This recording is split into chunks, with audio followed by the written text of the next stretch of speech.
Scott, tell me when we're live and I'll open the meeting.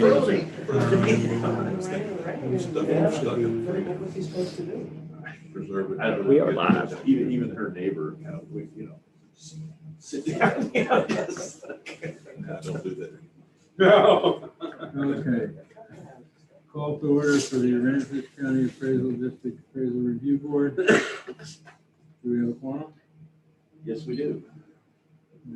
It is July the 15th at 8:30. We are open for protest.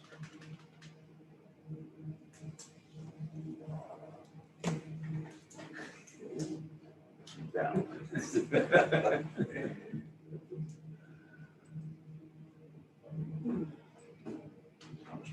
So branches. So the lawyer's supposed to show up in person? Yeah. Thought he would have been here, but apparently not.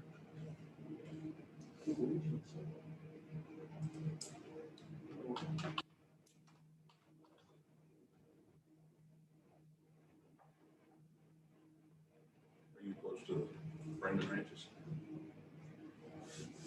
Referio? Aren't you in Referio?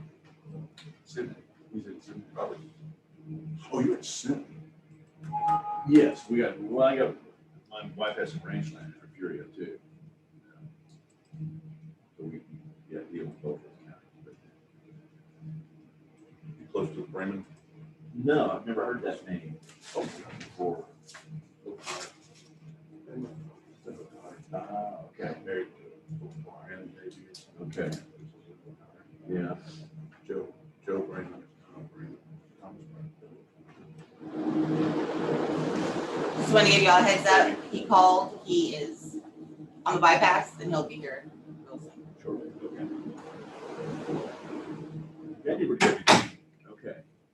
They started a winery at one point. Okay. I tried to do it like 4 or 5 different times. So. Yeah. Place that had a birthday party or something. Yeah.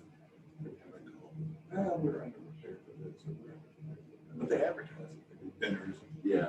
wine and stuff. Yeah. I didn't realize the history and the background of the Connor Ranch. Yeah.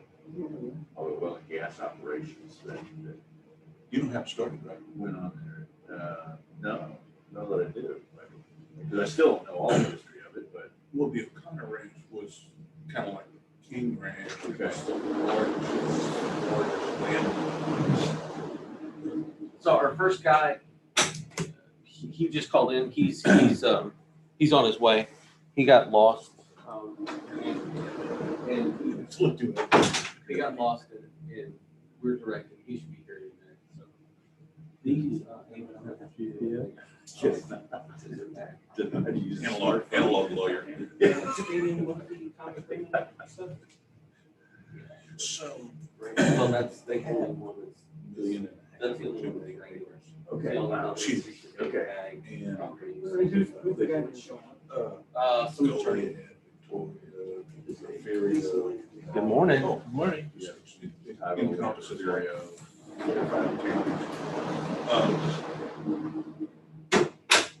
So somehow oil was discovered. And oil was of such great quality that you could basically pump it out of the ground and use it. Yeah. Didn't need a whole lot of refining. And I forget which character it was in oil lore, but it was the head of Humble Oil. Okay. Went to Tom O'Connor, he was the bakery partner at the time. This was in late 30s, Yeah. middle 30s, somewhere along there. He said, the U.S. government needs your oil. Yeah. It will come out of the ground and go directly in the airplanes and fund whatever we got the monster of Germany. It's just, it's fixed to get Between that ranch nasty. around Midland. And he said, we don't allow farmers or oil people on our ranch lands. Okay. This ranch land is for cowboys, little cows, and that's it. He kicked them off. They come back sometime later, hundreds. Yeah. General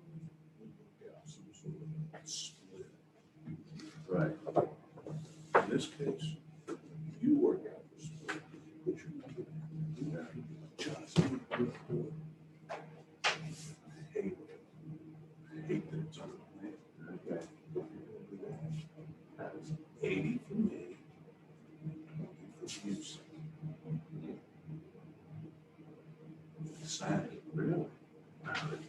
On the split. Yeah. There's a lady that just died here.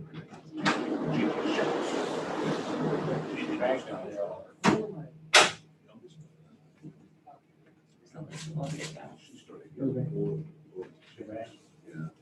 Yeah. She died in 96. 2 years ago. She never, ever touched. It was many accounts, but it was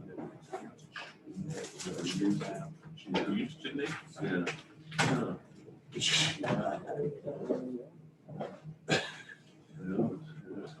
There was.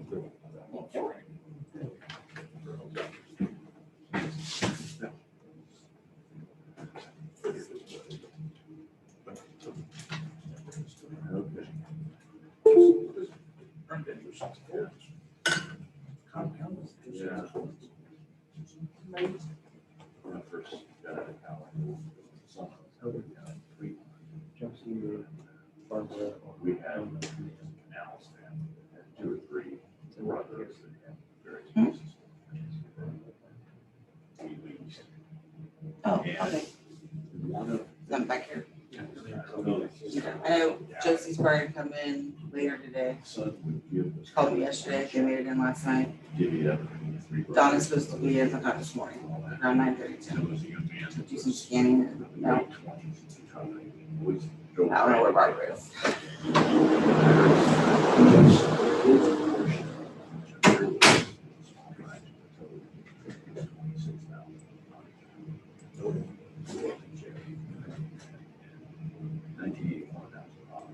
Still a lot of money, but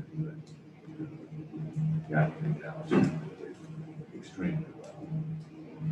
There's a compound.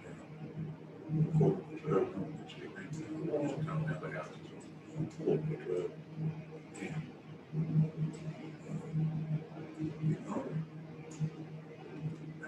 I think he's still alive. I've never seen him about here, but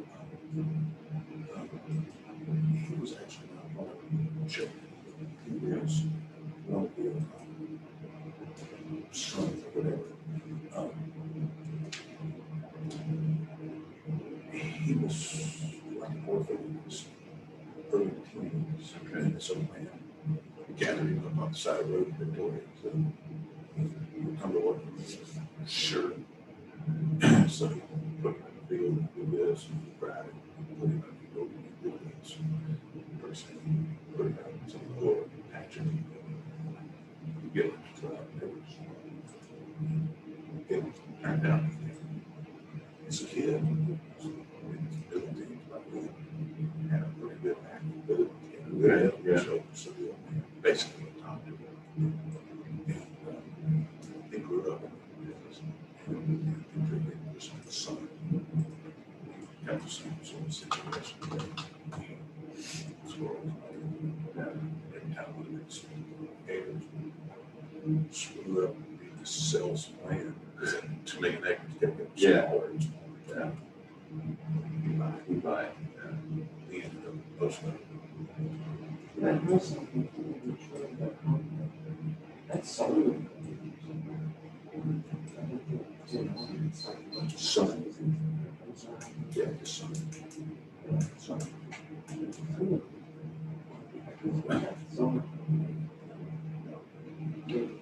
But you used to see big yellow hawks, they'll come, and it would fly around and circle around the rock.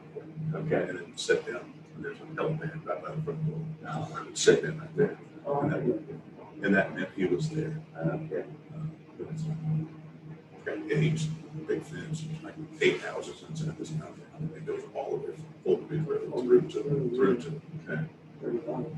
No, it's whatever that first cross street is that was between Trailer and Henderson.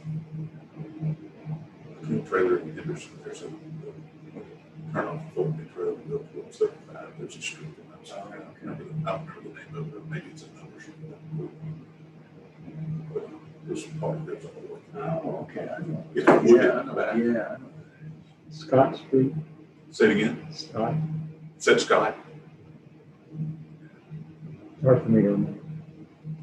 Do what? It's hard for me to remember. Yeah, I know.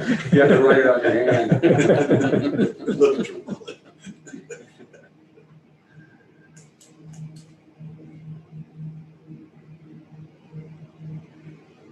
I assume it was the bypass here and not Houston. One never knows. He is a lawyer. Yeah, you're all. That says it all. Yeah. I mean, passes on there. Well, the traffic is pretty thick this time of day.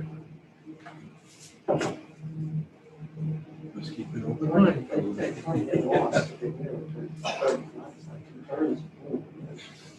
Yesterday, when I was coming here after lunch, I was trying to get over here, and I was stuck behind somebody who just wouldn't turn right. They would just be sitting there, and as soon as there was no cars, they would move a little bit, like they were gonna go, and then wait as long as it took for somebody to To turn right. turn right. Yeah, I was just stuck there. And I would have gone around them, but it looked like they were about to go find something. California plate. I don't know. I didn't see one. But as it gets closer to the weekend, the traffic does get really tough.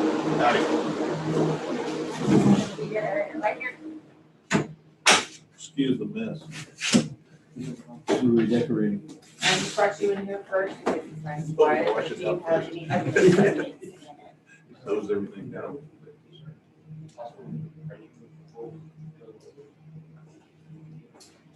He's asking if he can meet with an appraiser before. I don't know. Which properties are these? It's Mike. Mike is the Maybe appraiser. Mike. Brandon Ranches LLC. You may ask Mike. Thomas Brandon. All right, I'll be right back.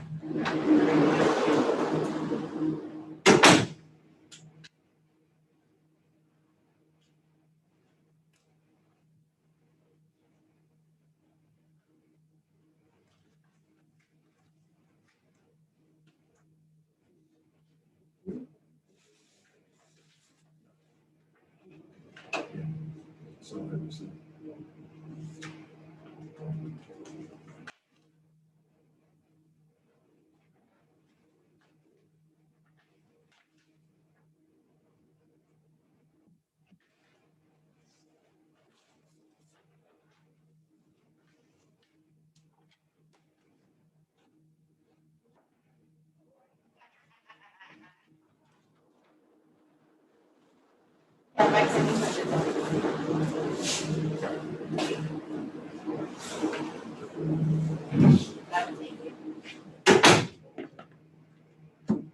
Talk to the Fraser before he's with us. I think Mike's gonna do the hearings. I think Mike is doing the hearings as well. You're just babysitting us or something? I don't have a chair. Oh, he's sitting there. Or computer. Right. That's the thing is, I don't have a computer or a chair, so like I've taken this one. And so, you know, What are you gonna have? that- while I'm here working, I'll do the hearings. Hopefully tomorrow. Yeah. Cable and stuff in. Okay. All that, so it'll be in there for a while. Yeah, everybody's fully expected to be in there. And if everything is, it tracks the way everything else is going. We're talking about construction, right? Yeah. Before the end of the year. That's what I'm saying. Like, these things out like. Contractors? Are you kidding? Setting up this table and stuff. And They're supposed to drag it out. Table and it was like, oh, What's the we'll be here difference in 2 between months. terrorist and It's a like 3 years, contractor? so. You negotiate with terrorists, exactly.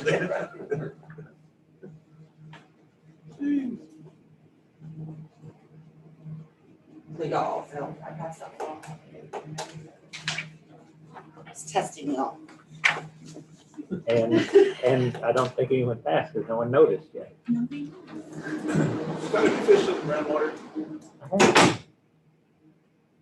been fine. I mean, I haven't fished since the big brown water, but I was gonna go out this morning, but the wind whipped up more than I had expected. I've had difficulty at times, but I've been able to, eke out some limits of trout. Fine. They eat. Huh? They have to eat. They have to eat, yeah. I Every mean, 24 hours. They have to eat. but the thing is, it's the water clarity has been the issue, and there are times it's gotten very clear. Just it's like, it's like iced tea, whatever. I mean, it's just like being in tea, whatever. It's tea stained, and so it's very clear, but It's just different color. but tinted, yeah. And so it's kind of hit and miss. Crabbing has been better.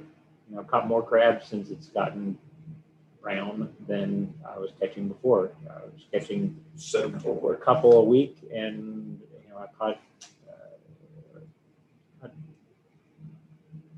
8 or 10, whatever, a couple days ago when I checked them. So, and that's plenty. I mean, that's dinner for me and my wife. So, Oh, yeah. yeah. We used to catch stone crabs a lot. Well, we catch the week or so before, I caught several really nice stone crabs, and this was all blue crabs this time. But, so I don't know what's happened to the blue crabs. We just weren't catching very many I had to traps out several weeks, and checked them every few days, and just weren't getting very many. But we're getting a number of some crabs, but almost no blue crabs. And last week we had no stone crabs and a bunch of blue crabs, and surprisingly, nice trout that let go. I don't know how. I've never had a trout. I've had a flounder before, and I've had redfish before. I've never had a trout in one. I don't think I've ever had a trout or redfish either one. I mean, it's just very small redfish, but I had a flounder. Flounder, it's not surprising. They would shoot right into the thing, or whatever. But and hardheads all the time, whatever. But I mean, it's just a rarity. But I was surprised to see a trout and let him go, and he's fine, whatever. Yeah. They'll sit there. But it's kind of interesting because I'm sure you use fish. Use chicken from, they have, at HEB, they have a 10-pound sack of chicken for $4.74 or something like that. For, it's legs and thighs, quarters. And one sack fills up the crackers for $1 or something, Sure. Whatever. So, yeah. The, And it sticks and it stays pretty well. When you pack it into those little containers and the traps, it stays pretty well. So. when I first moved to Rockport, I volunteered at the General Nature. What's the Odyssey? Volunteered at the Odyssey. Just hit tennis balls with them, or take them to the beach park. Crabbing with the manual ones. And I'd always pick up some chicken legs and tie them to those flat string things. Yeah. It was always kind of fun because those kids. We did the kind. I grew up doing it where it was a string and a bolt. A lot of times is what we use. Anything to weight it down a little bit, and a chicken neck. And you just chuck that string out there, and they hold on, and you pull it up like this, and you get it close enough where you can see them kind of swimming around, and then scoop behind them with the net. And there's a little bit of skill to not let them, because when they see that net come over them, the shadow of it, they take off a lot of times. But we would do that, and my wife still loves that. That's her favorite kind. She's like, yeah, you can go collect them out of a trap or whatever. She says, but if you're gonna do them you're gonna hang some string with chicken necks on it, come in, I'll come do that. Because she thinks that's a good time, because there's a little bit of skill. It's fun, watching them start pulling the string out, and still at my brother has a place in Crystal Beach, and down there they've got, if you've been down there, in all those cabin areas, there are some little sloughs that run through the middle of all of them, and they front onto a slough, and then it goes right into the Gulf, and it's chock-a-block full of crabs. And so just right out front of the house, we'll just throw a couple chicken necks out there and do that, and have big, nice crabs come up in there all the time. The only problem they're getting them is also really big red eared splatter turtles come in there, and your bait's pulling really hard, and you know if it's pulling really hard, like when you pull it up and it's really pulling back, big old turtle in there, and they're just like tons of turtles in this thing, and anyway, I just think it's odd, I mean, there are more turtles than crabs, and so that's what ends up eating your bait, because they can chew it a lot harder than a crab can, but still, like the last time we were there, we, in a couple hours, we had his grandkids and a bunch of other kids out there, and we had them running back and forth. All right, come net this one. Oh, I got a turtle, whatever. But then they wanted to have turtle races and put them out on the land and let them, run back to into the water and stuff. Anyway, it was a good time, and we caught, a couple dozen crabs in 2-3 hours or something. That's amazing. Yeah, and it was nice. I mean, it was. We stopped. When we had a couple dozen, we stopped because the bait was all gone. I mean, it had been chewed up during that time by the turtle. It was just chewed a lot of it up. That's interesting. But it was interesting. Yeah. Jay Tarkin took a bunch of kids, same sort of story. We took a bunch of kids out on the flats that are between farmland sells around here. It's almost always like Cove Harbor and going back towards the Benson property there. Most And then recent the forage sale was towards Shoal Ridge or Shell Ridge or whatever that is. Yeah. And there's a flat out there. And we took a bunch of kids out there and just anchored up and chunk of got out land. and waited with nets. He's like a real It was estate clear. Yeah. And they just, the kids guy. Just waited scooping them and up. they'd wait until they could see He's it. a real estate. Scoop it up. Sometimes you catch it. Sometimes they wouldn't. So it was So- kind of. There's some skill. I mean, there gets to be some skill to it. Yeah.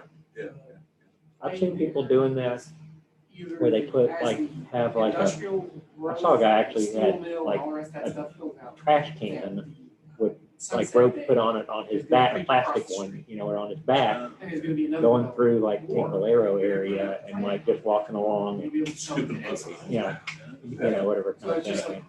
Yeah, it's like buying land on the. Because if you got more than a few, what do you do with them? Whatever kind of thing. And I was like, man, that's genius out there. They have somebody who's brings it out. He lived in, outside of Washington for a couple of years, IBM. Uh-huh. And I had a boat on the Potomac. We used to go out into the Chesapeake Bay. It was a sport fisherman. And my wife would get up on the pulpit with a net, and I'd ease up to some of these old rotten pilings out there in the Chesapeake, Yeah. and they were just covered with crabs. She just put the net down underneath Scoop and up scoop under. them up under. Yeah. Nice. And it was easy pickings. And we had a little alcohol So stove did that your we market kept the value pot increase or did boiling your with. ag Crab boil. Bay, Yeah. bay seasoning, Cool. just out of the That was the ocean. happiest day of my value? life Your market value. when I learned how It should to track. properly eat a blue crab. And it's easy once you figure it out. You know, But fumbling through it when you're a kid, I was like, Well, You want to go over to Crisfield, Maryland sometime and watch those little ladies over there pick crabs. Yeah, it'd be interesting to hear what. I mean, their hands move so fast you can't see it. Maybe it is just like. They pick those crabs. it's interesting. I saw a video one time and I didn't You know, save the it land is to anything because it was a guy that would, but he would eliminate everything that was not necessary. would be And then he'd take his pocket knife appropriate. and like scrape, somehow he would like cut where the, It's an enormous reduction. It's like. what's it called? The blue crab, Hundreds of lump. thousands of dollars. Uh-huh. with that. The big, Cartilage from with the paddle tail, or the paddle feet or whatever. Yeah. That, It's not even. That the lump. two big pieces of meat. Yeah. Whatever it is. And he would take his knife and just carve into that cartilage It reduces your appraisal. stuff. And somehow it would just like pop out whole. Yeah. He was very fast about the way he would do that. Says I've tried it a few times. It's like, I really can't do it that way. If you twist that back of that leg, I mean, it should come right out. I mean, you should be able to take both of those out whole on there. But do you do them, like, there are people around here who do them where they just take the whole crab and throw it in the pot and boil it that way. I do not. I want them cleaned down to where there's just meat left. I mean, there's shell, the outer shell, but I don't want the main shell. I don't want the lungs. I don't want the innards. I want all that out and all the little feet off of there and the claws separately. Yeah, the markers. And I clean them down to that and then bring them in and I'll put them in a bowl of ice in the refrigerator, whatever, until I'm ready to cook them. I do the same. And, You may find out. It makes it so much easier. and they're better. The meat tastes so much better because it's not cooked up against the innards and the spices go into the backs so much more easily because you have that exposed meat in there and all the spice gets all down inside there. It's really good. It's just so much easier. I mean, it's probably not very humane, but neither is throwing them in a pot of boiling water alive. So it's just pop the shell off. I do it on the dock or water, spray them off. Yeah. Then pick everything out. Yeah. Well, yeah. Like you said, It throw doesn't- them in it ice. doesn't sell. Just keep them till you One get as the water rolling. And two, it doesn't sell, Just- it's the entire thing. And if you have So what you're kids, seeing when you see sales is little chunks of the best parts of it. people that probably are from You're not seeing the entire. dry land and they don't really Some- want to get You're into all just seeing. that. Yeah. I mean, Well, kids will like the pinchers because you can kind of crunch down on them and break that apart. And then usually there's a lump left after, you can kind of beat it up and the lumps kind of stay together in the claws. One of the great delicacies in Louisiana, you just don't see it here, those marinated crab claws. Well, where you break them off and they leave the pincher piece on there. You Yeah. got a handle and it's like. Do them in butter, they saute them in butter. And Yeah, in Louisiana, Housing subdivision there.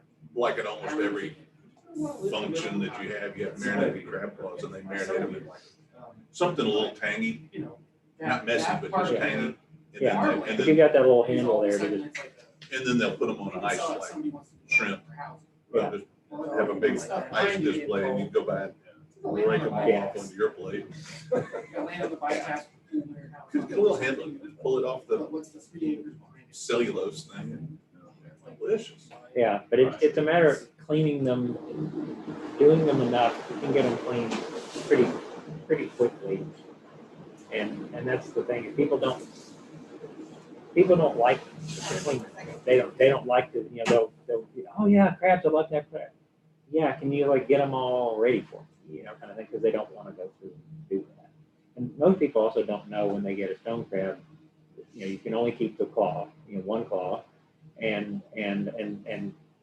just the right claw, and how you take them off, they don't know that there's a certain way. You can't just wrench them off. If you do, you kill the crab. I mean, for people who don't know, care or whatever, you jab them in the. You can use their claw if you're strong enough. Easier thing is if you have another crab claw, or I always go out with kitchen shears. You just poke the kitchen shear in the elbow, a little twist, and it just pops right out. Just falls right out. Love them. Yeah. Go see Cindy. And Cindy eating crabs. And they're massive. I mean, people don't realize how thick that shell is on those claws when you go to like crunch one of those versus a blue crab claw. It's the shell is 2 to 3 times as thick on a stone crab. Well, the boiling pot gives you those little wooden hammers because that's for stone crab. It's not for anything else. Yeah. You just pulverize anything else. Yeah. Well, it's like trying to break those lobster claws. They're thick. Oh, Yeah. And get the meat out of them and break them and stuff. I know. I'll give you a recommendation only because I like you people. Pier 77, when it finally opens back up, they serve homemade lobsters. And they cook them, Han cooks them 3 different ways. Steamed, of course, broiled, of course. But he also cooks them stir fried. And I don't know if I've mentioned Oh, this you before. told that. Did I mention that before? Yeah, you did. That is amazing because it's not what you think it is. It's not Asian stir fry with a bunch of vegetables. Yeah. He takes the homemade lobster, cuts it up. I think he parboils it first, but then he fries it. Okay. dipped in anything, not battered or anything. Okay. Fries it, and after it's done, I would assume, or maybe, yeah, after it's done, I would assume he puts it in a giant bowl with this really sweet, sticky, gooey stuff. And just, no, it still has a shell on it, but it's cut up. Okay. And it's a sticky, gooey fruit. You know, it's like plum sauce or something. I don't know. It's just sticky and gooey, and it comes on a plate. And of course, he smashes the big claw so that you can kind of get to it. It's really not a lot of trouble. It's just messy. So, but it is the best thing you've ever eaten, and it's easy to get to because, like you're talking about those. I call them wrists and elbows. Like, Yeah. This part. that takes a little talent to It get does, into it does, yeah, without crushing it or, you know, But it's whatever. open on both ends. Yeah. When he serves it to you, so you can You like just take a fork and just go right in there. Just Pull it go out. right in, Yeah. or take, Lobster, I usually yeah. pull my pockets. I found it. What does he do with the body? He doesn't chop the body. Is that in the- No, There are- yes, there are- yes, there the are body Okay. does come with it. I forgot about that. Yeah, the body does come with it because there's great stuff in here. I'm looking forward to trying that place when they reopen. Julie and I I thought tried they were twice and reopened. just couldn't get into the Supposed place. to open Monday, and I think today, I think they opened today. Because I thought they were open the other day when I drove by, because there were Yeah. a lot of vehicles out in front, but they probably were just kind of training people up or finishing up or something. Yes, I haven't gone to bother home, but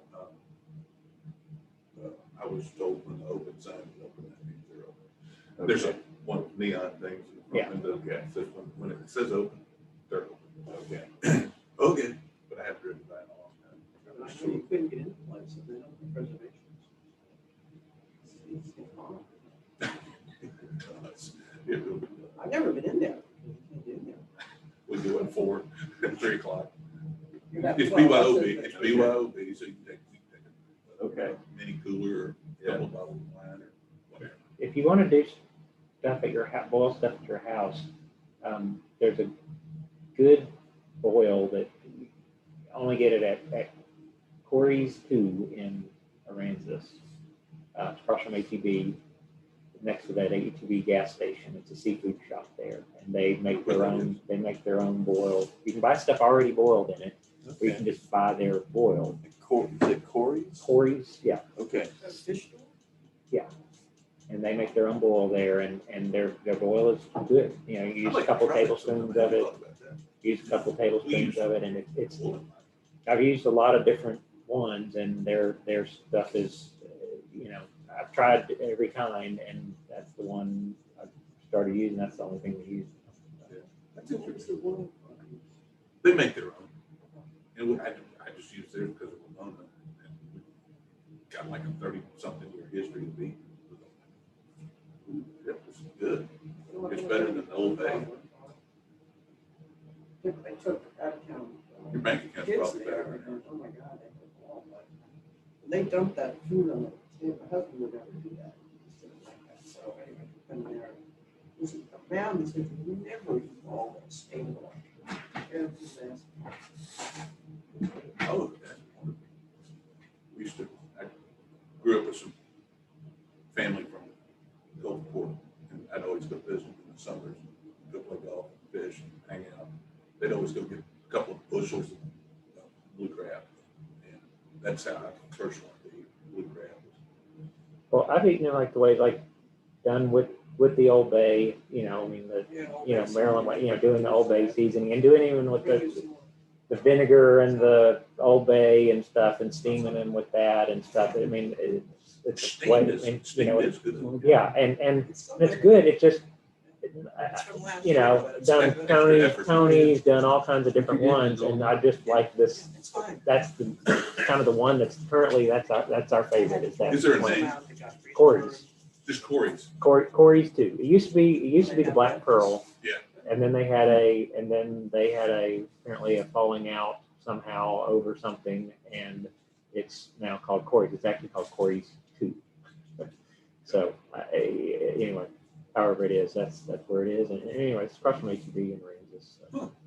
Stop in and get Yeah, do they have all kinds of fish in there that you like? They sell others. They sell fish. I know they don't just sell boil, but they sell fish and shrimp and other, I mean, it's a seafood shop, or whatever. It's kind of outdoor, I mean, it is an unair conditioned Fish market. space. It's a fish market, whatever, so. Interesting. But yeah, that's, and I know they do things a lot of times where they have already boiled up in that, and but I've never gotten it that way. I was told about it and got some, liked it. Actually, I went there over the weekend or whatever and bought some more. Well, I like to buy seafood other than trout, redfish, and flounder, because there's more to life than trout, redfish, and flounder, although I should sort of think. You catch it right, I did, I was there one day and they had fresh tuna, Oh, yeah. fresh swordfish, I love swordfish, you can't really find that. I don't know, swordfish, of They course, have yeah. all kinds of wonderful fish. I like the pelagic fish, and just don't offshore fish it. And of course. So much easier to go, like you do, you can go after a couple hours. Yeah. I Be can back walk out, It's just wade out, whatever, and go without even getting the boat in the water. And it's, as people ask me, oh, well, why aren't you taking the boat? Well, I did that. It took me 2 hours from putting on my gear to putting the fish in the refrigerator, whatever. It took me 2 hours and I had fish, whatever. I wouldn't have my boat out of the boat barn into the water and gone anywhere, in 2 hours. And so Yes. when I can do that, I'll do that, whatever. I mean, if not, I'll go out and spend the day out on the boat. I mean, I can do that in the morning before I come in here a lot. Sure. Get your mind right. Little peace and quiet. It's nice, yeah. It's Watch nice. the day start. then Yeah, I was watching things this morning and I knew it was gonna be good and then it would just do, the wave action was too much. I don't like to go out when waves are crawling up. It's too much. Fish is good, I could see. What part of Rockwood do you live in? What we trade. He is a, what do you call it, summer Montana. I live across from the airport. Not a Texan, he's a summer Montana. He actually moved his permanent residence. Past where the pines are? Yeah, So yeah, he'll be here Watermark, 6 months. Watermark. Oh, yeah. Okay. He bought, yeah, I'm sure you know, we not lived on Fulton corner Beach of Road for Champions and about a year, but hard the too. one house Live next down, to- Charlie we live Watt's That house, little compound is the Rock Yard, between Gene Garcia and bought that house. Yeah, the just people around the corner from me. Shiner, Texas, Yeah. and Ranch Hand Brew Guard Company, a Uh-huh. bunch of others around. Probably just come down with Cash cars, Yeah, baby cash car. the. And I waited that. Yes. so you lived But I in, never saw Two it. or 3 years. so you lived in Cottage Beach? Enjoyed fishing. No, north of Cottage. North of Cottage. Next to the house with the gate. The Marlin. that's jumping. Yeah. The Marlin. Yeah, that's That's David Dave, Cash. yeah. But I waited that long, and I've never seen anybody. Yeah. Scott Ham, but he doesn't wait it, he just stands on the rocks and fishes. Yeah. And I'd put my waders on and go out. Yeah. Sometimes I'd walk around the end, depending on the tide, sometimes I'd walk around the end of some of those piers, and there's dunk under them, go, just wade that whole shore. Yeah. Fish. Yeah. It's really good. Yeah, but the weather makes it not wadeable a lot. Oh, yeah. Because the wind's coming in from the southeast, and it makes Or the north. the whole of that, well, yeah, the north makes it okay. I mean, but I mean, it's from the southeast, it makes it just the wave action is too much. Okay. So, Pick your days. Yeah, exactly. MOTT, Charlie and her name is. Yes. Do y'all get a lot of crabs out there in front of Yeah, your their house? house So why there. did they do that? We did. I mean, I don't know if you put traps out there or I haven't not. put traps out Was in a long a time. winter home for them. But I think they. I mean, I would assume there would be plenty right there. It just seems like an area that would be great for them. 2 years ago. Oh, yes. They Has, decided has to come been, here. I mean, it full kind of time. goes in sort, in Yeah. cycles, Suffered through the summer. sort of depends. Haven't at all since. And decided, Not at all. we'll Yeah. just make this our permanent home, but they want something bigger. Maddening, but They Yeah. sold yeah, that since place. hardly haven't Oh. Yeah. Mainly because there's so much stuff in the water. Yeah. Concern It is has a that three, now, I understand. it has a Yeah. I think everybody, garage too. you know, sunken boats, Yeah. batteries and all kinds of I wanna stuff. say Bleachers in the water, you're like, I don't need any of these fish for no, there Yeah. are no For three-car years, garages. for years I decided that, I'm not impressed. okay, It has a, one of the garages is big enough to put for years I decided to big pull, high. maybe a little bit of That's the only bed. three-car. Okay, now that I think about it, I delivered a piece of mail. And one morning, I was sitting outside, occasionally mail was open, and I watched the water, said it was mail from Judith. And you can see some changes in the water, and you see a little baby place, I think was the address. Yeah. And then I started looking at some of the houses. Yeah, but and then there was a we all crack. have two-car garages except for that has one on the lot. I bet that's the crack. I think that- Get the plastic. house garage. Okay. Who that? Where's guy? It's the only one Yeah. that's there. But that's the one. I finally figured out. It took a while. I was finally figured out. Yeah. Just gotta watch the water like anywhere else. But, and that's a matter of anywhere. Okay. People Yeah. doing it who are good fishermen, they know where to go, they know what to use, they know what to watch for. And people think you can just like decide, well, I'm gonna go today at Yeah. 9:15 or whatever, like right now. I think I'm gonna go right now to this spot. Odds of that being the right time and the right spot anywhere is terrible. I mean, it's unlikely, it's very unlikely that that's gonna be a good time or a good supply. I mean, at that time, you're just doing that. And that's the thing is like, I used to come down, as a tourist, and when I would come, these are the days I had to fish. If it was storming, I was fishing, because like this was the time I could fish. And I used to stay out by where Scott lives. I used to stay out of the house, out there on perch, out in that area and fish that area. And I was out there. It was great, but that was when I was there. So I was fishing like 24/7 out there during that time. I was going to fish because that's what I'm here to do. I don't have to do that now. I'm here. So when it's likely to be good, that's probably when I'm going to be out. And I can get out there and realize it's not good for whatever reason. I can see something go, this is not going to work. And then I'll just. And my really close friend that kind of a fishing buddy, works for CCA.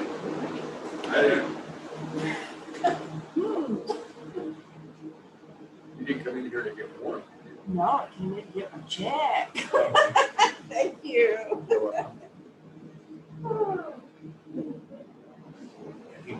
He taught me a lot. Through association with Jay Watkins. I learned how to fish and when to fish. Yeah. Actually, catch, not just fish. Yeah. That pretty much opened my eyes. I'm an old bass fisherman, so I know how to catch bass. Yeah, I guess I still do. My wife would prefer to just go out and catch. And I'll come in sometimes and I'll say, yeah, caught, I was catching trout on my third, I got out there and a few casts in, I started catching trout, and I was catching one almost every cast and caught them and, caught some and it was fun and did that, and then ended up, catching one of trout and coming in and then I'm just telling her later on, like, man, it's not like that when I'm like, well, because I go 100 times to every one time you go. You go one time, and I've gone 100 times between the time you went and whatever. And so some of the times are going to be fantastic like that.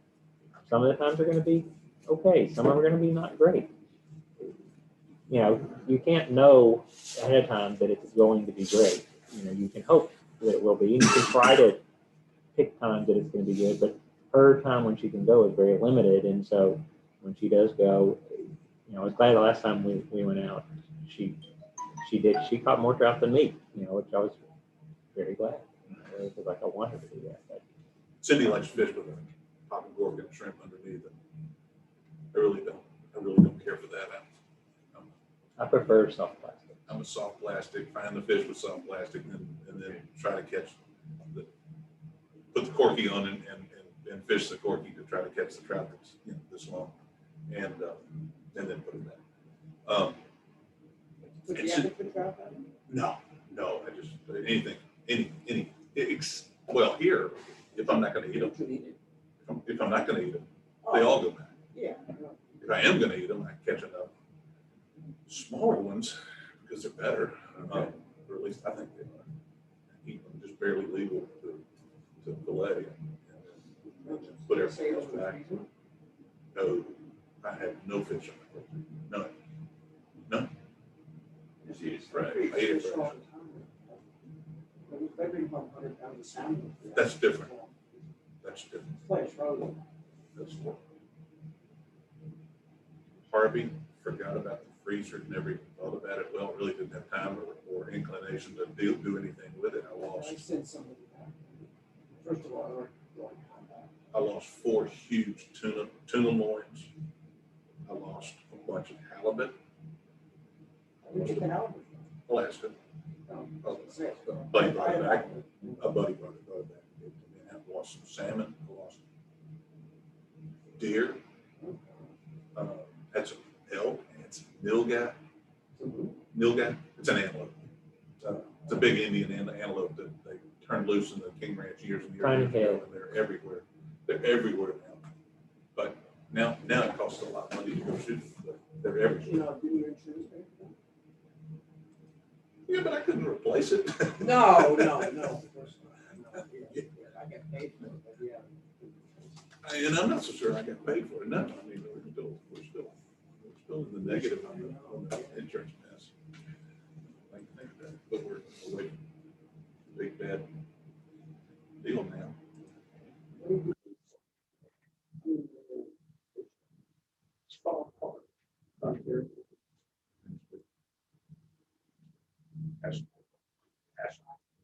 Sure.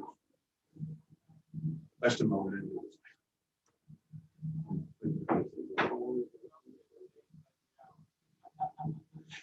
Because it looks okay. It looks great. It looks like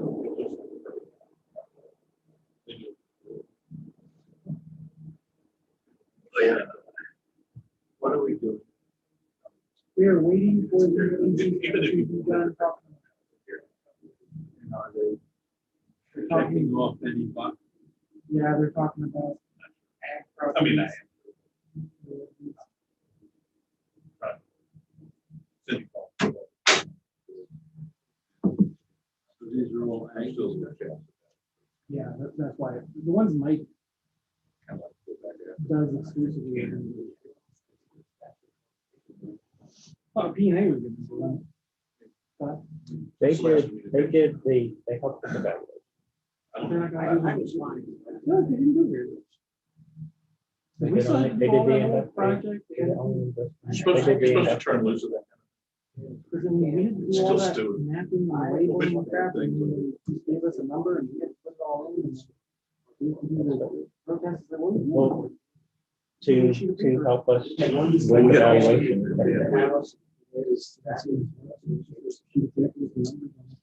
That's which one? That we Could we pay like that? come up. We needed them to come up with. I mean, it's the same thing about like, hey, come up with a rate, you know, like how hard is that to get a rate? We've had. So, yeah. They still do windstorm for you? Full insurance. They still do it that way? Since the early 90s. See, I was with the farmers, same situation, but what they started doing was jacking up premium. You know what, that's so cold. Sorry, never. I said, I would stay there and live with it. Needed fix. Yeah. That's it.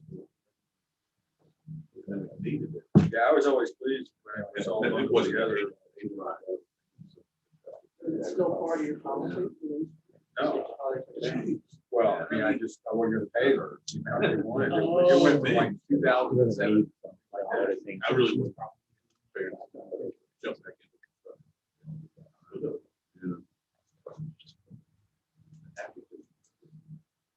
I saw Mike's out there.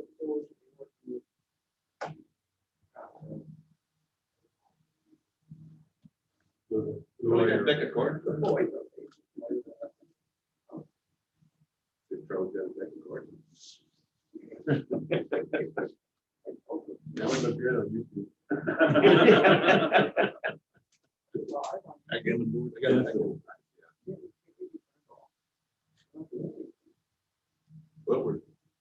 kind of in session. Get out of session. They're not really selling for us to be doing it. Yeah, nobody needs to know where Scott gets their own fish, Problem- except me. The problem is the agenda was posted. You know, they post the details, they posted details of the agenda that lasted all day. Yeah. Details meaning like this one. No, And this was the details, basis. I had one for next week, I gave it. It's on the door when you come in. Yeah, You can see it there. And it's Yeah, at the it's on the county door. courthouse. The courthouse. Also. Got it.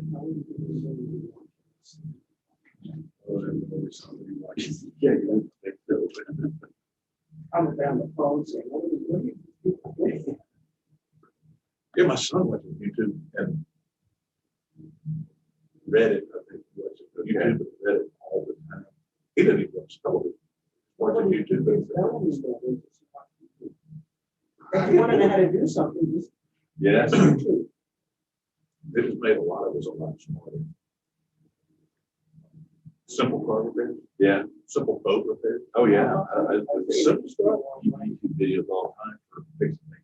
I Plumbing, have a, electrical. I watch 2 or 3 before I actually get involved in the electrical. Yeah.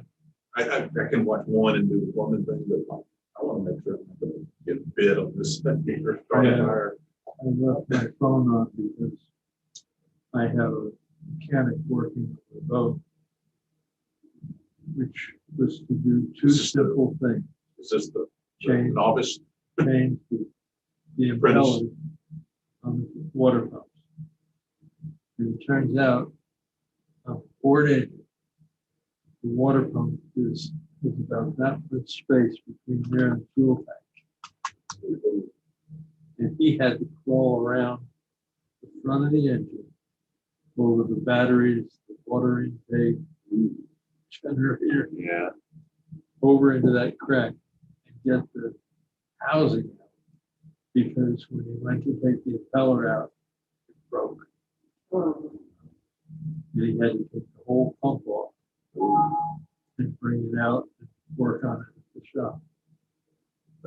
He was not a happy camper. Yeah, I discovered what a lazarette was from the inside. Uh-huh. That's little boat lessons that you, boat terms that you don't really know. That's what I haven't heard of. And you especially don't want to climb down in them. And it's actually the inside of the back of the stern. It's in the inside of the. It's where the steering gear is. Oh, okay. And it's a tiny little cramped space and 6'3" and 250 plus. It doesn't, they don't get back in there. A little bitty skinny guy. Yeah. A boat maybe. Boat midget. All right, this is Mr. Lee Lewis, director, and he's the property owner agent. We talked about some of these properties and didn't agree on anything, but that's okay. We talked about them, and so now we're here, gonna hear them for you. Sir, this is the ARB Sherman Power table there. Do we have affidavits? Can you get somebody? Yeah. I guess the sign and swear in.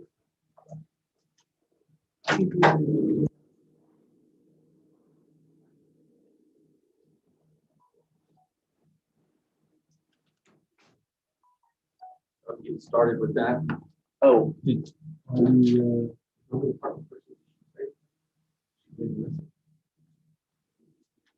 said Mary at the building department. And Beth, are we able to swear in all of them? are we doing it? Yeah, we have one. The way we started out? Mike didn't say anything about. They didn't sell them. Yeah. Oh, any of them? Okay, yeah, the list is fine. Yes, it's fine. Mhm. Okey-dokey. And I'll let you know when, right underneath this.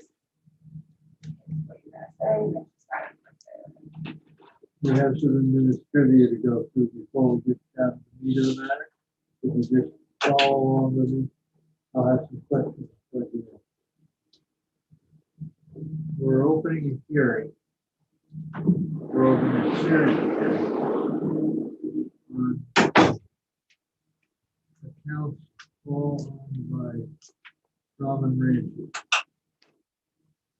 The hearings will eventually be opened on case number 1782, 2128, 2135, 2136, 2139, 2140, 2141, 2143, 1783, 2130, 2137, 2138, 2142, 2144, and 2145.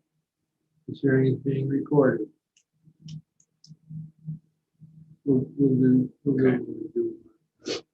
We are the appraisal review board that was the hearing and protest today. We do not work for the appraisal district. You are appointed to perform an independent review of your protest. At the end of the hearing, you may complete a survey regarding your experience. The survey may be completed using the survey form and email to pcad.communications@cpa.texas.gov or online at surveymonkey.com/r/survey-lb. Survey is voluntary. You also have the right to appeal our decision. Appeal information will be provided to you with our determination. In accordance with tax code section 4145A, all written material that has not been provided must be provided at this time. This is important. We have all of your evidence. The ARB members considering the protest has not communicated with anyone about the protest and assigned an affidavit to that effect. I, Charles Aransas, solemnly swear that I have not communicated with another person in violation of tax code section 4166F. And this applies to case number 1782, 2128, 2135, 2139, 2140, 2141, 2143.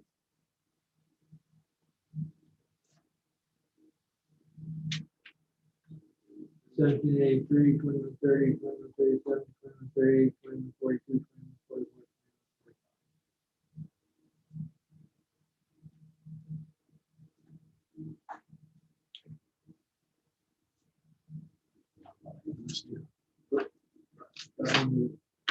2144.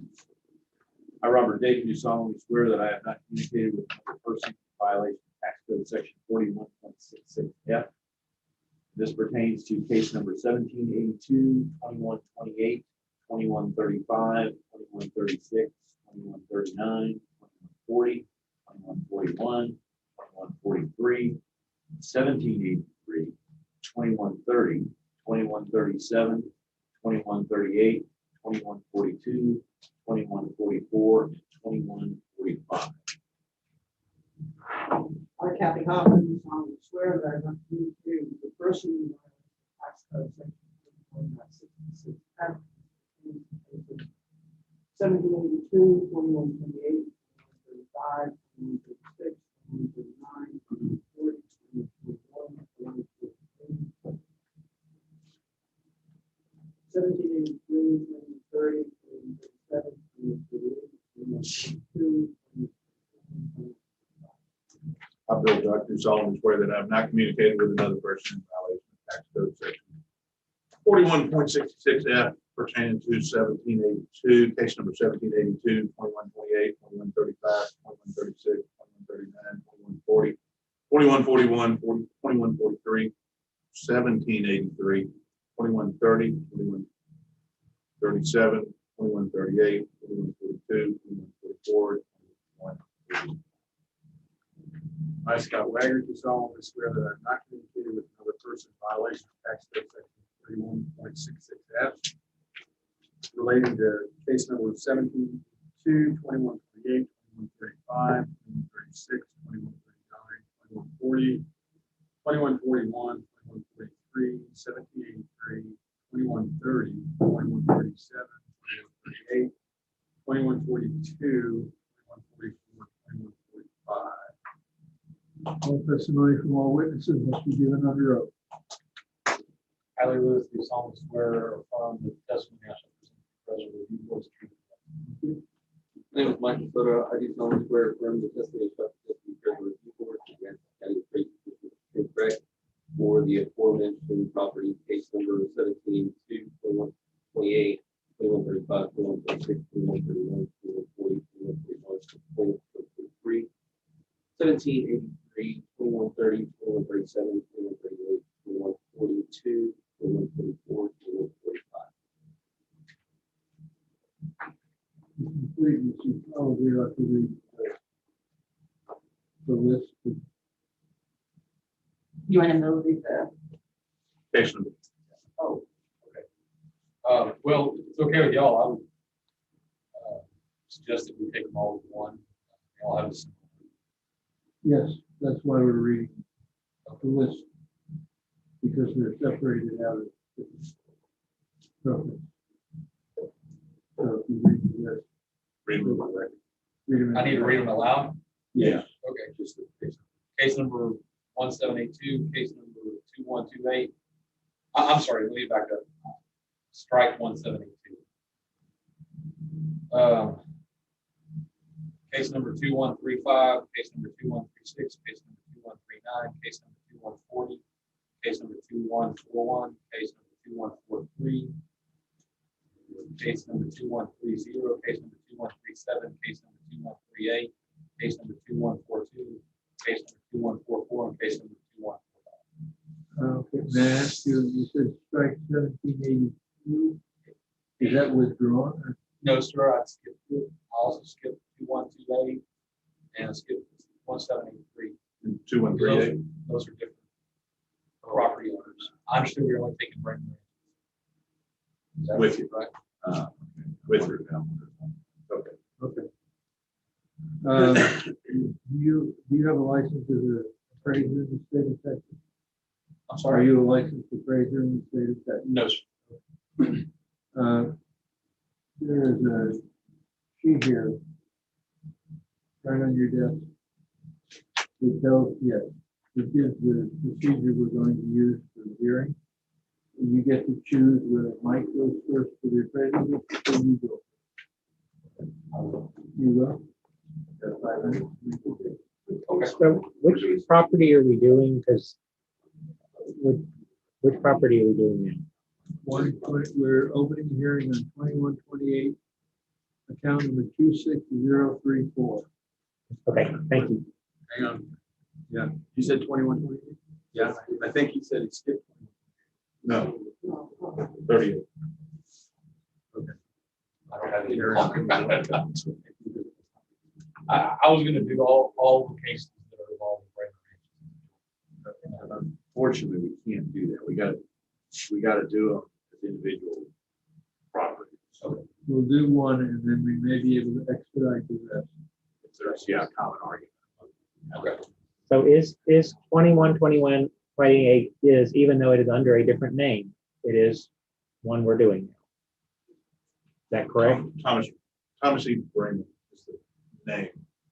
Okay, We're doing just- I'm just 2128. clarifying because it's not one of the brand. Okay. What, okay, so just to be clear, on our listing, we have Screaming Monkey Grant LLC. Are you not representing that property? Yes, I do. Okay, because in the swear-in, you said I did not take into account 1782 or the Hewitt property. Okay, so I need to include all of this. I skipped Thomas E. Brayman, I skipped Screaming Monkey, I skipped all of them. Because I understood we were only. Are you representing those people Yes. today? Okay. Okay, so for the record, he's representing all the properties. Which one would you like to start with? I don't have the case. yeah. Any of the ag law cases, Tom Brandon. Can we start with 26034, account 26034? That's the second one down on the list. Case number 2128. Yes. That's correct. Okay. Oh, that's all. That's all. okay, with the light off? No.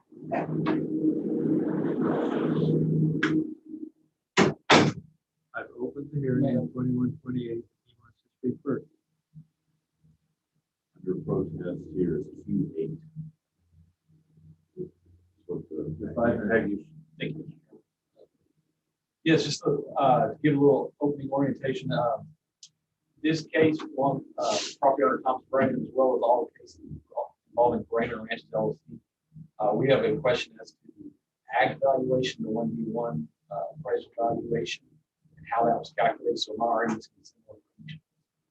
But just to begin, I think the easiest way to sum it up is with the Jimmy Bucket song. That is, math sucks. Simply put, this 1D1 calculation, there is a statutory formula with the legislature set out how 1D1 valuation can be calculated. To simplify it very easily, it is a 5-year rolling average. Essentially, the appraisal district will get a survey of lease rates in the area. That has stayed pretty static over the last 8 or so years. It has stayed fixed at $10 an acre, and that's what they have in their manual. After that, they'll deduct any expenses, meaning brush management, fencing costs, water, those sorts of things. And basically, it will come to a calculation of what's called net to land, or what each acre should be making. And really, we'll then take that times cap rate times 10, divided by 10%, and that gets you your productivity of your land. So for the last 5 years, those values have ranged roughly in the $5 range. 2015 was $5. I'm sorry. 2015 was $4.20. I'm sorry, $5.78. 2016, $5.74. 2017, $5.69. 2018, $5.46, and 2019, $5.32. So on the low end, 2019, $5.32. High was 2015 at $5.78. And so the manual says you take those 5 values, you get an average, and that's how you calculate the appraised value for the current year. The reason they do the 5-year rolling average is any kind of spikes. So the 5-year moving average this year is $5.60. Now, that has been applied to the land for the last several years. I represent all of these ag tracts. The tax valuation per acre last year was $40 an acre, and it stayed pretty close to there over the last few years. $42, I think, was the year prior. But essentially, when you net it down to the acreage value, each ag land was basically taxed about $40, or appraised at $40 an acre. This year, those values skyrocketed, increasing almost 185%, which I believe is in conflict with what the statute and legislature want. Because of that 5-year moving average, to prevent kind of those drastic increases. There shouldn't be a 183% increase in any type of 1D1 land, whether it's beekeeping, farming, ranching, logging, or anything. And I think the reason why, and that was one of the reasons I wanted to kind of visit privately with you, is how the math got there. There was a reverse weighted average that was used to apply to soil samples. I think it unfairly skews the valuations of different areas of the county. Basically, what they did is they took that $5.60 for the form and applied to all 1D1s, and then backed it into a method where they looked at the soil samples. This is the first year soils that really been brought into Aransas County. The soil, they took the soils and calculated the different soil types and the percentage of the different soil types over the land, over the county, and then took those and reversed it to get the 560 average. There's a sheet that will show that, and I'll have it right done by the president. But essentially, what it does is it took all the different totals of the different soil types, calculated the percentage and the proportion of the county that they applied, and then weighted them to where, when they were all together, it would get a net average of 560. What that unfairly does is it takes the lowest category, AP4 waste, and puts it at $52. So it's barely below the $56.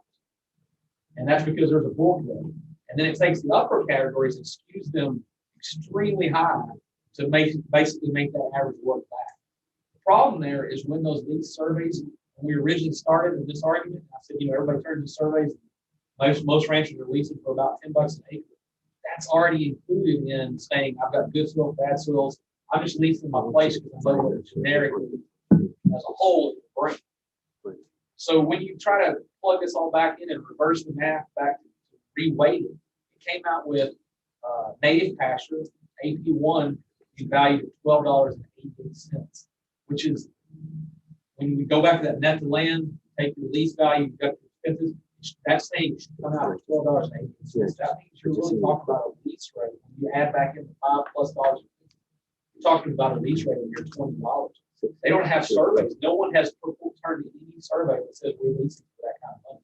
So you need to take the most extreme response. No ranchers getting that kind of money. So I think when we went to the system this year, it really, while it's properly intended and good in theory, the math just doesn't work because you're taking what is a calculated lease rate that we know that the market bears, and then extrapolating it actually drives it north of what ranchers do.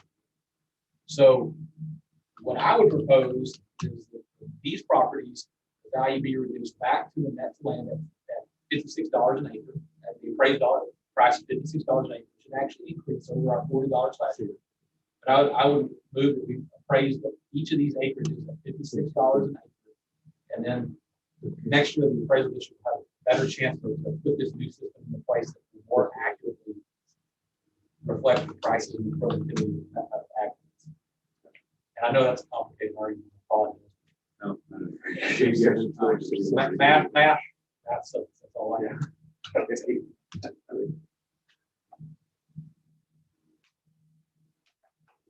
it? Yes, sir.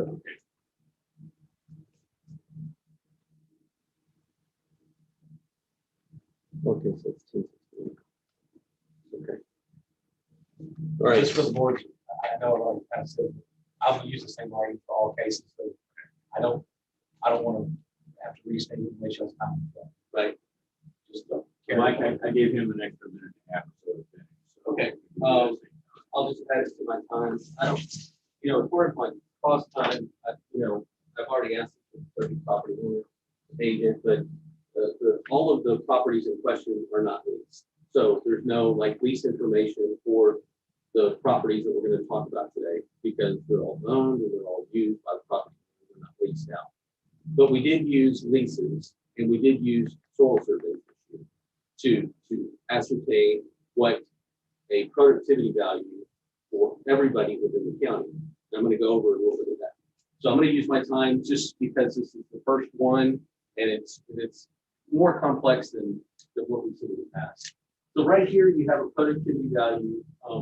You have 26034, and you have a value just from a land market value that would be 68,720. But in this case, it has productivity. All of it's productivity. So it's only assessed at 23,010. How did we arrive at that? Well, you look at these things. I'm sorry, sir. You'll look at these tables right here. Native pasture good, AP1, native pasture average, AP2. These are the apportionment. We have 129 acres, we have 97 acres, and they have values associated with price per acre, price per acre over here. No, this is the unit price per acre, and the number of acres is 27 and 201 right over there. So in this particular case, you have 229 acres that's assessed for $23,000. Now, why? Because it's productivity. You're using it for productivity, ag land. This is the thing that's under question. This is the thing that's being protested. 23,000. How do we get there? We go to the next slide. We built all of these because is only ag protested. yes. Okay, so we don't need to go over regular sales bids. This is the property in question. This is at the far north part of the county. This is all of this area is going to be on the way to Refugio. When you go past Holiday Beach, you're going to Tivoli, you take your first left and then take a left. This is the area in question. So this is the 229 acre tract. What's this worth? We're only assessing it for 23,100. How are we coming to do that? Go to next. Well, we do what's called a soil survey. Hit it again twice. Okay, so this is a soil survey, right? So we actually, we have a soil survey that's And the soil survey says, okay, there's different types of soils. Generally speaking, the stuff to the north and the stuff to the west are better than the rest of the county. Why? Because we have so much saline or very poor soil here, and it just doesn't produce very much. That's why you only see a couple of cows for several acres. Why? Because it just doesn't produce. But this is what's here.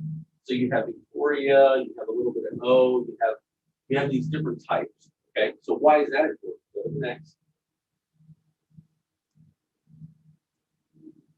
This tells you just basically the legend of the map. This is the important part.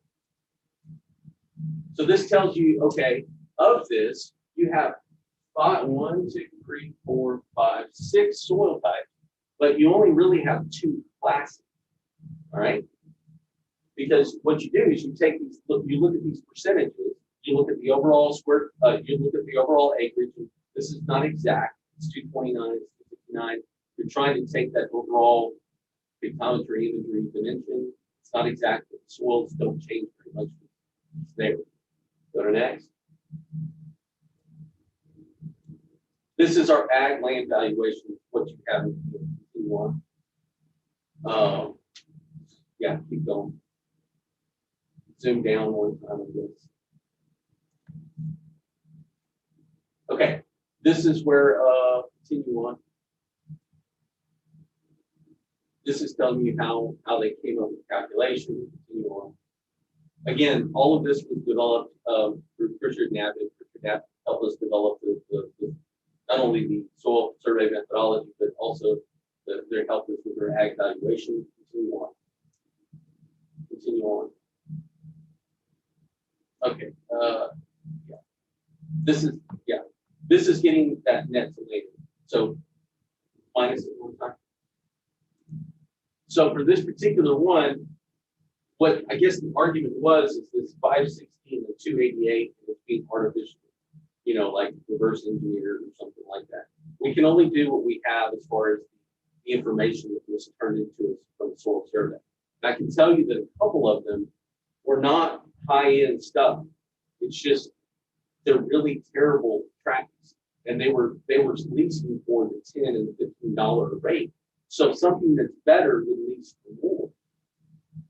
The reason that it averaged down at 560, you can see that 579 and 515, that number would fall between here.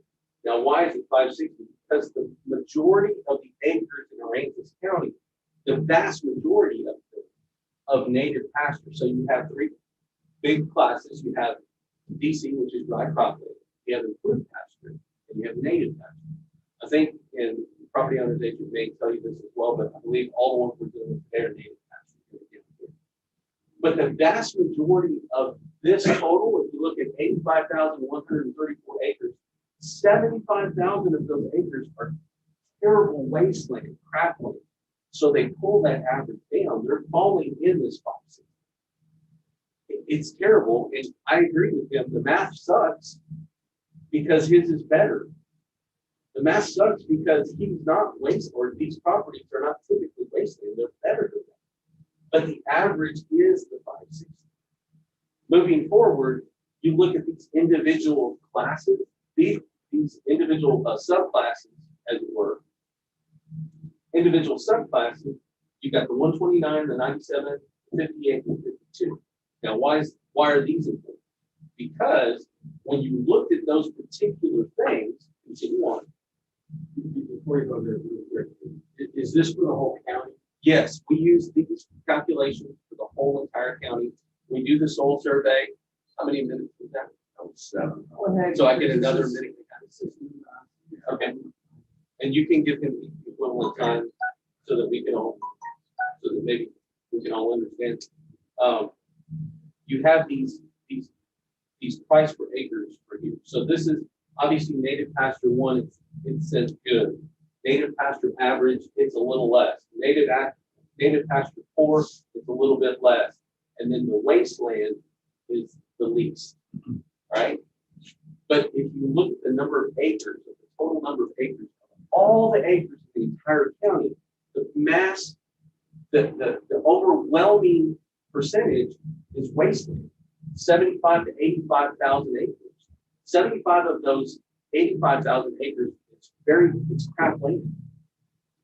But of those crap land surveys that we actually got, and Scott, do you have the other pictometry imagery, the last one that we had? It was a big parcel and it was crap land, and they were telling us it was $10 or $15 an acre.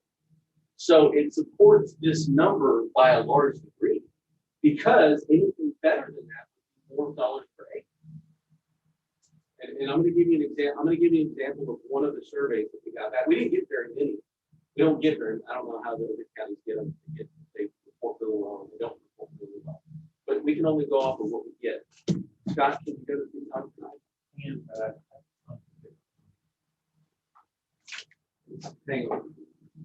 Hang on.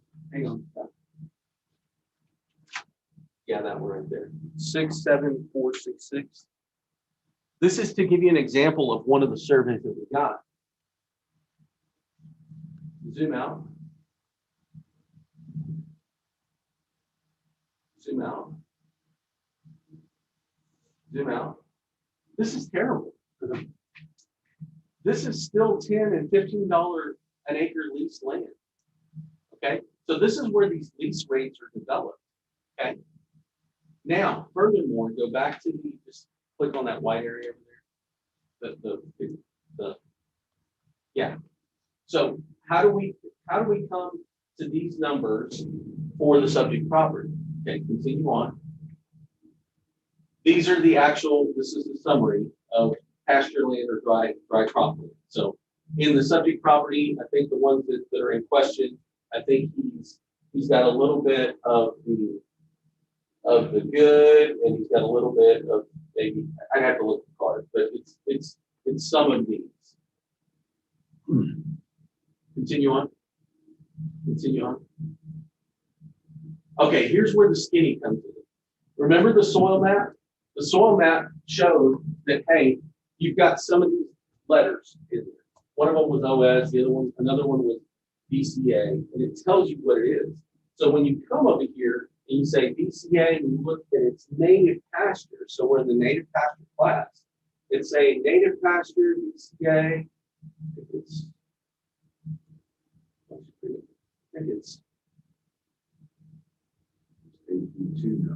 It's an AP2. So this is where we put the AP2 in. And then we go back, go up to 1, right there. So it says AP2, native pasture average AP2, we put that in at $97 an acre. So then go back to our card, all the way to the top. And that's where these numbers come from.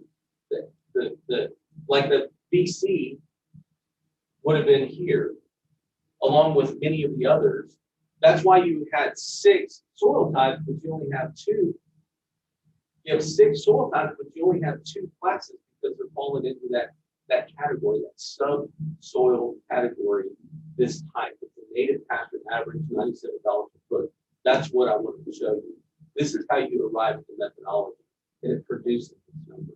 And this was done throughout the county. Like every single ag property that we had, we did that same methodology.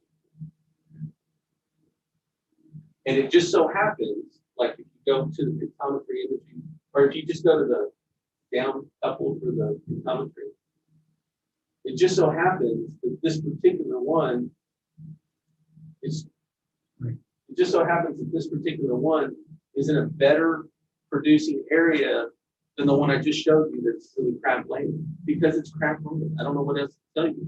That one's leasing at 10 and 15. That's what the soil surveys were, or that's what the surveys were coming back at, which support the $5.60. But this is just better. So it gets a higher value. It gets the value that's congruent with the soil type that's in that dollar per acre. Yeah. Yeah. So whatever time I went over, please give the property agent this thing. You on top of your other time, additional 5 minutes. So, okay, then Mr. Lewis. Right, Yes, sir. sir. Quicker ball, I'll use it all. Here. I understand the theory that some lands are better than others. Where the crux of the argument is though, that right now these appraised values are being higher than any known leases in the county. And so even if you take the people who are leasing the premium land, Cadillac land, we're now being appraised north of what that is leasing. And so I think that is why the math, while like I said earlier, well-intentioned, the theory is there, but the application of the reverse math skews it beyond what the actual method is. And so if you'll scroll down, I'll tell you, I think I can summarize very quickly why, in an easier format, why it is wrong. Tell me which page you're looking for. Going to the card. Oh, the property card is up at the top. So the card, previously pointed out, right now we have lands in AP1 and AP2. And so this is just native pasture. This is covered in weed satch and brush and whatnot. These are the highest values. If we go all the way down to where it should, right there. So the class values, once they've applied the math, because of the skewing, because the bulk, 75,000 of 85,000, pushes that average, it has to account for it. So it pushes it so dramatically north, balanced to get back the average. What you arrive here is your native pasture. Best native pasture is $130 an acre. Your second best native pasture is almost $100 an acre. Both of those are higher or at or higher than your improved grass. These are your improved pasture. Improved pasture is the best, improved pasture is the best. So if I had a hay field, 230 acre hay field, I'm fertilizing every other month and getting rain on, it's the prettiest grass in the world, it's only going to be taxed $100. But if I just have some native weed satch covered brush country, I'm $30 north of it. Any rancher will tell you they ain't going to pay for crap country when they can have a beautiful ryegrass or jig steel or whatever.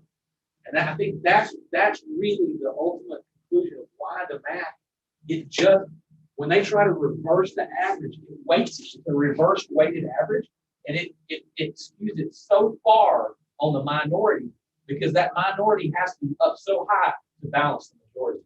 And the reality is no rancher out here is leasing for those rates. And so that's why I do think an increase is right. I do think probably your premium native pasture should be appraised around $56 an acre. But there's no way they should be appraised at these kind of numbers because what that is that reduces by a factor. So your improved grasses are really south of it. But that's why we think it's just the math. I understand the theory. I understand the appraisals want to make a big shift this year, but I think the application of it has caused some changes.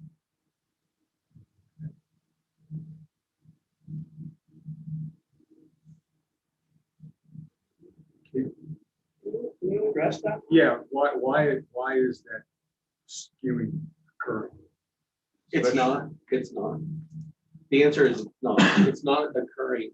The only thing is it's weighted. Like I cannot help that God put cropland in Aransas County, and some of it is better than others. Like that's what it is. Like 75,000 acres of Aransas County Ag 1D1 is cropland, and so the other land is better. And so what I would say is it's not. Okay. How does one just logically? He said it's not. Yeah, but he said it's not, and he didn't provide any.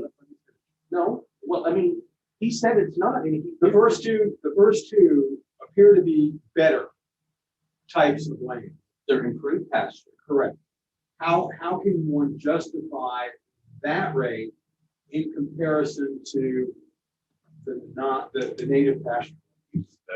Again, right. Again, what it is, it's the number of acres of improved pasture that we have in this county. I'll say it again. I didn't put the type here. It's what's here. So when you go back, in answer to your question, you go back, Scott, if you go back,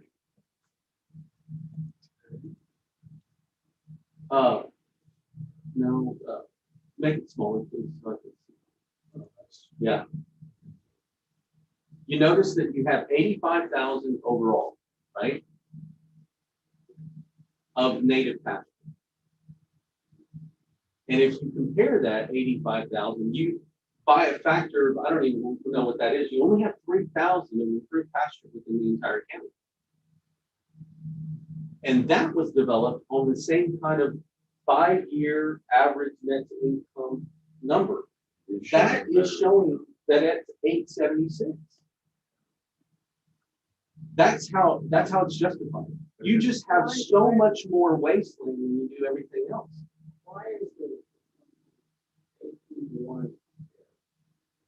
Why is the number $129, and when we look at it on the other page, it's $100. No. The AIP. Yeah, it's this one down here. But why then with landing its better income? Why is it?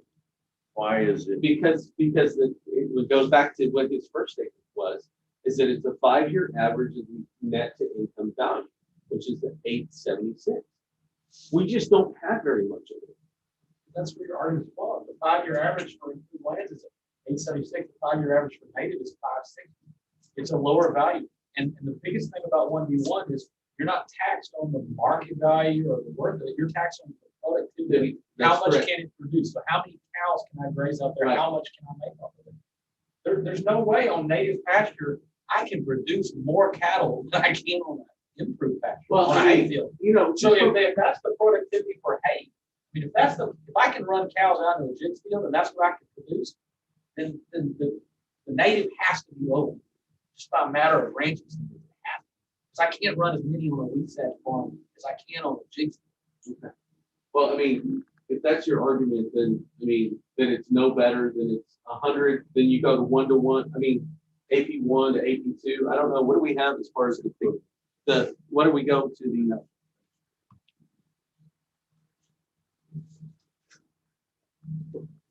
What do we want to look at? I want to look at the card.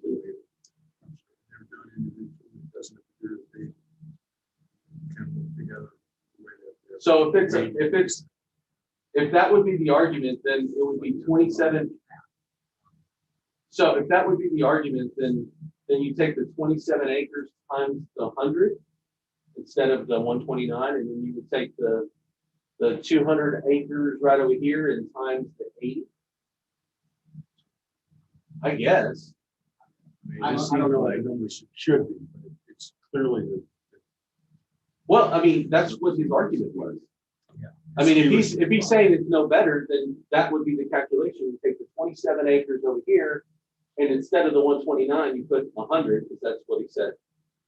Well, if you believe 100 is the right number. I said 400 produces the improved pasture. We're not able to produce that. That's what I just said. That would be your argument. But again, there's nothing there. Like, what if you produce to say that 100 is not, 121 is not right? You haven't produced anything. But if that's your argument that, hey, a hay field would be better than this, then you take the 27 times 100 and that gives you a number, and then you take the 201 times 80 and that gives you a number, and then you get another number right here. We're talking about $23,100 productivity value, which is correct. It has to be promulgated through a state. This is the way you do it. Is this the first year that the state has gone to this? No, this is the first year. You either get to do it by. There's some counties that do it by. And correct me. I mean, This is the first year Aransas County does soil, which is why. And again, ranchers aren't going out there and taking the soil sample. I'm saying, I'm an OS or a BCG, and that's why I think it is fairly skewed. I assisted the Texas South Erosion Cattle Ranchers. We assisted the comptroller's office. I wrote the ag manual in 2016. I believe it was. All I did was take the ag manual and the statutes and apply it. And that's how I got to $56. I based on tax rates, the lease rates, and the net to land after the election. So I just followed the formulas that are set forth in the law, and that's how I calculated the $56. I don't think that is accurate. I understand what they were trying to accomplish. I don't think it translated to an accurate result.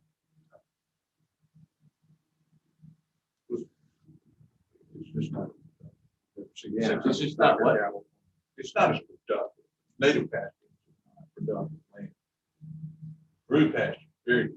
See 600 stocker cattle, dry range, beautiful. Improved pasture, you see, you know, less than half, a third of that many cow calf operation. Pasture, loose, rounded up, doctored, put back out. Well, Flesh. I don't know what the exact numbers are. That one page that shows the improved pastures less than even the better native pastures. That just seems skewed. That just doesn't seem quite right. I don't know what the right number is, but I agree with that. Did you have, I didn't see any evidence. Is there anything that addresses the calculation? You said you took out of the code, basically. yes, sir. Simply put, the formula they followed, and I can. You can ask them to scroll with it.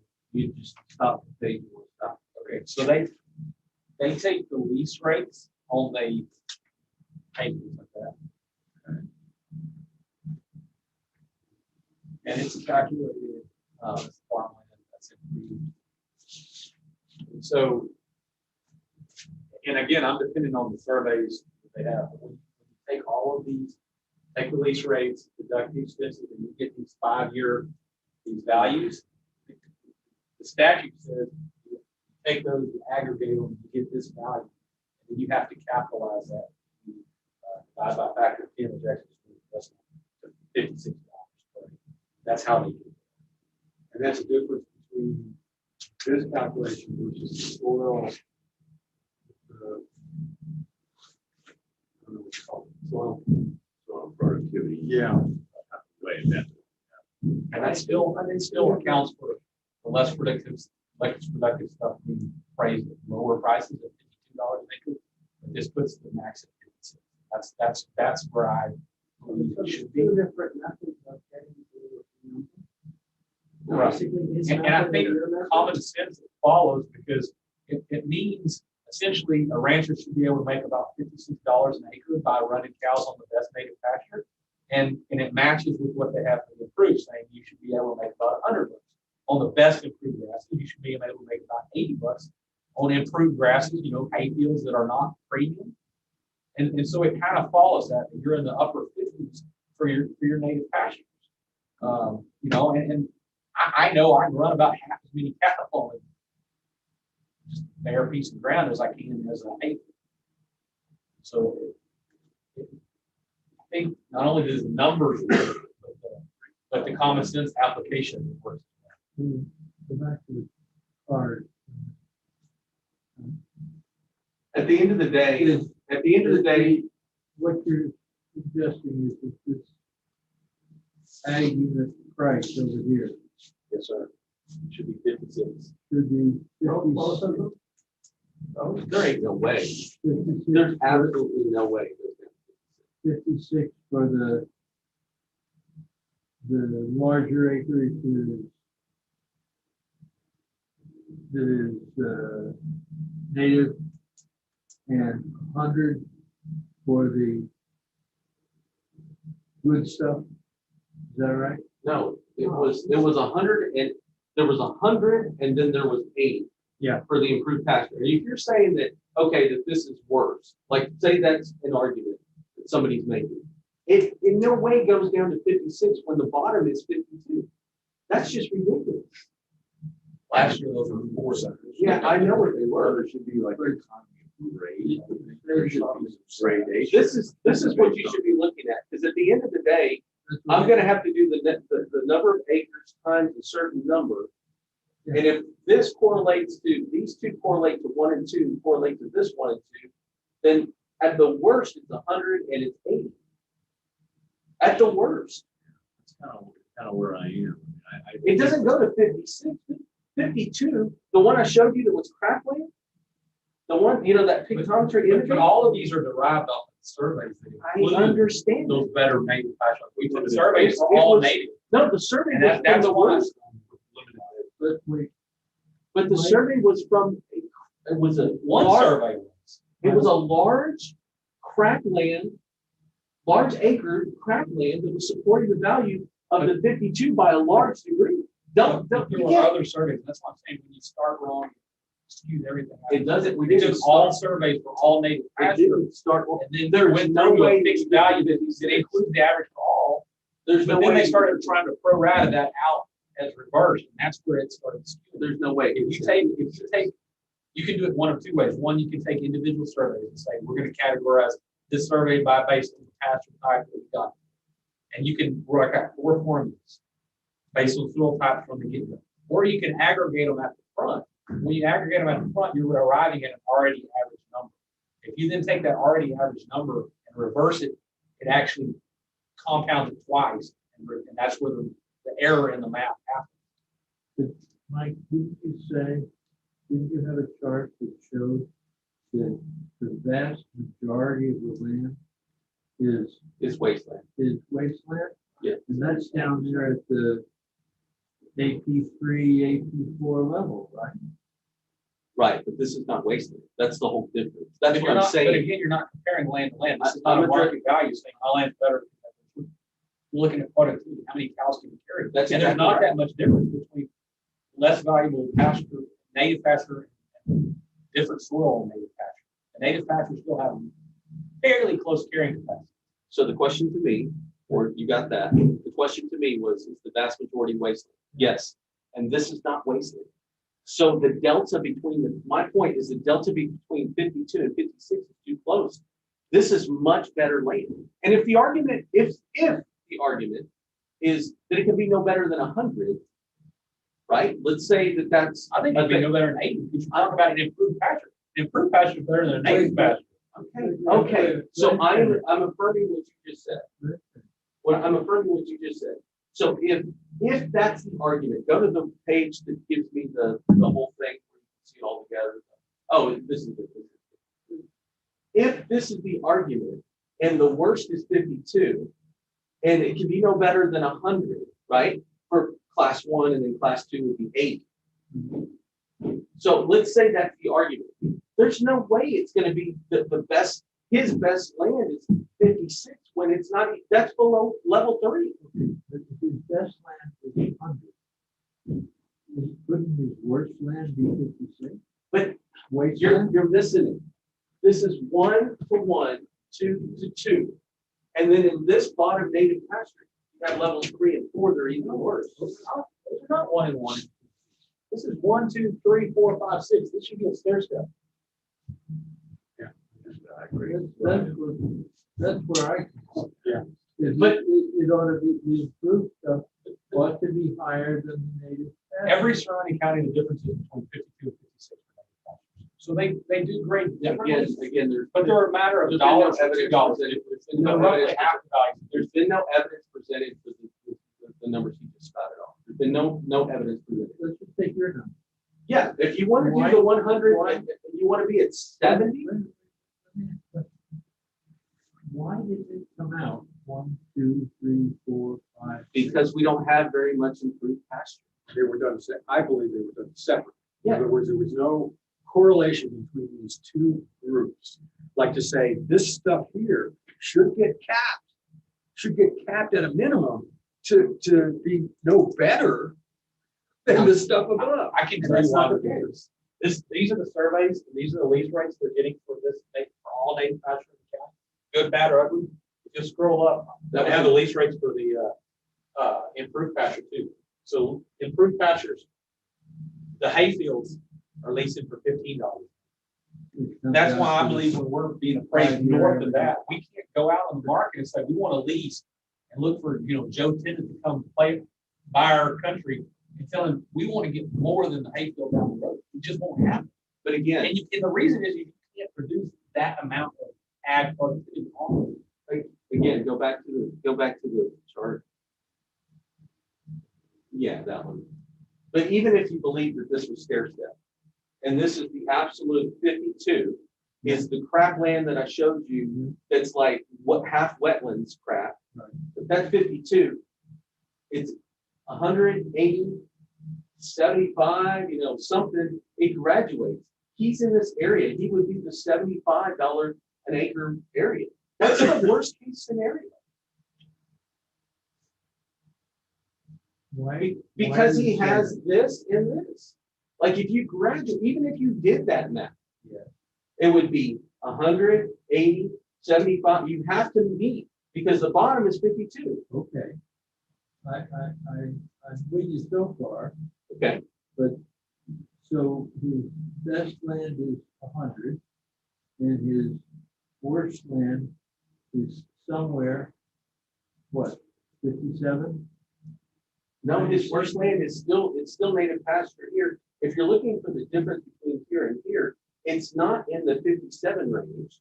It's in the set, like, if you're even going to blend these numbers, which is not a methodology, but again, if you were to do that, you start at 100 and you end at 52. You have 1, 2, 3, 4, 5 units, right? To get to the 52. Yeah. His 2, there's no change in the fact that his 2 soil types fall in this number and this number, the good and the average, because those are his soil types. Right. So if you're going to graduate from 0, 100, 80, then there's a next X, Y, Z, and you have a fixed number at 52. So it ends up at about 60.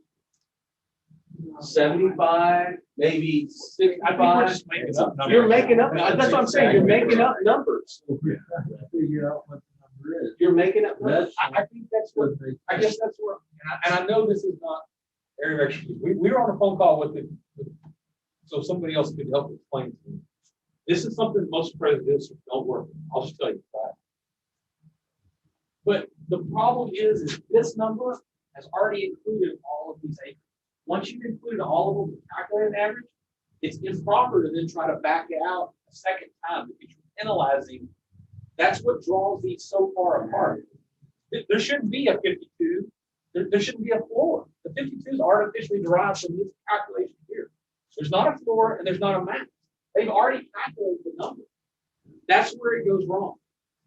Can you give us some indication as to the productivity differences between the bottom 4 there?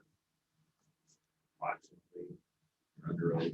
Yeah, I was about to say, I don't know if I can.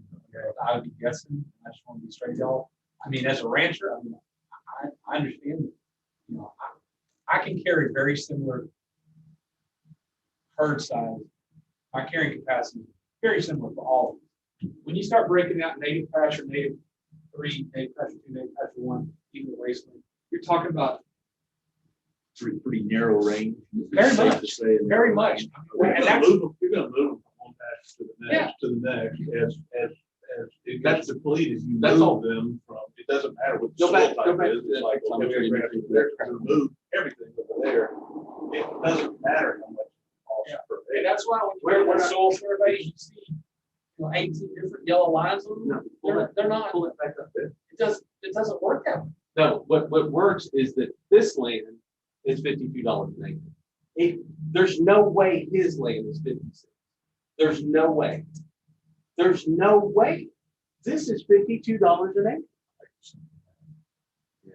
If you want to go with simple math, then you're at 100, you're at 80, you're like at 75, you're like at 65, then you get down to 58 and 52. I think there should be some gradation between those. I don't know how much, but I think there should be some gradation. between quality. You do it. You do the math. You do the math and figure out what, I mean, Can we look at your Paper chart? and gravel. The 56. Do I mean, I see this. I'll throw it down. Paper or- You had That's- your- so really what you're trying to do is you're trying to plug in 2 numbers right here and right here. You're trying to figure out, well, here's 80, and then there's a number, and then there's 58. Yeah, I'm trying. It wasn't like going in one ear out the other. But I understand it's 5.6. And from that point on is where things appear to me to go off the rails. Right. And trying to now take this 5.6 and apportion based on the percentage or, you know, some perceived percentage of crap versus, you know, a little better versus a little better versus a little better, it is where, since the crap is so overwhelming to the number 75 over the whole of 85, it kind of, to me, skews this type of reverse engineering. So if I try and now say, well, let's not consider the 129.97 blah blah. You have a number which of 5, 6, but you also have some differentiation between qualities of lands. I think, no, sir, I don't agree with that. I don't think the statutes and the legislature allow. Okay. If you do, I think you have to start with different surveys, which they do. They have surveys submitted for improved, and that's where they're seeing a lease rate of about $15 an acre. And they have surveys for native, which is about $10 an acre. I think if you're going to go into a graduated system where you grade it differently, you have to start there and say, you know, okay, send me a survey for your AP1s, send me a survey for your AP2, and then you can go out. The difference there is going to be, you're going to see the lease rate very tight. So you might see a lower end lease rate of $10. You might see a topping rate, premium native of $12. And so when you work those forward, you're getting a very, very small difference between five numbers. Here, when you add, if you take this as being true, you add back in the expenses and all that, you come up with a lease rate of north of, I think, $18, something like that, which means supposedly these people with native pastures are leasing more than acres, and that's not true on a market standpoint, but on a productivity standpoint, which again, it's hard for me to keep remembering how these appraisal systems work. They work on carrying capacity, and I can't run more cows on native than I can improve. In reality, I can't really probably run half as many on the native as I can on the premium field where I put my stock. So since we're not really talking about fruit pastures, we're talking about native pastures predominantly, can you tell me on an AP1, is it covered in lease action and mesquite? AP1 is? So, okay. AP1's covered in lease action and mesquite. From having done this a little bit, a lot. You know, it's pretty tough to run cattle under. And it's also easily tough to move cattle out of these actions, covered pastures. So it's harder to work. Get them in fruit pasture. You start on one end and push them all the way to the pen. And it's simple. So this is hard work. Even at the best improved neighborhood. It's not. Is this approach? Yeah, price. The other counties around 50 cents. what approaches are they? I'm not aware of anybody's done this. All right, so here's the thing. Here's the thing. Here's the thing. You have a soil survey, and then you have a survey of a lease rate. Again, I'm going to reaffirm, pull up the pictometry. He's talking about lease rates, and you have to back into 18. This is $15 an acre. The survey that was turned in for this is $15 an acre. So is it that unbelievable that better land goes for 18? It's not that unbelievable. This is what this guy turned in. Where'd you get 18? No, he said 18. He said reverse engineered the 18. I said, this is what was turned in was $15. I do know these rates. So again, all I'm going to say at the end, because this is not going my way, go back to the thing. Well, I don't, I mean, we're just trying to understand it. I mean, it's just go back to this. Oh, yeah, it doesn't. If you graduate, and if this is the idea that it could be no better than 100, no better than 80, and then you have to plug in a number here, you have to plug in a, because at this point, everybody's just plugging in numbers. It's no worse than 58, and it's no worse than 52, for sure. You're gonna have to come up with a number here and here, because that's what he has. He has that from a soil type, and he has this, you can shake your head all you want, that's what he has. But see, I don't even buy this, okay, because of that. But that's what it is, based on it's based on the 5-year average, which he even affirmed to you, he even showed it to you. 87. You can actually, 87. you can actually disagree with it all you want, but that's what the 5-year average is. Do you agree that 87 is too high for approved? No, he doesn't. Honestly, I haven't looked at it. so No, I can't that's, say. yeah. I would have. So for you to even make that assumption based on what? Nobody's presented No, evidence you're that that's trying to incorrect. draw a No, you conclusion. made a statement that you said, I don't buy this. No, Based I on think what? he's Let me right though. explain it, Paul. It's flawed, and I- just so I you know, I disagree do with have I other, disagree. some of This is the other not properties methodology. we have that are under There's gonna be preservation two have here. AP3 and AP4. So I'm not just talking about these two. Right. My theory is it's flawed to start breaking them apart in the manner. that we do. Everything. That's why I in think mind. one value covers everything. I don't understand everything that from makes this sense. point here is questionable to me. To come up with these numbers, not only these, but these 12. Okay, and then trying to draw a conclusion or a way to balance or apply this down to here. It makes no sense when this is as equally flawed as this. Well, that was a statement that was made by this person that it's flawed. But there's nothing to say that it's flawed other than the fact that you say that you want to balance this out. I'm affirming that that would just be, you would be throwing numbers at it. But I'm saying to you that if you have this and you have this, and the vast majority is 75, and you have surveys that are telling you $15 an acre of crap land, then that's what's supporting this floor. Well, the simple part is each track has essentially 4 different grades of soil.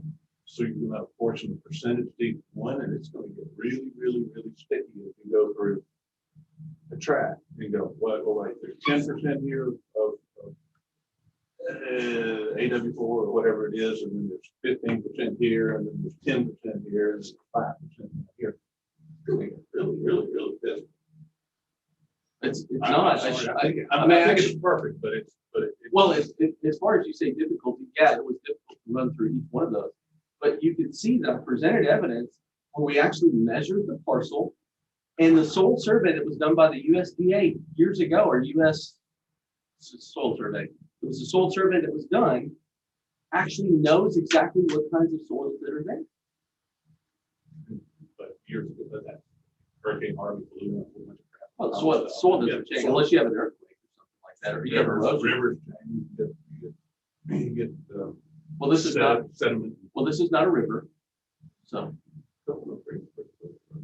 it's the southern boundary, but it would represent what, less than like 50 feet of a 200-acre tract, so it's not. I don't know. Again, you're making an argument for him instead of I'm trying. not really. Okay. Well, So let I'm me just saying ask, it's let me really ask hard you, to decide. well, let me ask you this. You talk about the surveys. Okay. And we harken back to the big picto of the crap plan that you said was 15. the actual survey turned in by the property owner said they would use it for Okay. $15. And how many acres was that? You know, just I can look it up. because while he's doing that, I'm looking at this one statement that says Aransas CAD 2019-20 local Summary. survey had limited data Summary. due to few and incomplete responses. Lease income augmented, blah, blah, blah. So, I mean. 449 acres. Okay, 449 out of 75,000.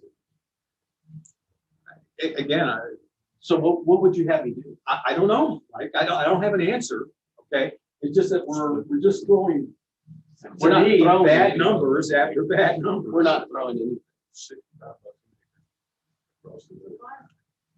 I think we need 5 years net income is the way to average. seems to be the way we roll and do it, so it's 560. But we're somewhere above 560.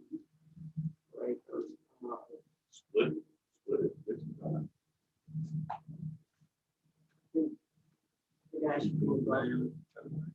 The only other, I mean, I kind of get the gradation thing up to the point of, like you say, Scott, when they start reversing back.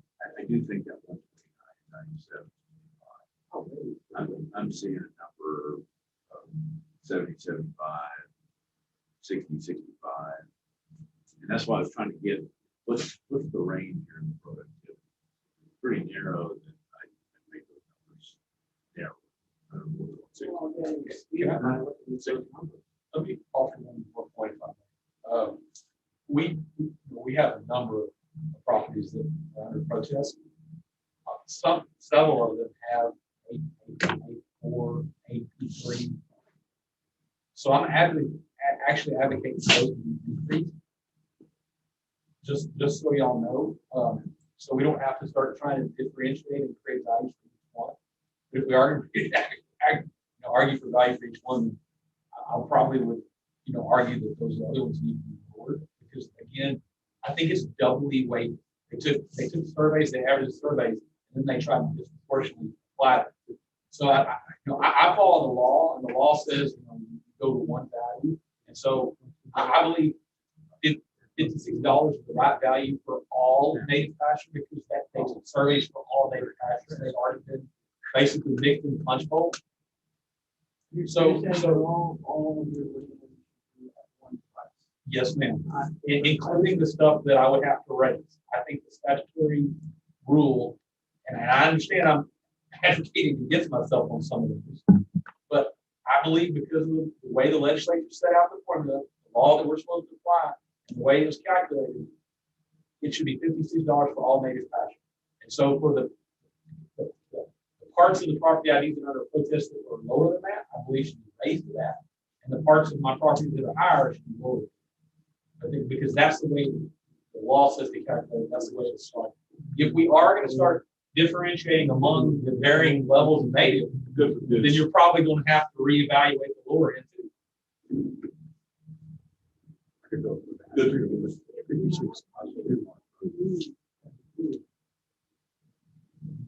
Look at how I want. He's giving us one way.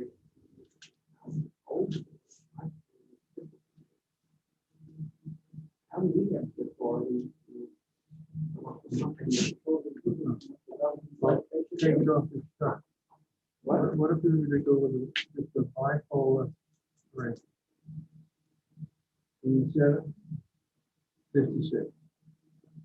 87 going through, 56 for native. And it's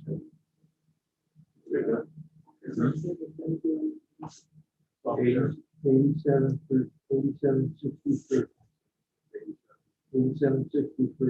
It's not the way you do it. It's just not the way you do it. I mean, if you're going to use even the 87 is the 8760 for improved is a 5-year average starting back in 19 and going back. The same thing for the 560. We just don't have very much improved pasture. We have a whole bunch of native pasture. We have the predominance of wasteland, and it's still it's still leasing at $15 an acre from the one I just showed you. So I mean, Why are you not doing this? Calculated? They're stupid. No, he's saying that it should be $56, $56 an acre for the whole. Based on the 560. Again, it's the subsoils are producing better. You're talking about weed coverage, and we're not doing that. We're just doing a soil survey, and it has an inherent productivity value that's there. And if you're looking at gradation, you're looking at somewhere in this, $65 an acre range, and I'm okay with, I guess I'm okay with just going, because that would be the easiest way to just calculate all his acres at a certain price. He's advocating for 56. I'm advocating that the best right now, I'm getting my butt whooped at 65. I'm not just taking on the property owner agent. Yeah. plus 65. But how are we gonna apply that 65 to, so now to all of our lands that are 3 and 4 and everything else? And that's why, I mean, once you have a flaw, it compounds it when you start. You have to either follow the formula And there is a and formula. get an accurate answer or not. Where'd you go with? 56 for native, and 87 for improved. I'm with Charlie. Right, okay.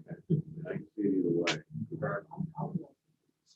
Well, you have to be, it's native pasture, so we're not talking about improved pasture anywhere, so improved shouldn't be in the equation, like you don't have to make any kind of statement about that, because we don't have an improved pasture that's under protest, I believe. It's just native pasture. So you're talking about that lower group.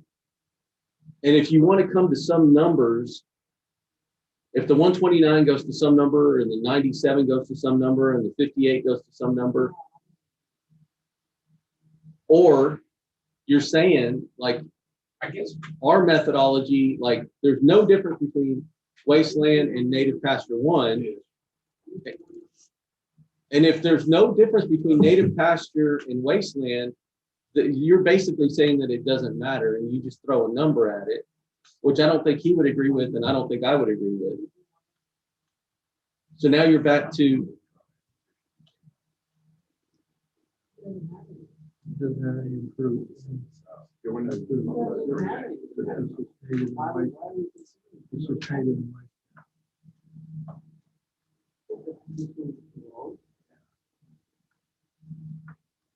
I mean, it was one number, 65. So here.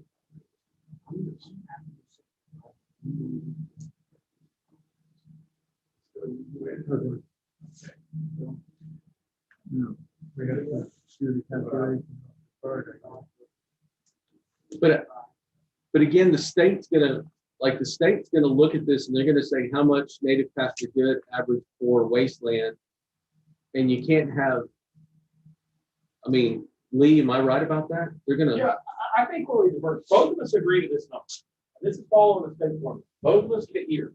Where we diverge is, I believe, because you've already calculated all of these categories and you get this number, that number is reflective of all of it. Where we diverge is now they've created a system that's not in the manual, not in the law, start aggregating out stair-step different values. And I can't tell you how to get these because there's no formula for how to do it. I don't know if it's correct or wrong. All I can tell you is that is calculated with all those inputs. And so I think $56 is the right number, but if it's not the right number for all, then I'm not sure how all these other hearings we're gonna have, how I suggest to y'all what the right number is for our lands that are here, for our right numbers that are here, the right number here. I don't, other than just pick numbers I like. So I mean, I don't. Yes, ma'am. Whether it hurts me or helps me, whether it raises me or lowers me, I believe that's the number that's calculated, and that's where the appraisal district and I both agree to. That's where the paths split. Yeah, and what I would say, rather than putting a whole number on any one of these 4 things, like a round number, let's say it was 60 or 65 or 70, or whatever number that you actually end up. What I'm suggesting is that you actually put a number that you're comfortable with right here and right here for these 2 numbers right here. You pick a number here and here, and that way in my card, I can actually say it's a number and a different number, because when I go to the card, it's going to be one of these 4 categories.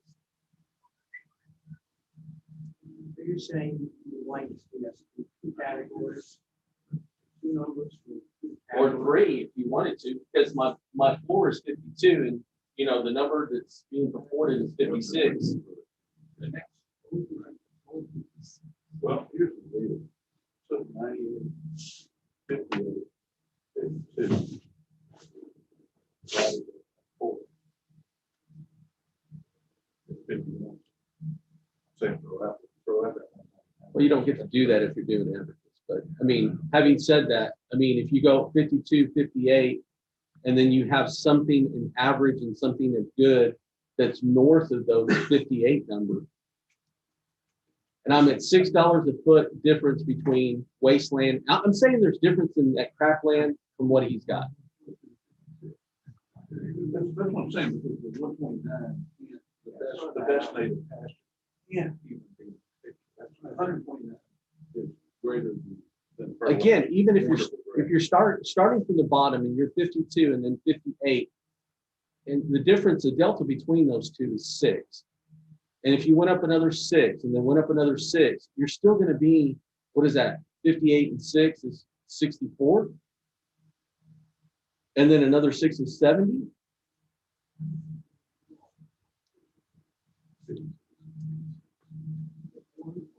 You can't pick one.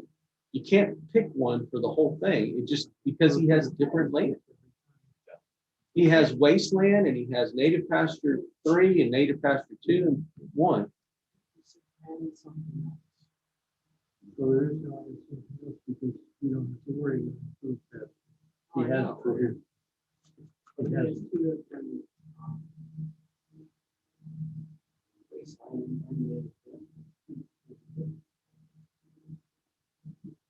I like to go. So I'm saying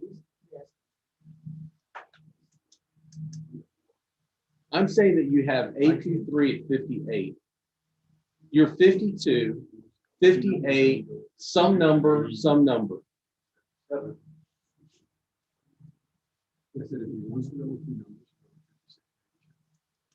No, but we're not even talking about improved pasture at all. I know we're not. I keep hearing 2 numbers, a desire to have 2 numbers. No, 3. More than 1 number, it's 2 numbers. No, I'm saying that your floor, if your floor is 52 and then AP3 is 58, pick it. If you wanted to go even some number for AP2, which is in native pasture, pick a number. I mean, if it's some number, you know, whatever his.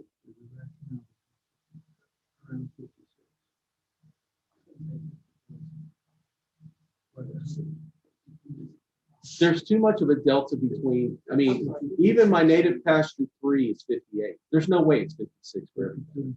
There's no way.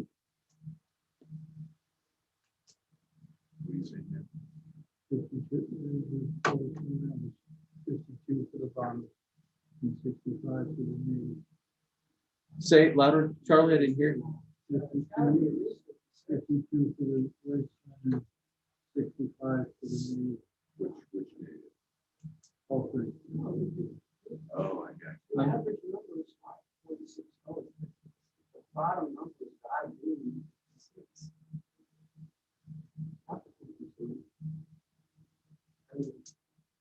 Oh, I get you. Okay, yeah. That's But- $5.6 before you use, where if the burden's from there on. So we're dealing with $5.6. So he's saying $56. This calculation. And some of his For the wasteland is government. going to be higher than it should be. But it's not 1.9. Right. He doesn't have very much waste in any of this stuff.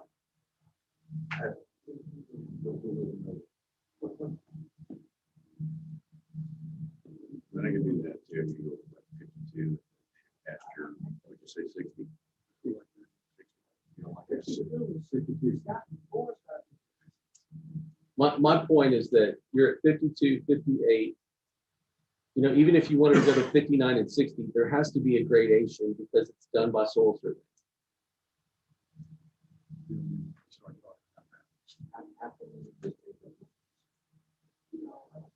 The only one that has a basis is the 5.6 for the only one that has a basis is 5.6 across all 4 categories. Oh, God. Okay. Make a motion and then we'll do them all. All right. I agree with Charlie.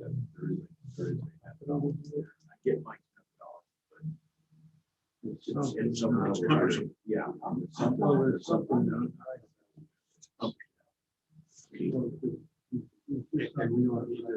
need to put another number in the motion because as it pertains to these cases.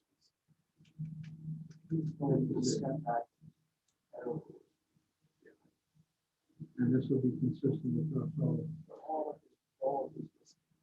What's the price breaker that you gave? Okay, so I'm gonna make a motion on case 2021-2128, account number 26034. When considering Q8 ag use of space or other special appropriation. We have to do the bottom. Yeah, we're gonna give you the total number of acres and then you can calculate it. I think this one has legal acres of 200.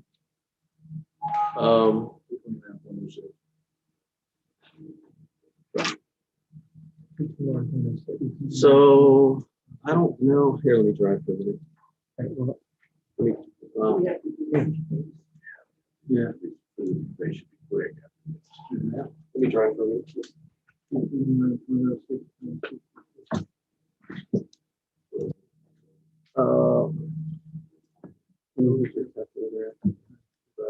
At 201, is it? I have 201, 57. I get 12 acres, 36. At least 32. No, that's this number here. What you said? Yes. So it's you have 229.06 acres.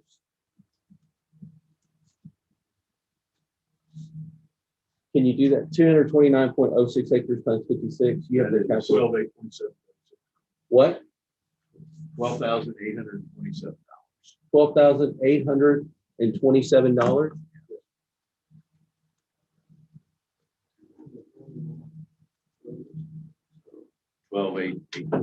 So you just need to put in that number.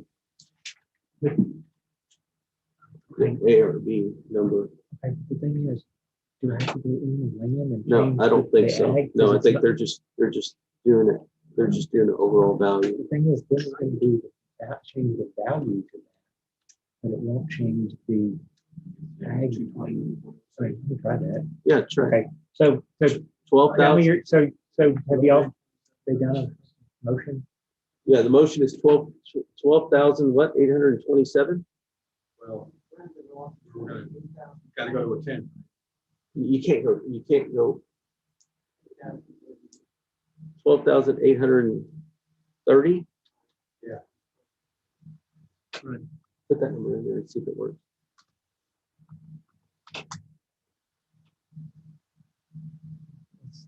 You made the motion, right? I'm going to now.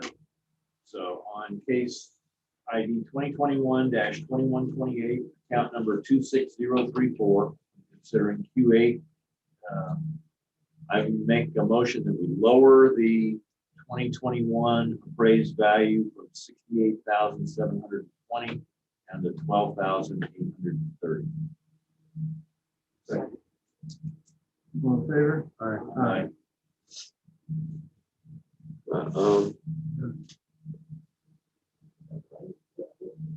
Just hit distribute right there. Just hit Actually, distribute at the that's, bottom. that is,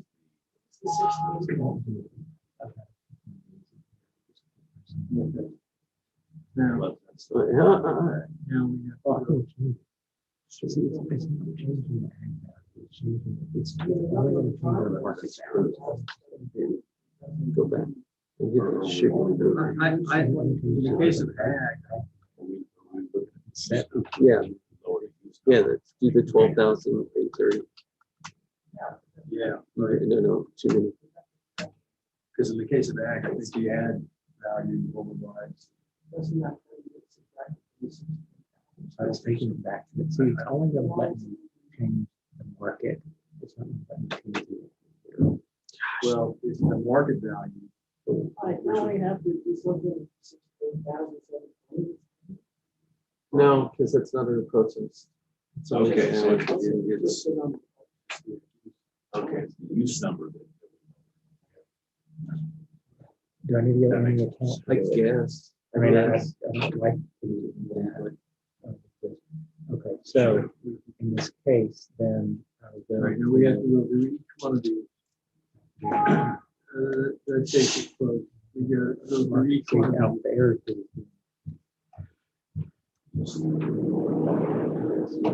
Do the same. We're gonna take 5 minutes.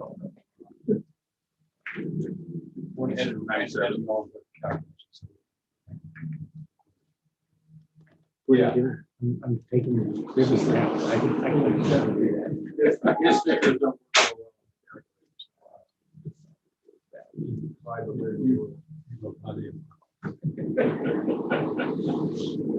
you doing? I'm taking it out of the. All right. So now go to land. Yes.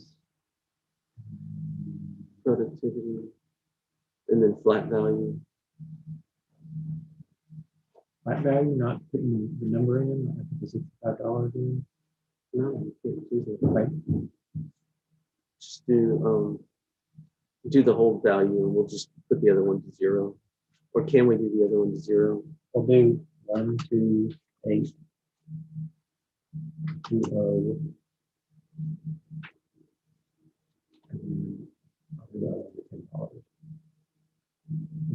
I just don't know. I don't know. I don't know. We can have one for 0.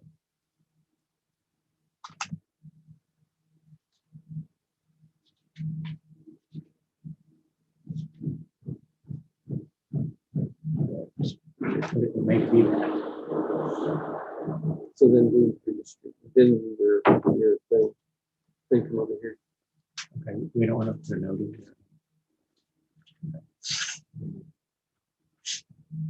All right, so it's done. Okay, it's gone there. So we're the same speed. And then we'll put market to that too. I think so. The market value didn't change. Just put ARB assigned. Right. No.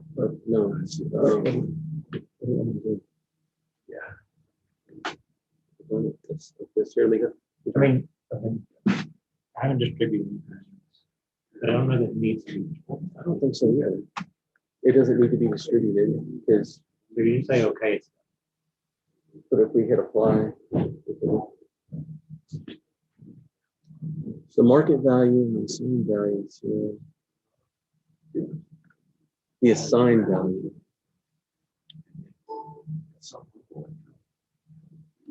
Okay, click yes. Two closes.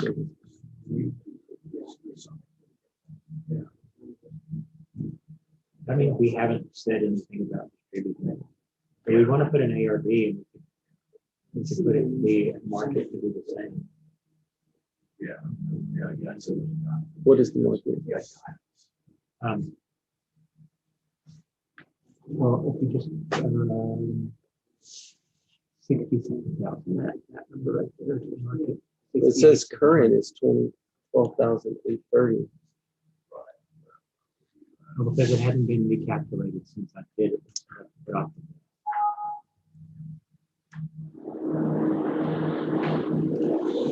See, this assessed is not right. Why is this assessed?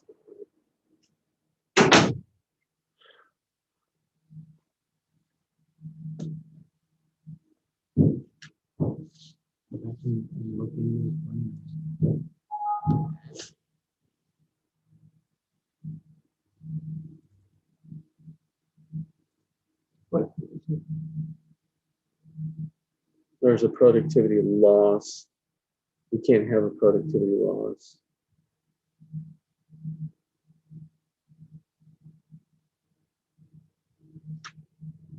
I don't know how to do this.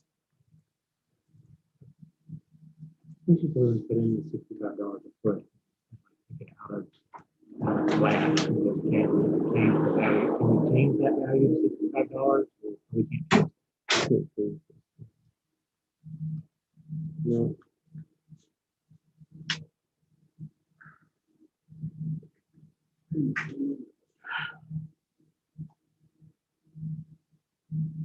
Okay. Here's the thing. This one is too high. Is change this one to $1,200. $3,550.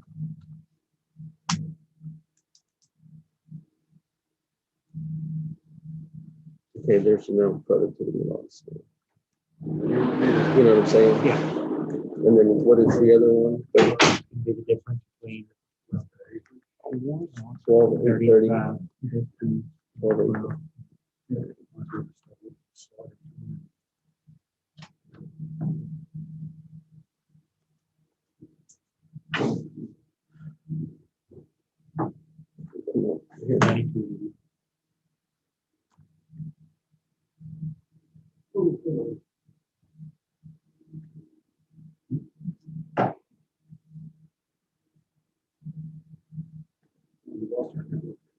92. No.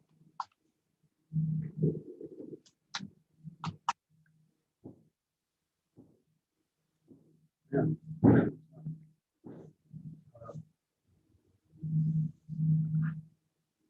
Just put up through this back.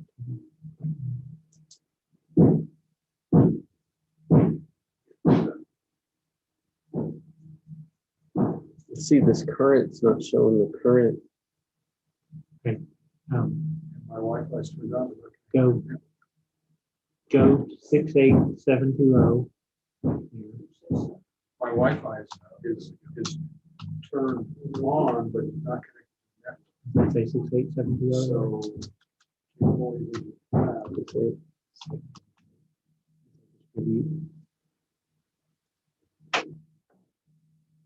It's doing the distribute already. So just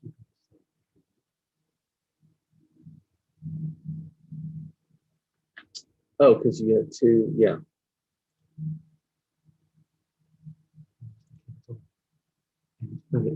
Yeah, this is right. Yeah, see the ag use and the assessed is right here. So that's the way we do it. we just gotta have the number. So then we have to do okay, or do you have to do anything else right here?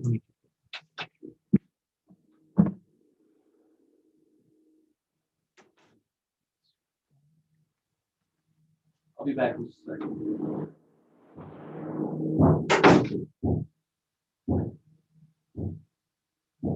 Totally lost control. And I admit, We're not gonna hold it. huh? We're not gonna hold it.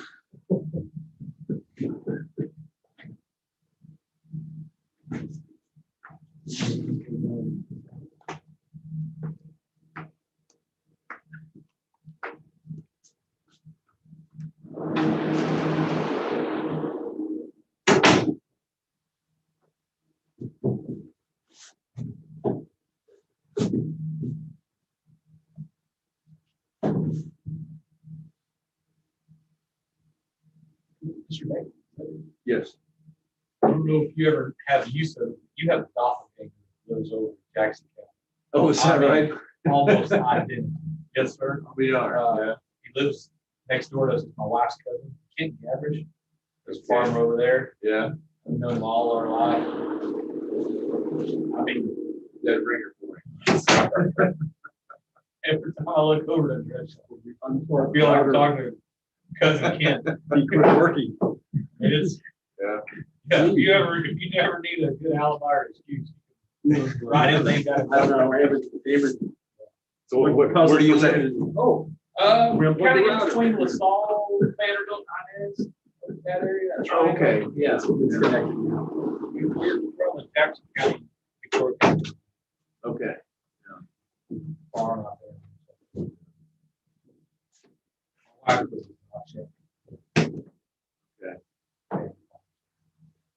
My wife grew up on a farm. Look for your calculator.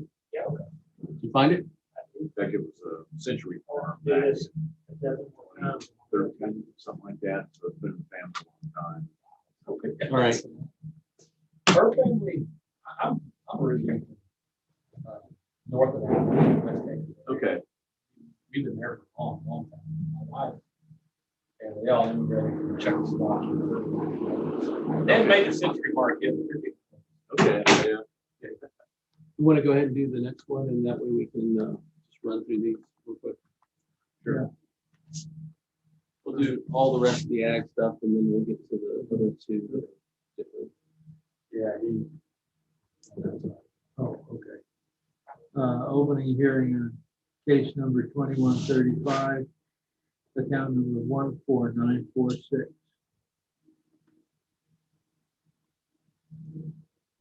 Under protest, looks like Q1, Q8.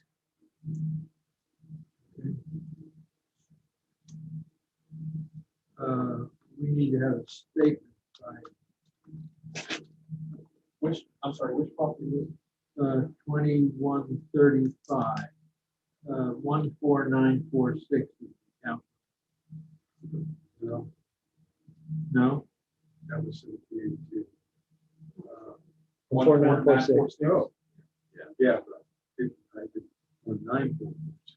Never mind. I would propose that the appraised value be reduced to $1,204. Productivity assessed value. Productivity assessed value. Based on pricing.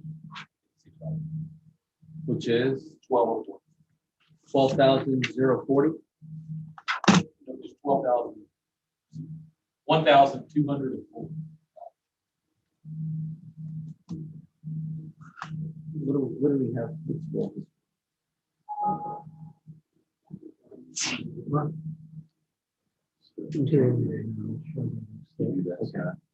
Yeah, it's 21.5 and you did the math with the 1204, 1,204. 2140. I know, but 21. So I'm going to make a motion now on case Wait a ID. minute. Mike, do you want to say anything? I need the acres. It's 21.5 acres.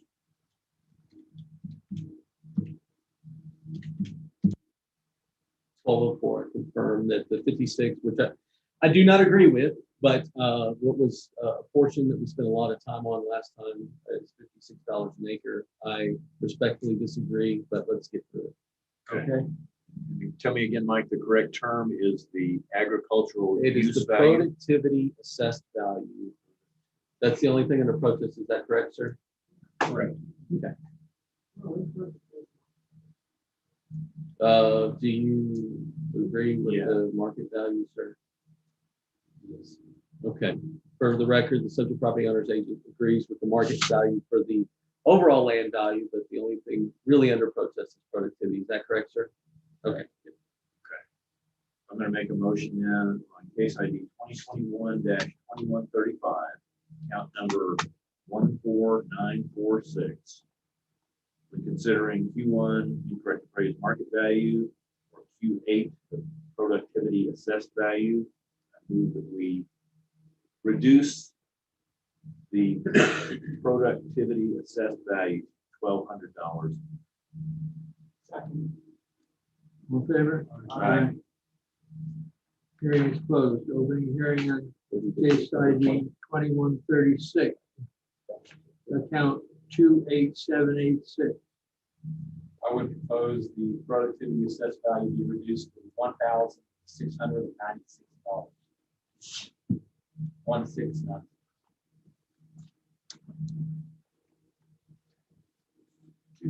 Yeah, 30.3 acres.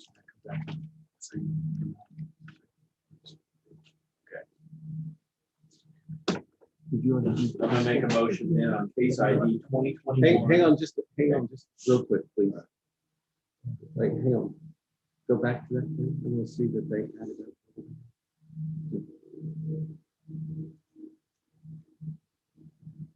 That's 1,264. Okay, good. So you opened another hearing. Go ahead. We just need to catch up here. And the account number again? 28786. Okay, and then the number of acres is 30.3. Yes.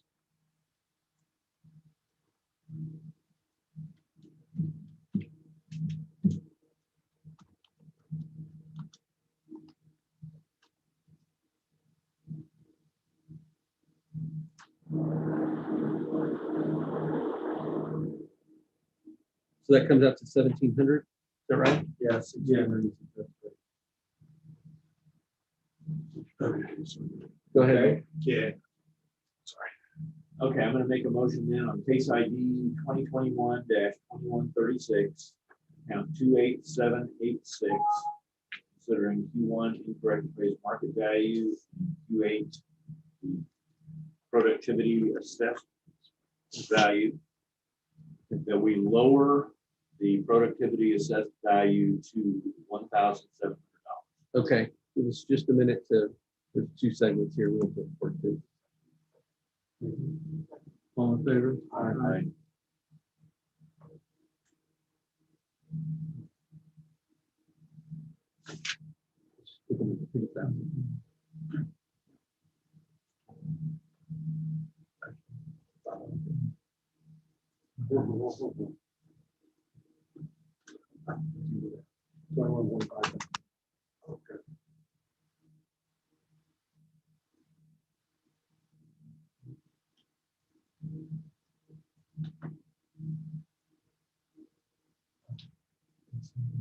$1,700, so overall, so if you did 1,007, did you do 1,700?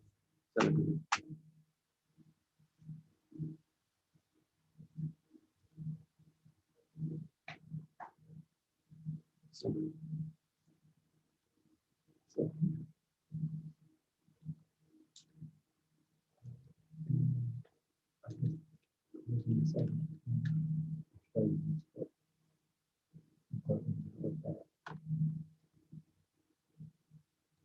you're not putting it in 9,600. Yeah, 90. I don't know if you should put that in there because that's the market value. Right, but you can change it like that. You don't have to do it. I can put it in there. Yeah, man, that's why it's telling you to. No, we don't put it in.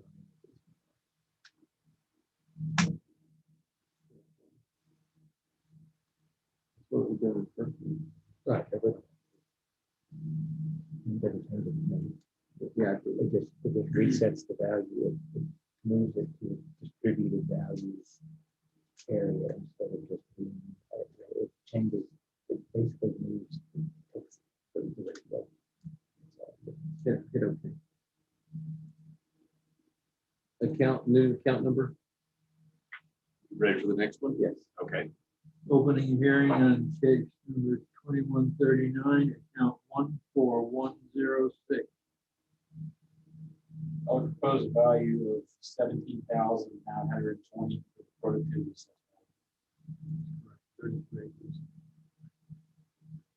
320 years. Sorry. So I'm gonna make a motion then on case ID 2021-2139, account number 14106. When considering the incorrect appraised market value, Q1 and then Q8, the ag use value, that we lower the productivity assessed value to $17,920. All in favor? Aye. So just do the biggest one is the, okay, good. I mean, you can say that we got first. And this one is $44,000. And this one is 1,500 there. It's 70, all right, it's 24,000. That's what makes better. 16, 16, 16,000. And then on this one, do 1,000. And then this one, do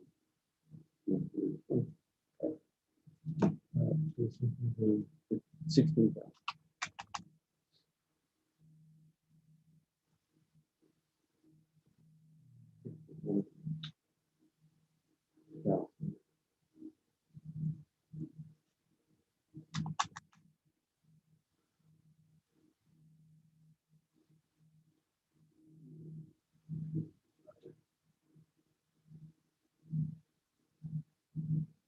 This one's 900, 920.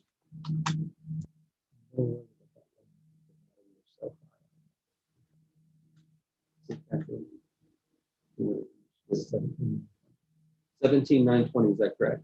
Correct. You want me to go back and do? Yeah. Leave it to the 96. And Lee, if in your next, all your other cases, if you just say that the market value itself is not under protest, that we're only, and then you've already addressed like the productivity, but just, you'll say that.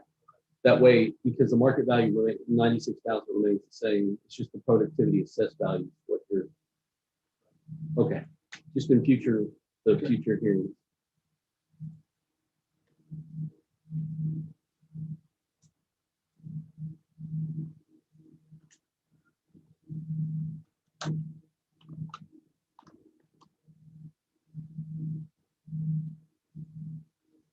We're ready for the next hearing, by the way.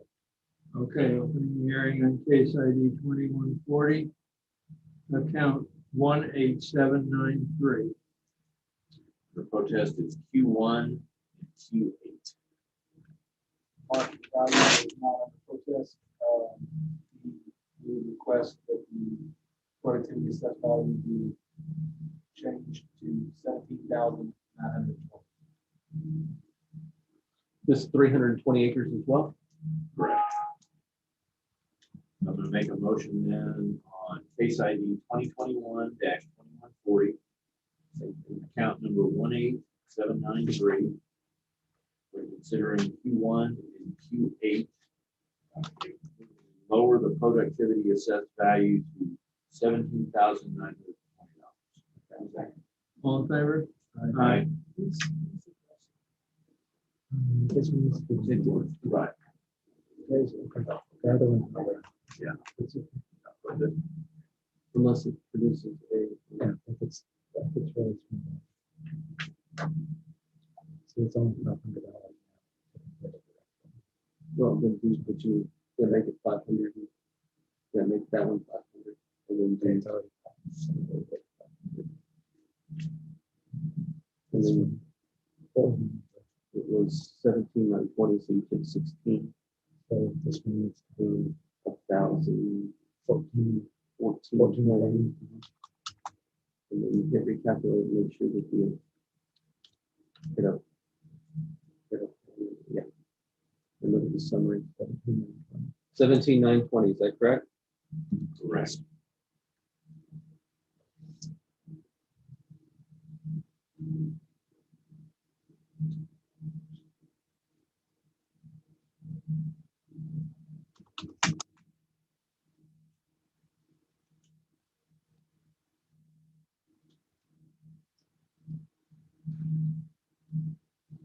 Next case, Opening a hearing on case number 2141, account 26033. The protest is Q1 and Q8. We would request market value stay fixed at 24,000 and the productivity assessed value be reduced to $4,480. Okay, I'm gonna make a motion then on case ID 2021-2141, account number 26033. When considering Q8, that we reduce the productivity assessed value to $4,480. All in favor? Aye.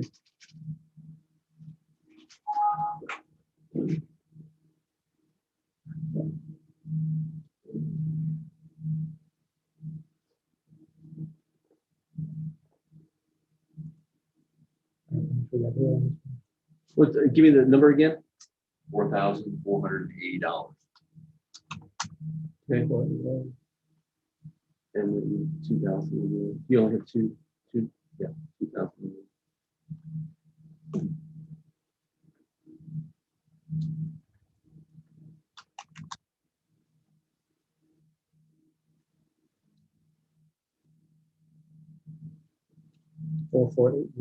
Mm-hmm. 4480.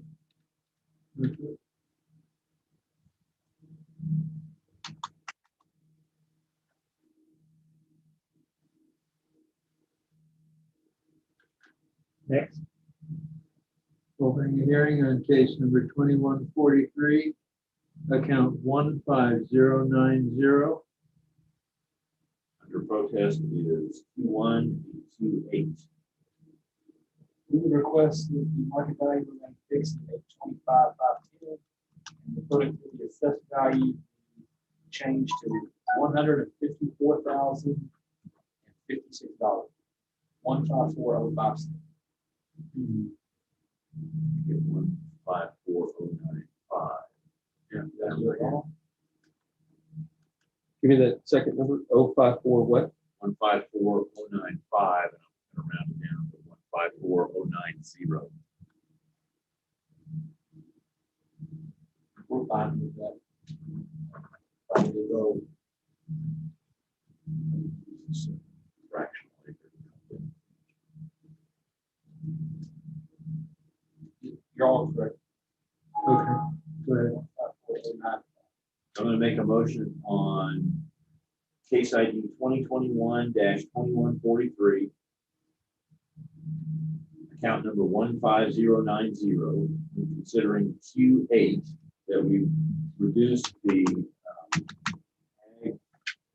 productivity assessed value to 154,090. All in favor? All right. Oh, no, no.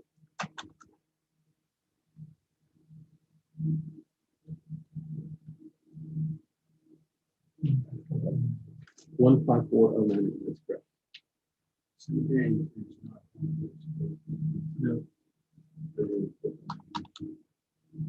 We're gonna deal with that too.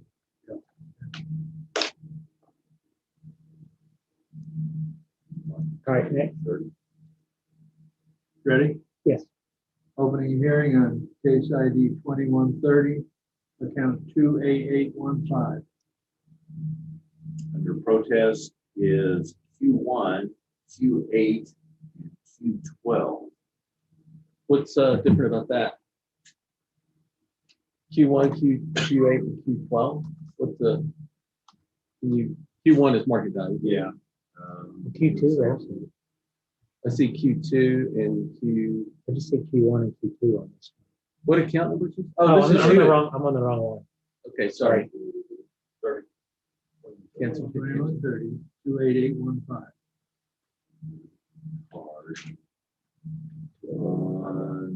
Now the protest form, it just has Q1 and Q8. That's all that matters. For the record, Lee, just say that, you know, what you're protesting and what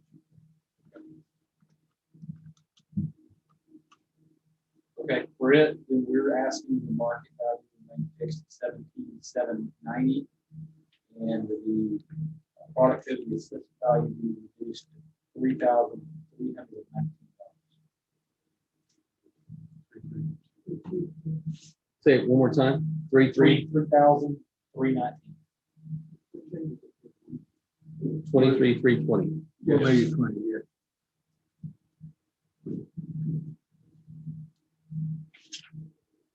Right. Okay, I'm going to make a motion on case ID 2021-2130, account number 28815. When considering Q8, that we reduce the productivity assessed value to $3,320.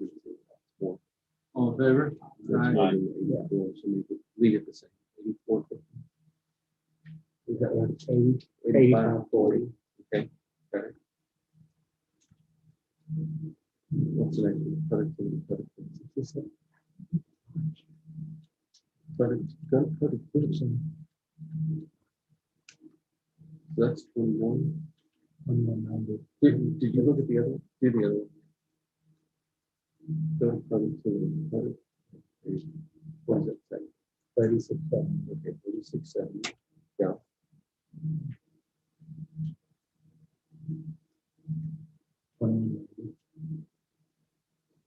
Okay, we should have like 2,300 on this. 3,000. 470. Can you give me the number again that you had? Three for the last case, 3,320.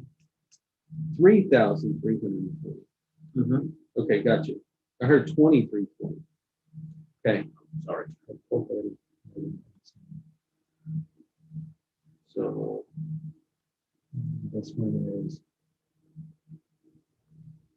So do, this one is can be, here, look, do this. Do 2,000, 1,000, and then 3.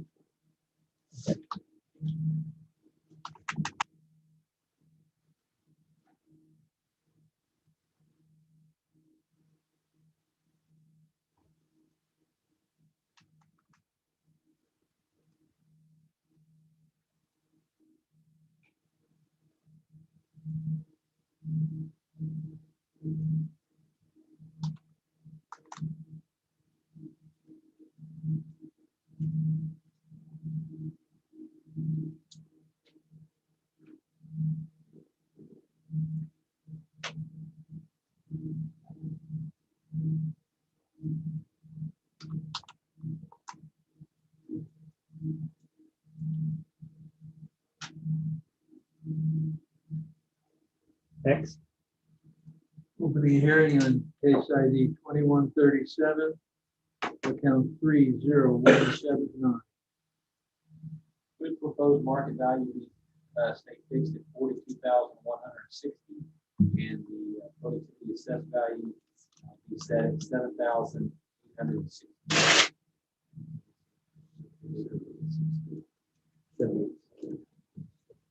So I move on case ID 2021-2137, account number 30179, considering Q8 that we change the productivity assessed value to $7,870. Second. All in favor? Aye.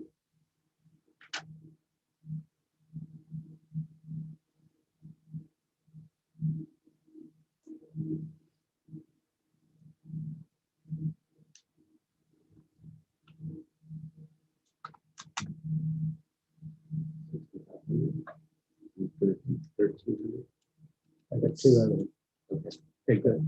Just one more. 6,000, 1,860.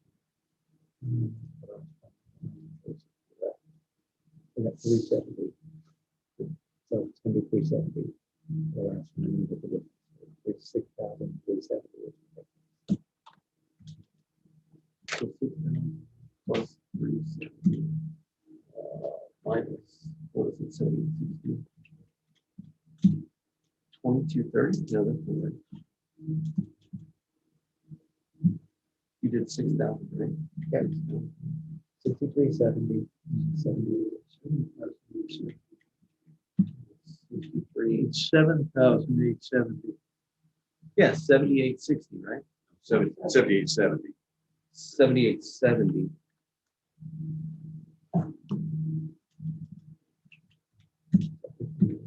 Minus 63, what? 6370. 1,500 even. 7870. Yeah, 7870 is the total.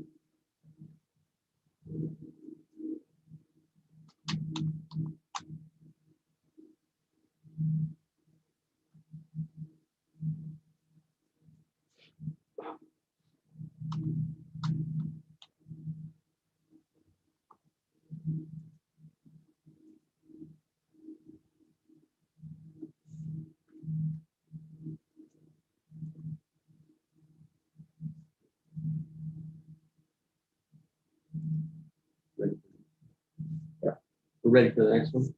Opening a hearing on case number 2138, account 28812. Protest is Q1, Q8, Q12. Make sure that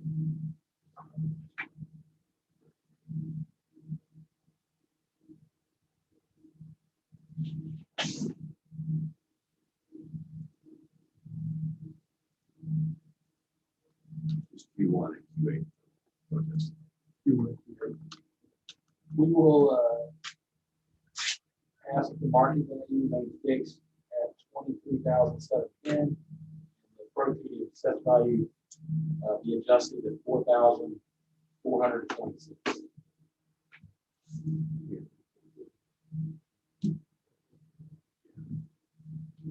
Okay, I make- 4,430 is, yeah, make a motion on case ID 2021-2138, account number 28812.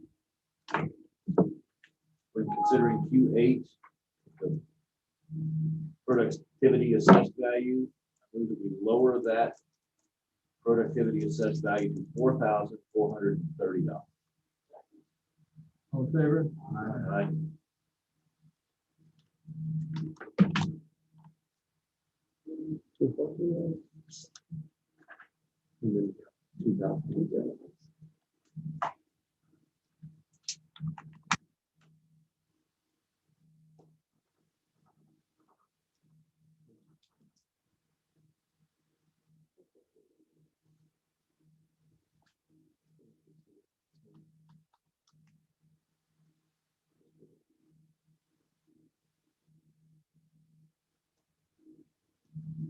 Okay, we're ready.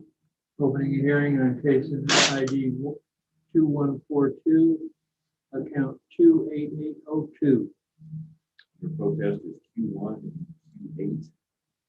You asked the market value of the land at $15,790. And the productivity assessed value reduced to $2,946. 2950? Yes.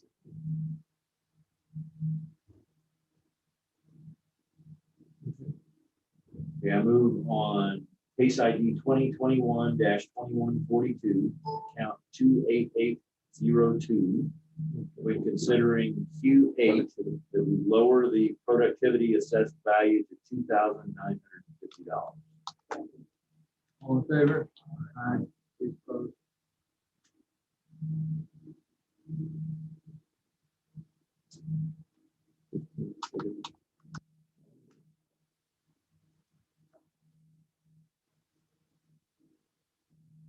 Okay, we're ready. Opening a hearing on case ID 2144, account 28805. Under protest is Q1, correct appraised market value, Q8. Last market value within the state fixed at $11,840. And the productivity assessed value changed to $2,200.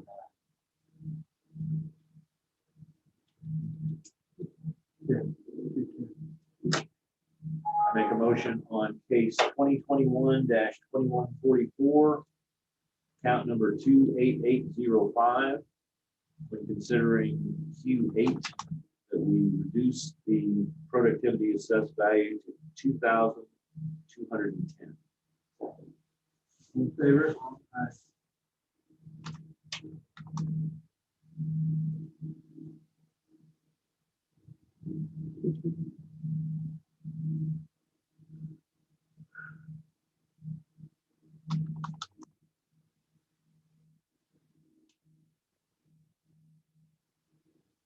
Okay, we're ready. Opening a hearing on case ID 2145, count 28787. The protest is Q1 and Q8. We would ask the market value state fixed at $60,000 even. And the productivity assessed value would change to $11,200. Make a motion then on case ID 2021-2145, account number 28787, and considering Q8, I move that we lower the productivity assessed value to $11,200. All in favor? Aye.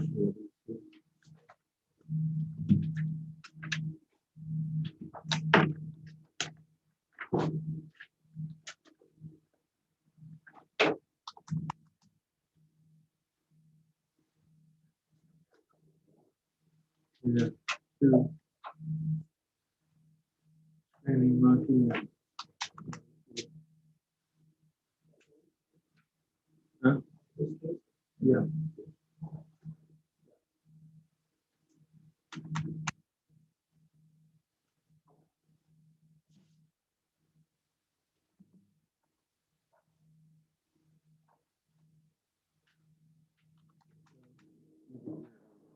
What was the, It'll go. okay. Yeah, it was 11,200, right? Yes, Okay, I see it now. Okay. Yeah, it doesn't show on that one. Yeah, he's coming, double. What's the next case? that's it. Oh, do we have two other cases though? 19446. Screaming Monkey and Okay, Robert Hewitt. David's gonna handle these. So he'll need to swear in, but everyone else is already sworn in. Right? Say again? Eamon will need to swear in, but everyone else is good to go. Yes.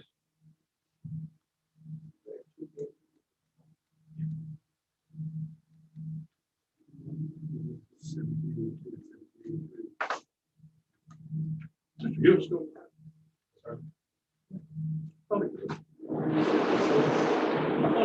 Yeah, a little trouble. Well. Okay, you need to, swear in. Okay. Everybody else is, Stop going to the office. everybody else is good. 29. We haven't seen him since. the pandemic. Okay. Other than going to town. You should say His son, Robert,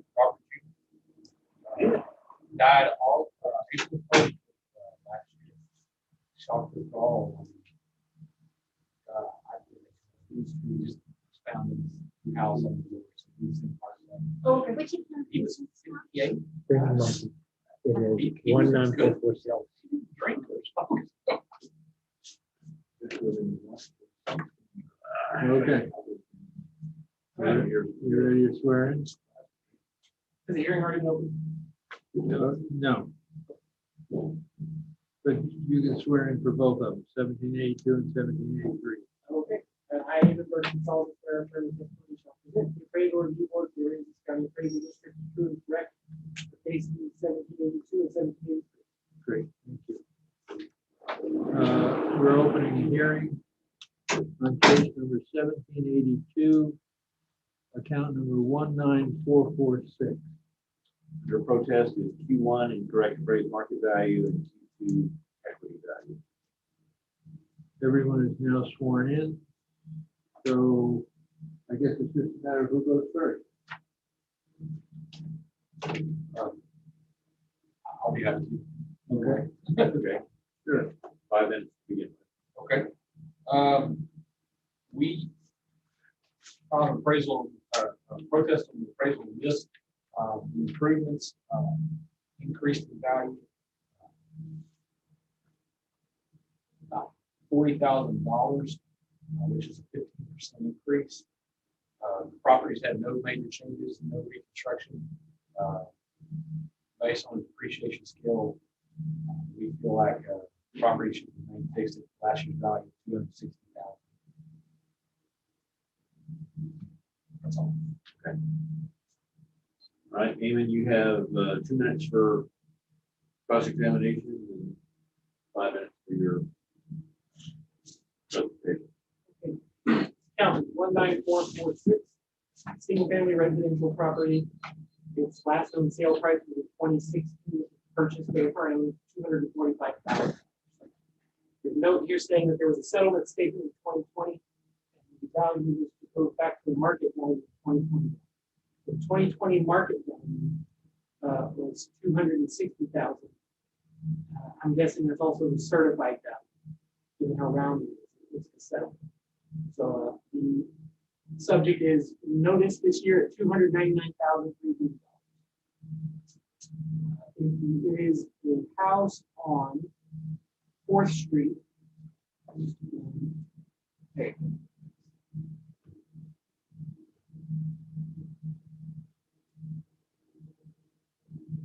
The value, if you look at the effective age, still 1995. It's the change of movement. All right, for sale grid. We're doing equity and sale grid. Correct. Sales grid is going to show sales in this area, what facilitated the change. So we have a property on Palmetto Avenue that is a 4 class home, so it's an inferior class home. And it sold for $270. So the subject was bought for less than that, 5-6 years ago. But this house, which is comparing this to a 4 NDL house on Palmetto, it sold for $270. Comp number 2 is on Fulton Avenue. It's a 5ST, subject to a 5SS, and it sold for $243. The biggest difference there is going to be location. But adjusted to be like the subject, that one actually ends up being the median, which is $301,000. The next one is on Laurel in Fulton, and it comes out to $311. It's the 4SS plus, it sold for $250. Our median value is $301, we're at $299. This is all pointing to is property values are just appreciating.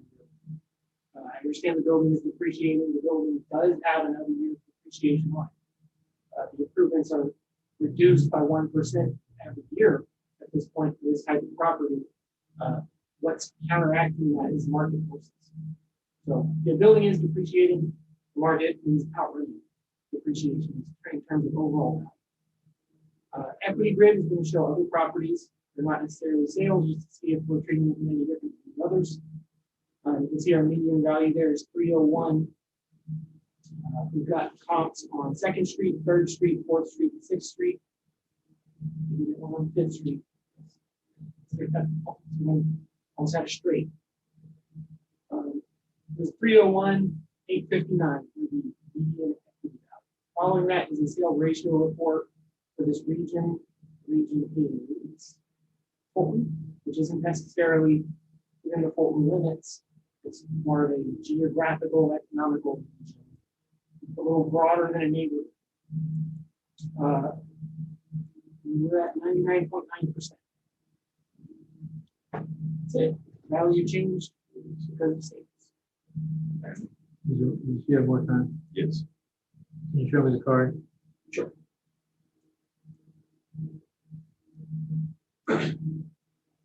Depreciation. 80%.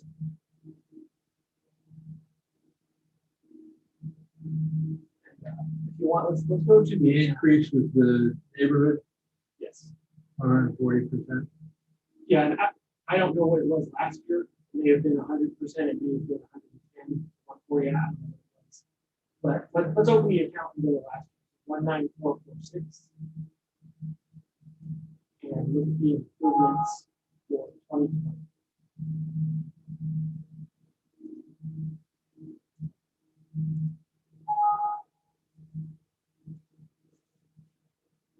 Go ahead and open that up. Open up all the way to the MA.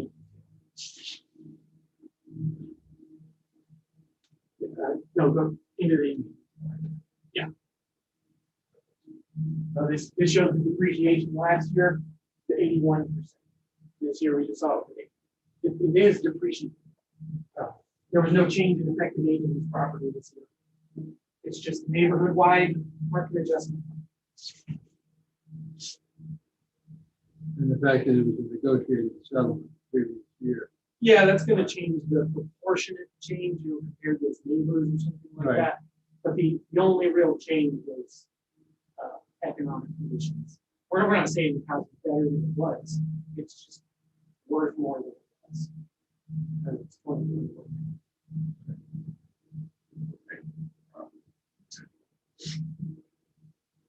Anything else? Nope. Okay.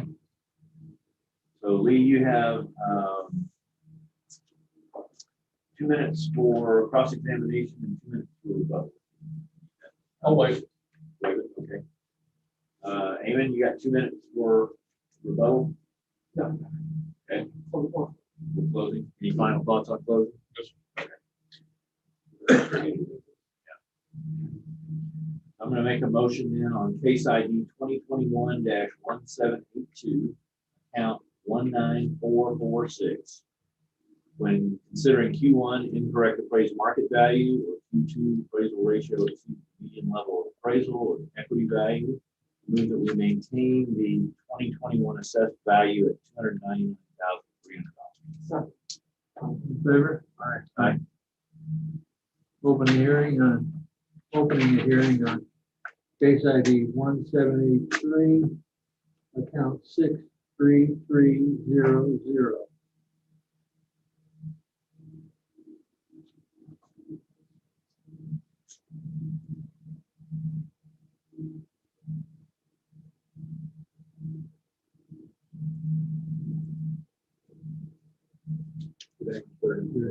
Yeah. Swear to go. So under protest is Q1 and Q2. Lee, you want to go first? Sure. Okay. Similar argument here, improvements, no major changes have increased from last year's value of 575,000 to this year of 738,000. So an increase of shy of 200,000. Not sure I can understand to justify the 40% increase in improvements with no significant changes. But most of our protest centers around the valuation of the land itself. This property has market value associated with the land of 1.981 million. There was a sale this year, the neighboring property next door. That property was 14 acres, or 14.1036 acres, and it sold for 1.6 million. This property is around 8 acres, so just a little bit more than half of the neighboring property, but is assessed at almost 2 million. So we think the land assessment of 2 million is probably not in line with the recent sale. The neighboring property significantly larger, has a greater percentage of waterfront, and had been on the market for a number of years and was only able to sell for 1.6. So we would ask that our property be reduced similarly.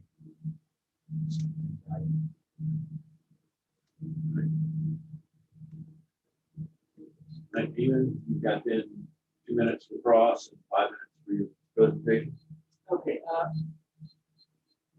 interesting. I'll look into that stuff that we were just talking about.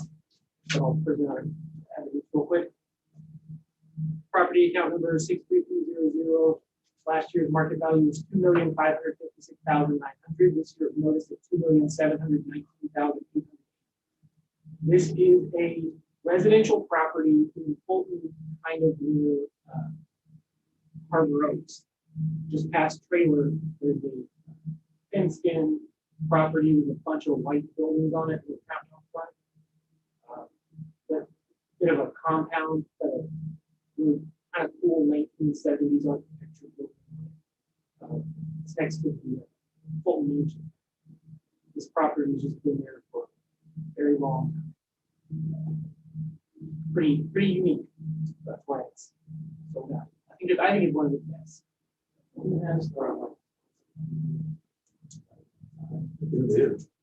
I think so. I'm always distracted by the expense. I'm always distracted by the large building with there's a ton of windows and it's like elevated. And it's like almost sort of post Frank Wood, right? But anyways, just so we know where we're talking about. They built a really nice bulkhead, which we all thought was going to, save us from the flood, and it got wrecked. Which she goes to show you. Can't really prepare for some things. They come to knocking. All right. So let's look at our comps. Our comps are residential properties on Fulton Beach Road. First one is on 1871 North Fulton Beach Road. It's a 6SS plus house. Yeah. I'll be actually on the second. It's a 6SS plus house built in 1950 and the subject was built in 1965. Sold for $905,000. As far as comparables, nothing is exactly like the subject. Very unique property, but that's why all these a huge amount of adjustments being made. There's a lot of buildings in this property. These properties are Theirs doesn't go over. There's Scott Street. No, theirs is in the back end. So the next one is on 1781. 7SP, so this is a more premium property. It's on 1.1 million. And they paid 2.3 million. In 20. It's hard to break that down. Next is a 6 PV plus height building sold in 2020 for $875. It's situated similarly, but on a much smaller piece of land. Same land, really, but further down. Those are clean pool decks. Great. Then 520 South Fulton Beach Road and 5 NDL plus. The median value when adjusted comes out to $2,797,142. And it's, speaking in common sense, this grid, all it's telling you really is that people do buy premium property at a discount. I think that's pretty much all you're seeing here. You're not going to find something exactly like this. These are just other waterfront properties that are being sold and out what they're kind of tracking for. Equity grid just shows other properties to see if we're treating this one the same way. And as I've pointed out many times, it's going to come in low. That's going to happen. It's 2,688,985. The nicest, most unique properties are always going to come in like paired sales. Our sales ratio report is for Fulton Beach Road. We're at 1.00. Let's look at Pico real quick and see if we can get the property ID of 704. Is that? Do we have that sale? 70843. You do. Well, we know about it. We are. I don't think it's put in yet Okay. because it happened just in the last couple of weeks. What do we? What does that sale price indicate? Or acre per square foot. 16 acres. Oh. Per foot, it's. I mean, It's big enough. I can't. I mean, well, that's the thing is it's got waterfront east, water view. Yeah, It's 130,000 acre. I don't have down the square foot, 130,000 acre. Which if it's comped out to ours, our property would be 985,000. What do we have on the land? 1.9. So it's about a million above. Oh. That's going to be a matter of development. So that 70 whatever, that's got how much of that acreage is do we have it being like something.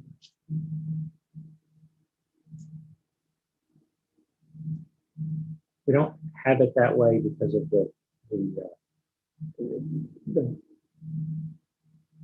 Oh, is there it's not, it's a ARB. but is there a segment for like water on Wetlands. Yeah, so you will, yeah. Part will be wetlands, part will be waterfront, part will be, yes, probably a couple of different segments on that property.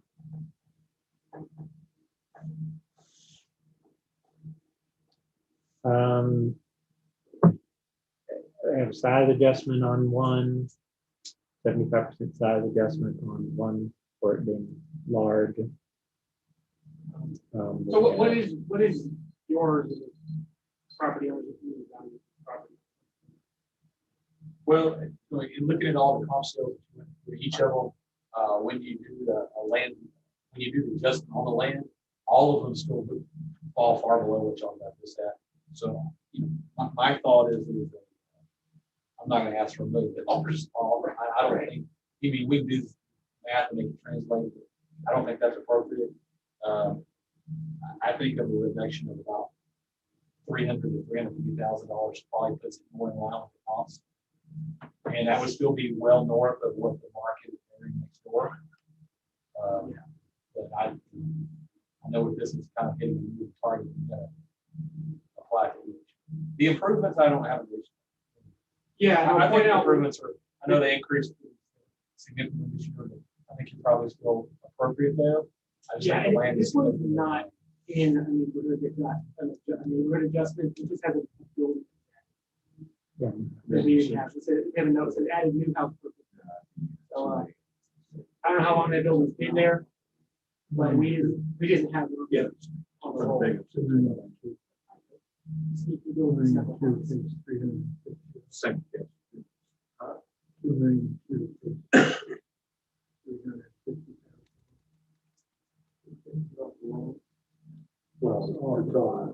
Oh, yeah. Yeah. They'll fix it. They'll figure that. Okay, I get it. 2.2. 2.2. Yep. Good with that, that'd be 350,000 off. Okay, Well, that's, their assessed value for this year is 2.7. The 2.2 would be 520,000. oh, Oh, sorry. I beg your pardon. 2.5. 2.5. Like 2, 7. 2.4. 2.4. I think the value. What was the dollar on that? Probably. Okay. Yeah, but 2.4 works. Okay, he's good with 2.4? It's Okay. 319. All right, I'm gonna make a motion then on case ID 2021-1783, account number 63300. When considering both Q1 and correct appraised market value and Q2 appraisal ratio exceeds the median level of appraisal, equity value. I move that we lower the assessed value of this property from $2,719,880 down to $2,400,000. All in favor? Aye. Done. I think that's all I have. I appreciate y'all's time. It's a little more in the morning than I've been. All right, you had good information. I had to.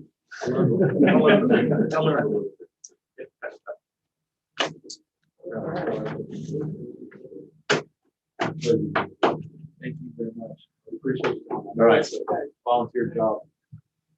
Appreciate it. Nice to meet you.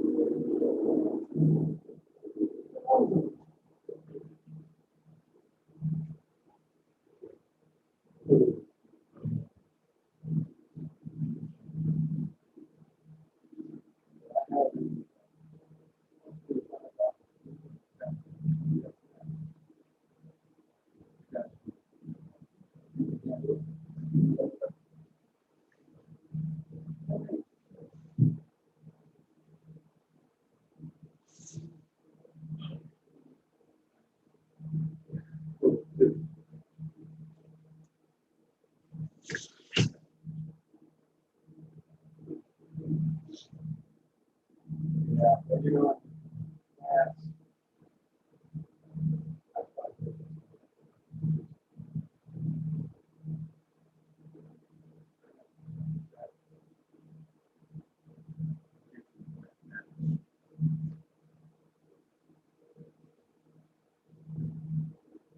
That'll be up there then.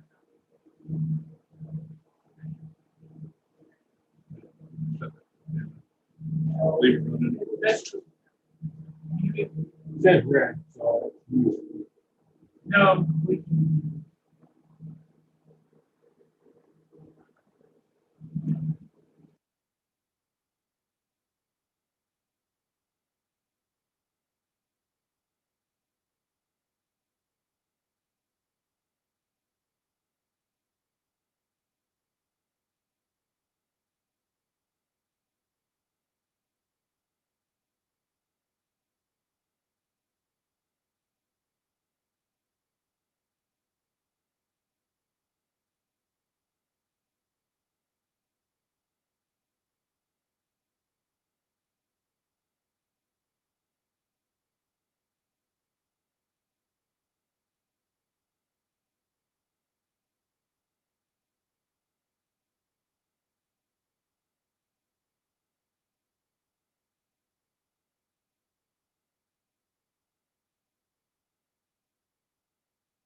I'm gonna bring us back on. Is this an agent? Yes. But we're only gonna have like 5 total. You remember the first one? 4. Whatever. That's what I got.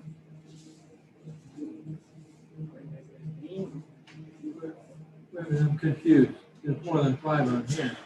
Several of them have been settled or withdrawn.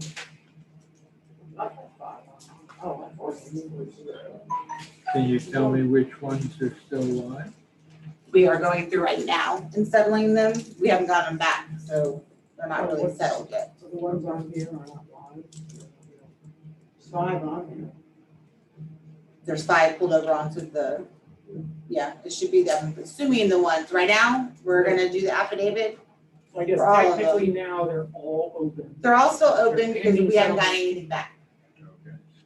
Okay. Yeah, The ones that are on. yes, yeah, it should be the ones that are on there. So the idea is to swear in for all of them, Mhm. all 9, And then and I then will be coming in and letting you And know as just I'm don't scanning do- them in. don't do those. Save the ones that we believe are settled for last. Yes, yeah. So I would say the very first one we're gonna do is the 14640 for Hillman. All right, you want me, you want us to swear in? But you're gonna swear in for everything. For everything, all right. Page 19, 30. Okay, here we go. We're opening a series of hearings for, who's the agent? Paladin Tax Consultants. Paladin. Paladin Tax Consultants. For Paladin. We're opening a series of hearings for Paladin, which include case numbers 370, 1973, 1974, 1998, 2008, 2009, 2011, 2012, 2013. This hearing is being recorded. We are the appraisal review board that will be hearing the protest today. We do not work for the appraisal district. We are appointed to perform an independent review of the protest. Protester has the right to appeal our decision. Appeal information will be provided to the protester with our determination. In accordance with tax code section 4145, all material is assumed to have been provided with the affidavit. ARB members who are considering the protest have not communicated with anyone about the protest and are signing affidavits to that effect. I, Charles Barrett, do solemnly swear that I have not communicated with another person in violation of section 4166F as related to case number 370, 1973, 1974, 1998, 2008, 2009, 2011, 2012, 2013.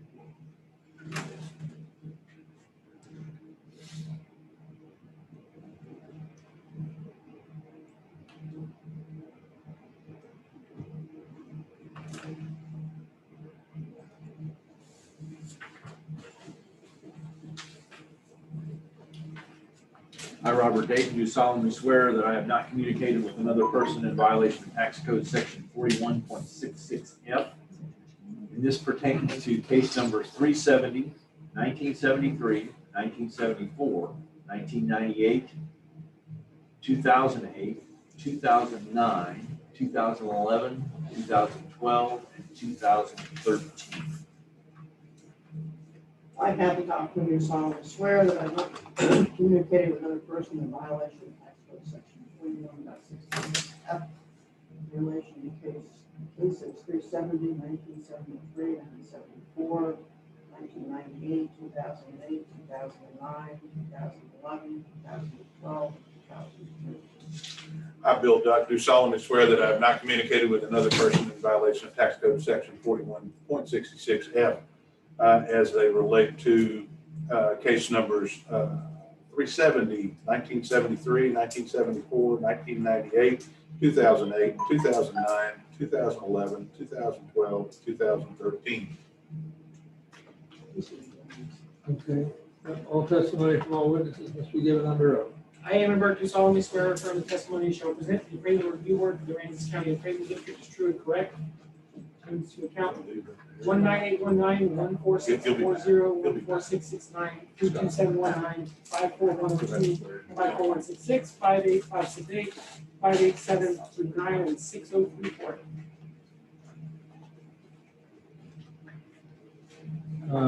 Which one? Which one you want to start with? We're starting ID 14640. It's case 1973. Okay, opening hearing on case on ID number 1973, account number 14640. Under protest is Q1 and Q2. Light on or off? Off.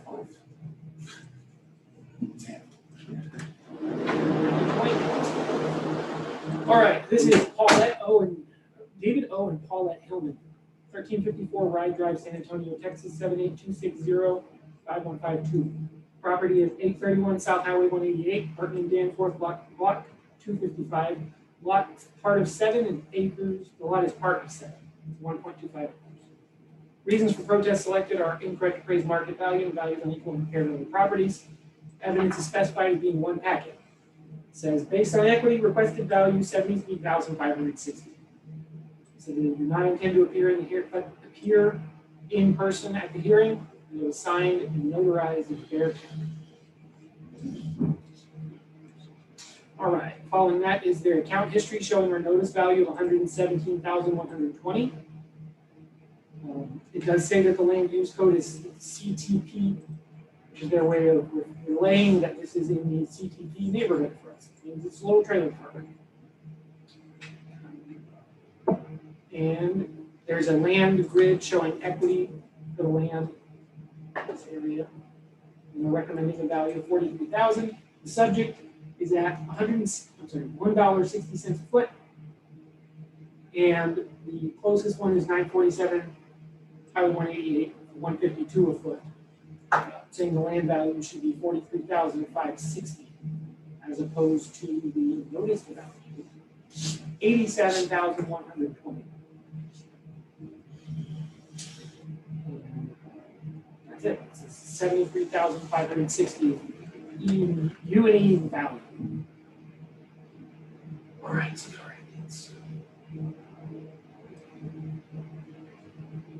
all right. This property was noticed last year at $69,200. This year was noticed at $117,120. It has 3 trailer pads. Look at the picto and see, there they are. 1, 2,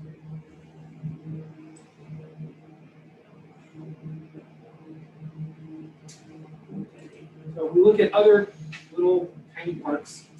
The first one is the sale of a park that only has 7 spaces. And it was purchased for $157,000. 2020. Next one has 12 spaces. It was purchased for $230,000. Subject only has 3, but it is a little RV park. I think it's probably going to have more in the future at some point. Looks like it might be added to it. And then comp number 3 is just land. It's to show where our land value is coming from. 14660. So if we can pull that up on Picto real quick.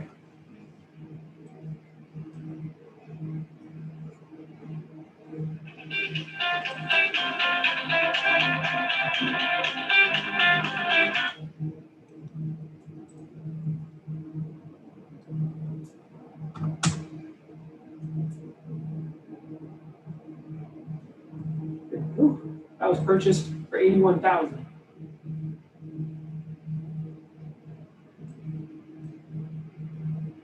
That's the subject down there. Right across the road from Yeah, it wasn't the only land sale, but it's the best one. You know, those are just right there. That's where our land value came from. That's why the land table got worked in this area. Equity grid. Yeah, I would say the subject has more frontage, which is a little better, but that's okay. The equity grid is other places that are trailer parks. These are not places where people are just living and renting these out. You can see that these are some of the ones that are below some of the smallest ones. There's 4 spaces, 8 spaces, 5 spaces, and 5 spaces. So itty bitty parks on Jacoby and Rabbit Run and Adolfo. There's several of these out there. We're appraising them all the same. Come out the same. And at the bottom is the sales ratio report for RV parks for the last few years. It should be. Okay. No, it's commercial frontage. Okay, so this is for commercial frontage. We're at 96.9 on commercial frontage. Okay, it's not the best. That's all it was. They're reporting the land value to be $45,000, but similar size property just sold for 81. We've got 87 on this one. And I do think it is a little bit better as far as frontage.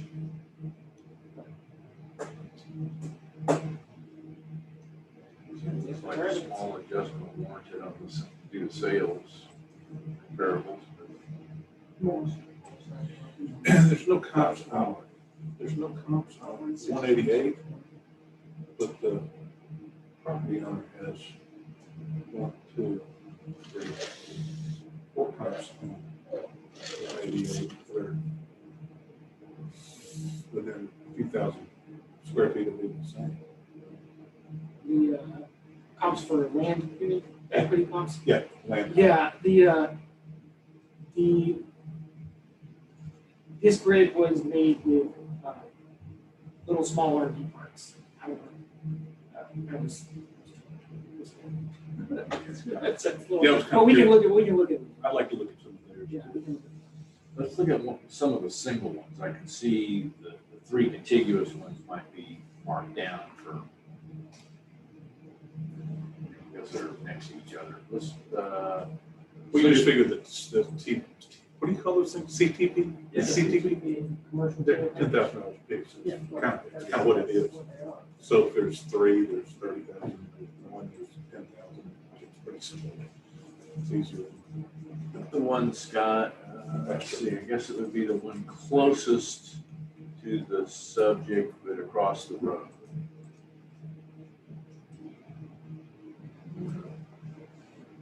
$656.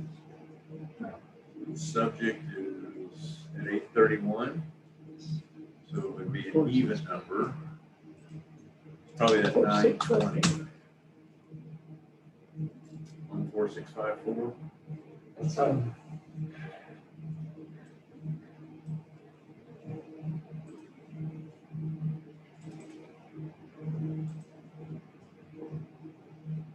That's it.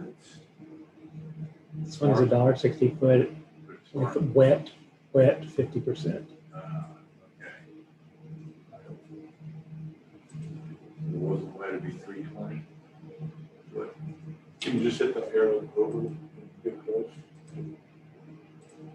So what do you want to see? I'm sorry. I didn't know if you could like arrow over because those were like. Yeah, I mean, I can arrow to something next door. Do you want to see something next door to that? yeah, That's next door to that.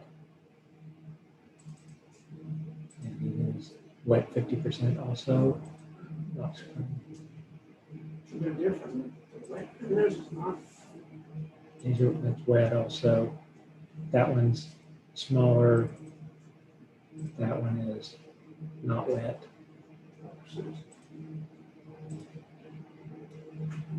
It's a smaller lot.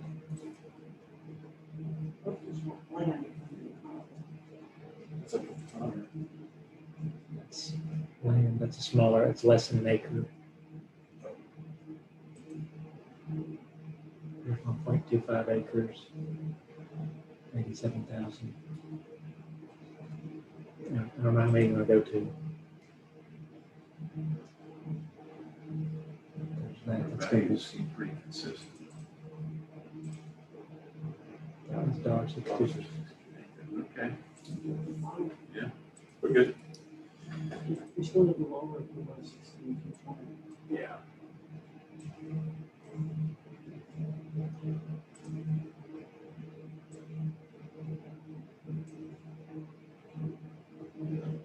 Okay, so I'm going to make a motion on case ID 2021-1973 account number 14640, when considering Q1 incorrect appraised market value, and Q2 appraisal ratios exceeds the median level of appraisal or the equity value, I move that we lower the 2021 value from 117,120 to 116,220. Second. In favor? Aye. Aye. Case closed. I don't know if any other affidavits are ready yet. Go find out.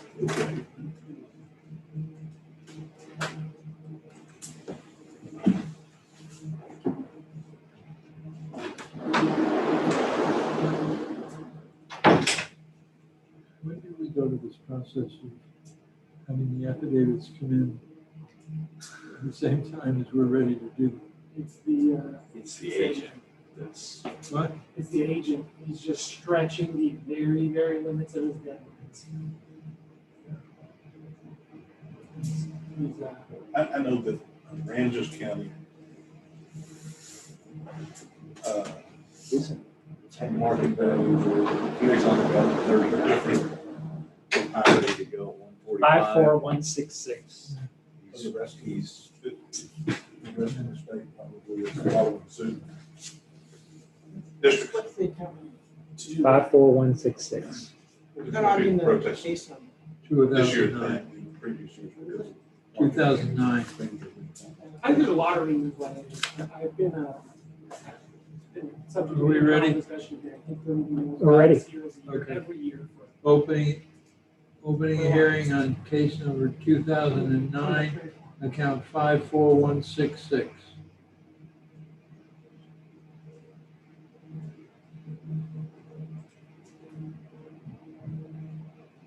Got it? Which docket is that one? 3 3 o'clock.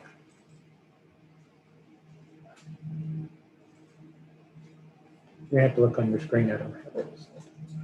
I got 2 PDFs. Curious whether this is. 54166, right? Okay. I can show them that first if you know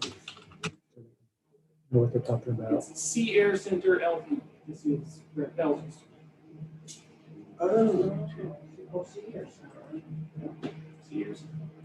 All right, this is Sierra Center LP, 3201 Cherry Ridge Drive, number B209, San Antonio, Texas, 78230. Property description is 1314 Highway 35 North. Reason select your incorrect appraised market value and values unequal compared with other properties. Evidence is listed as being one packet. Statement of facts or arguments as follows. TV, I guess total value later. 2,303,645. Arbitration. Do we have any doctors who need as pharmacists perhaps? Arbitration probably determined in 2020. Ah, are you a pharmacist? No, my son's a doctor, so I have Ah, okay. That explains it. to leave this All right. stretch.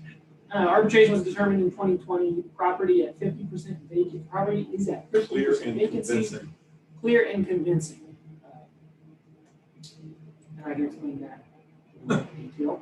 The section 6 says they do not intend to appear at the hearing either in person or by telephone conference call. And it was signed and notarized in Bear County by Thomas. Evidence packet 2 shows their account for Sea Air Center. And it shows that last year its value is $3,500,000. This year, noticed at $3,056,000. Private notes as attorney, AOA, sent to CAD, okay, that's fine. Value assessment summary, equal and uniform in sales value, they're at $2,300,000. Where are we getting this from? They've got the subject and some comps. And I don't know, they're just addresses, so we're gonna have to dig up which ones these are. Maybe I can remember by value, probably not. 2307 to 2345 Highway 35 North, 1905 Highway 35 North, 2803 Highway 35 North. All of these things have, looks like they're making just improvement adjustments.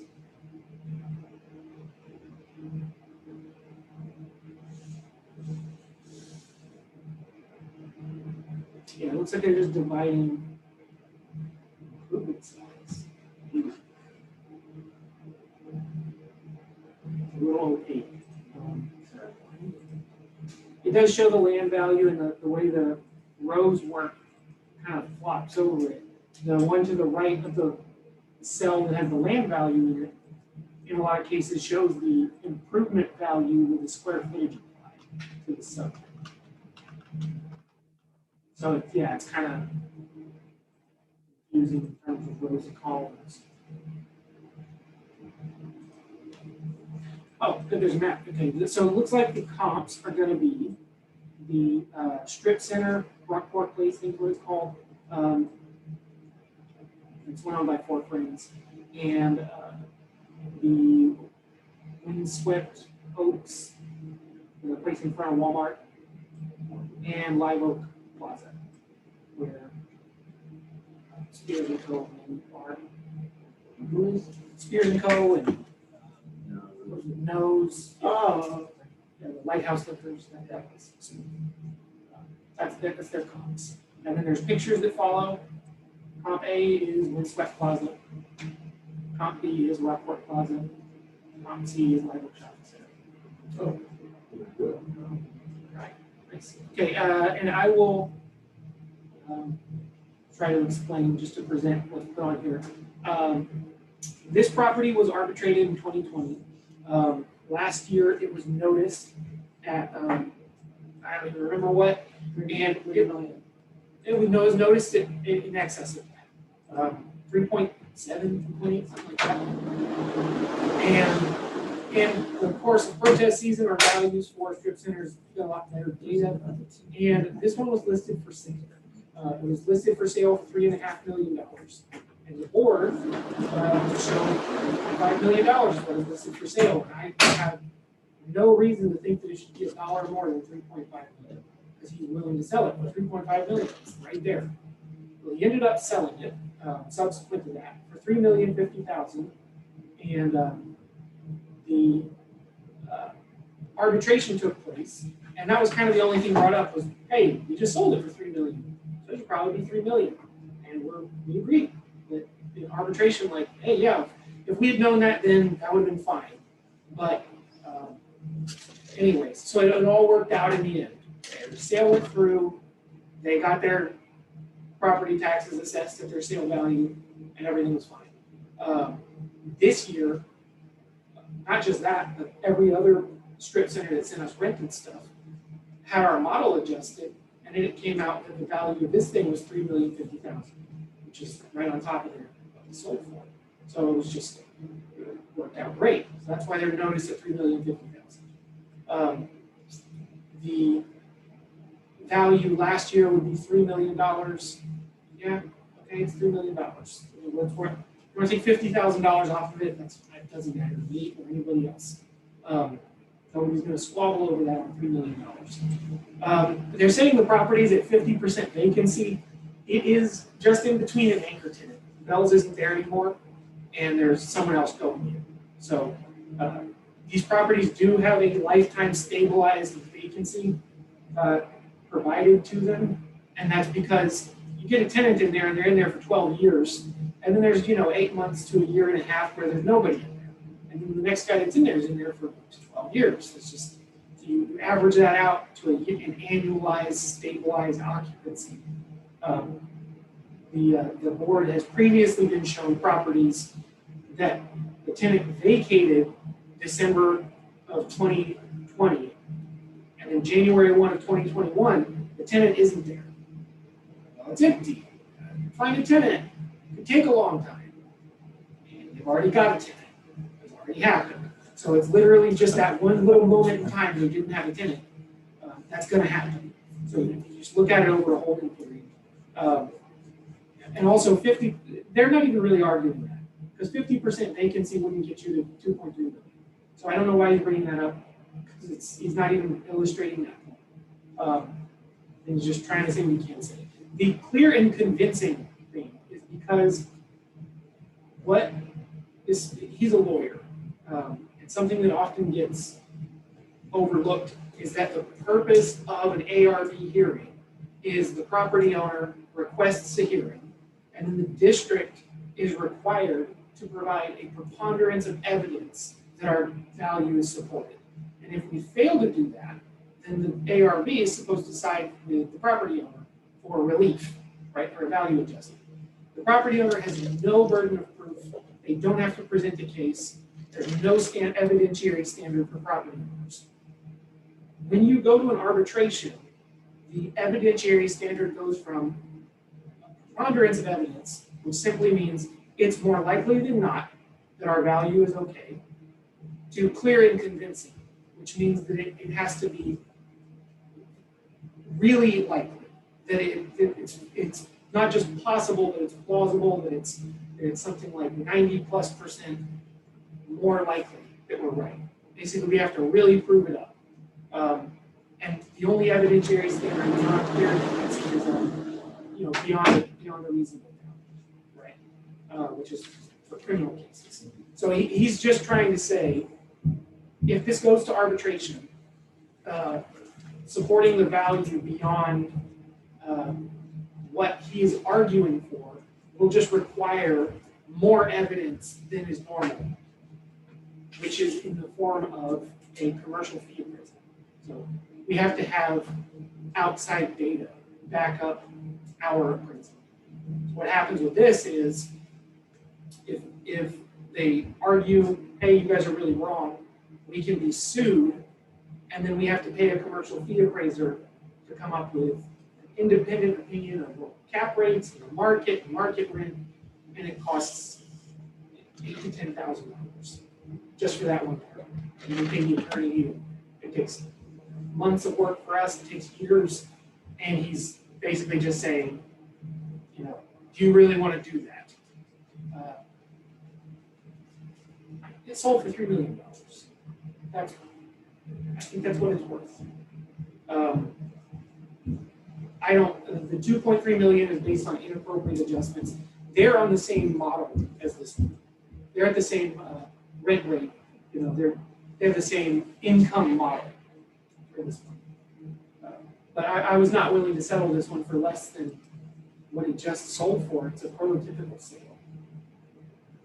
I thought you said it sold for $3 million. It sold for $3 million on the nose. I think that it was listed for 3.5, and presumably it was $3 million on the nose. You don't have the best proof of that, but Have a map. Have a map for this. National rating stuff. Yeah. Maybe that will help. First of all. it sounds like it's clear and convincing. Yeah. That's what it's sold for. So forth. $3 million? Yeah. Okay. Yeah. Okay, I'm gonna make a motion then on case 2021-2009, account 54166. When considering Q1 incorrect appraised market value and Q2 appraisal ratio exceeds the median level of appraisal equity value, I move that we lower the 2021 appraised value from $3,056,340 to just $3,200,000. All in favor? Aye. Aye.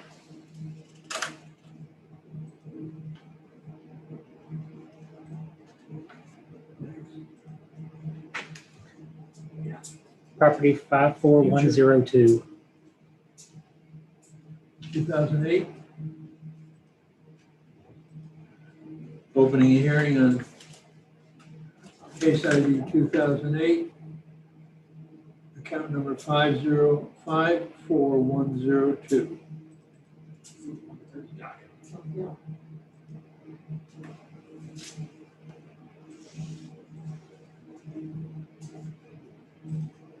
another story time. All right. 54102. This is Carl DeWitt, P.O. Box 327, Rockport, Texas 78381. The property description is 311 West 9th Street in Manning, Block 170 and 183, lot all and closing of Cassuth, Burn, and alleyways, along with a mobile home, serial number H1095990G, label number GEO 816370. Reasons for protest selected are incorrect appraised market value and values unequal compared to other properties. Evidence is listed as being one packet. Statement of facts or arguments are as follows. Arbitrated, 609,654. 2020, arbitrator set value at same thing, clear and convincing. Requested value, 609,654. Hearing type, I do not intend to appear at the hearing either in person or by telephone conference call. Signed and notarized in Fair County by Benjamin Thomas. Evidence continues as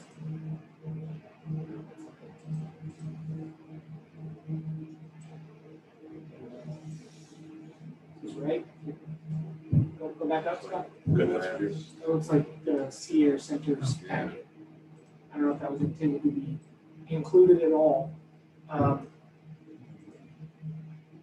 mean, the evidence is, I don't know what other documentation there could be for the argument he's making. It's right there. Maybe there's a chance that you have the paperwork for the arbitration decision. I don't know. I think that that's it. Okay. All right, we're going to check, and if there is more, then we'll go through it.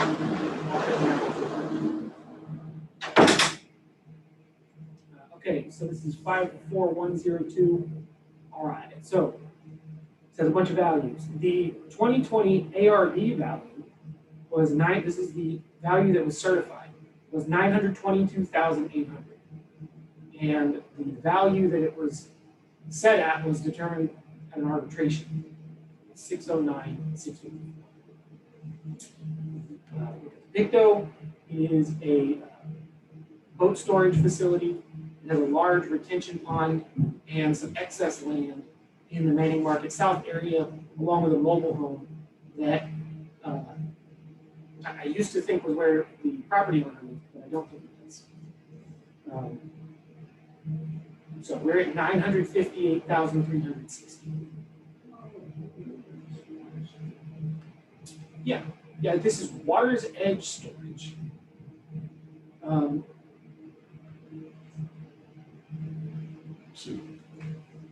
There's a note that says that this year the net rentable area was corrected from last year.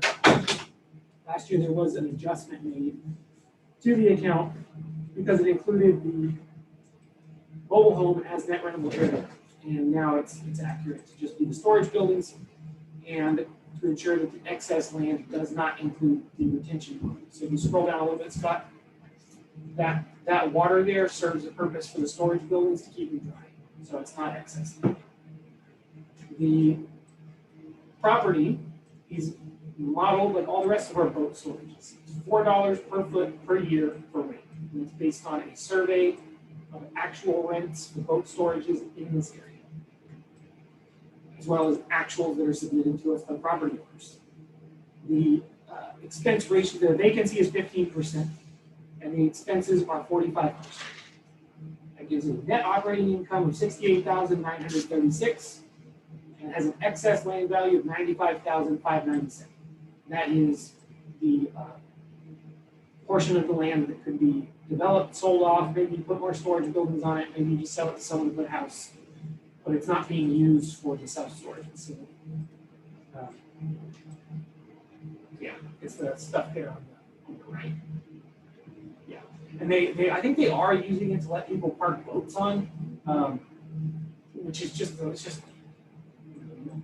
nothing, there's no improvements with that. It's fine. If you have a piece of land you want to let people park boats on, whatever you want to do. The equity grid just shows other boat storage facilities. They're all the same. Lease rate's $4, and there actually is a subclass of boat storages that leases less than this, significantly less than this, like $600 a year for a full-size boat storage. But all the rest of them float around $4. The nice ones are $4.40. The cheaper ones are $3.80. Then there's a sales ratio report for income value properties, and I didn't include it because it's confidential, but we do get the actuals from this property owner we've seen their actuals, and it's not, their actuals are not worse than what our model shows. Scott, did they have? I spoke with Beth and she said that she questioned them on it because they were sent one packet of evidence. They said individual affidavits and then one packet of evidence. And she said, I got one packet of evidence. And they said, with one packet of evidence. Got it. So, okay, so that is what they included. It's just do that one. No problem. All right. I'm sure this begs the question, what's the $609,000?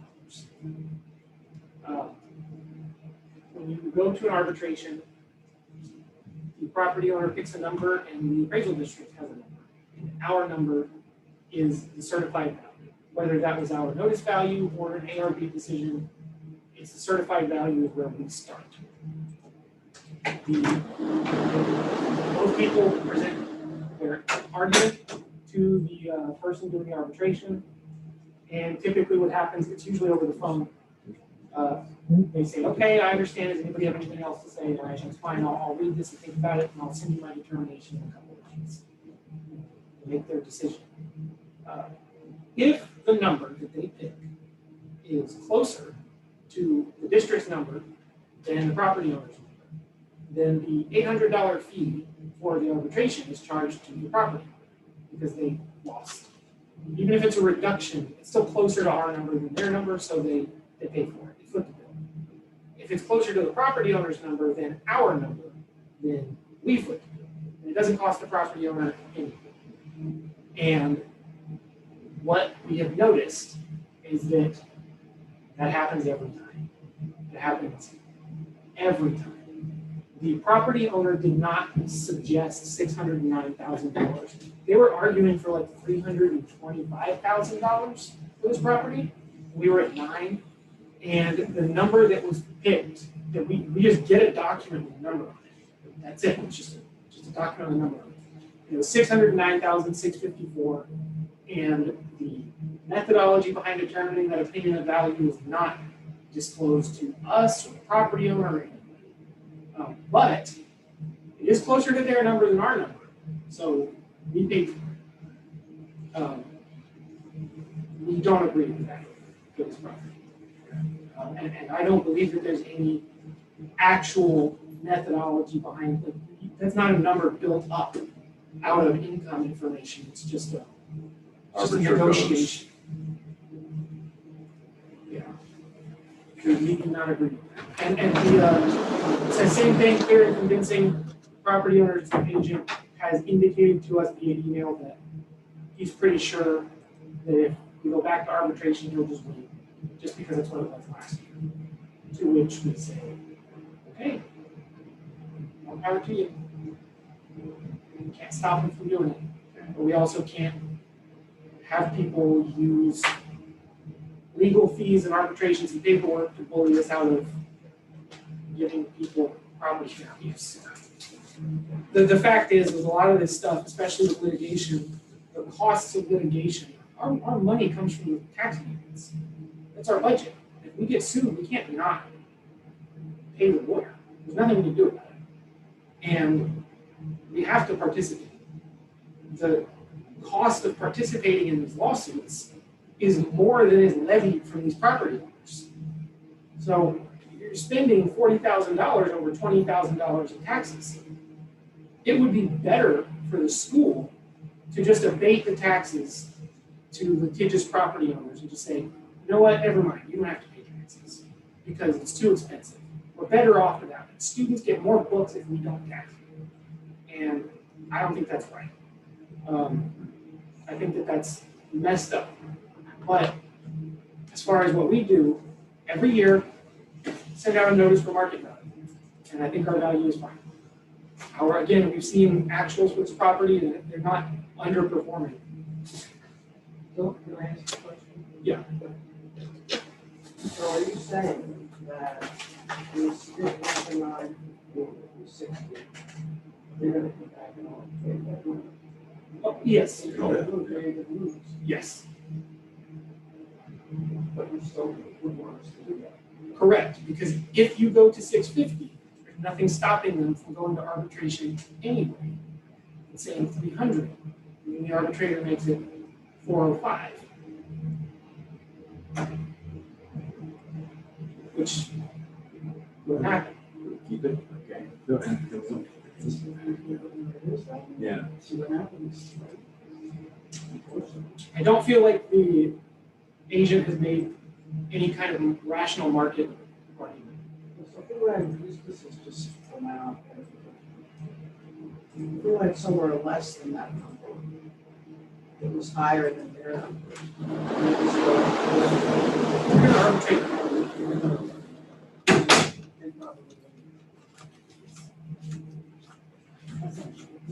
Okay. And the only argument with school book thing, is Robin Hood, they don't get any, our kids don't get any of it anyway.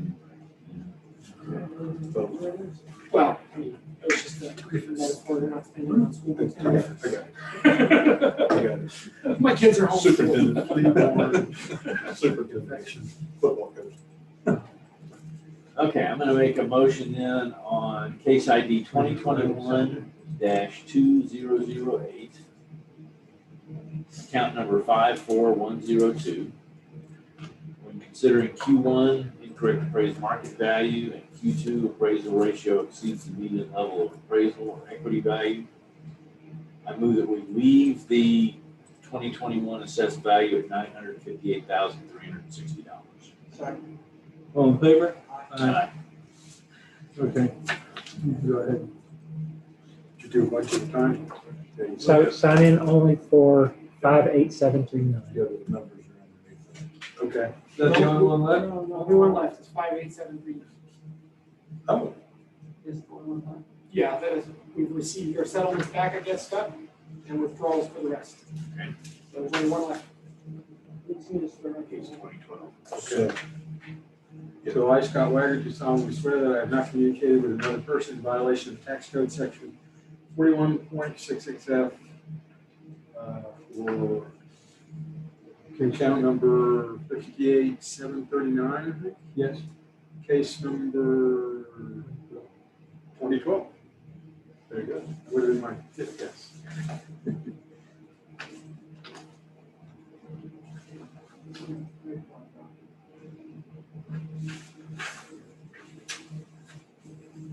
So that's it. That's it.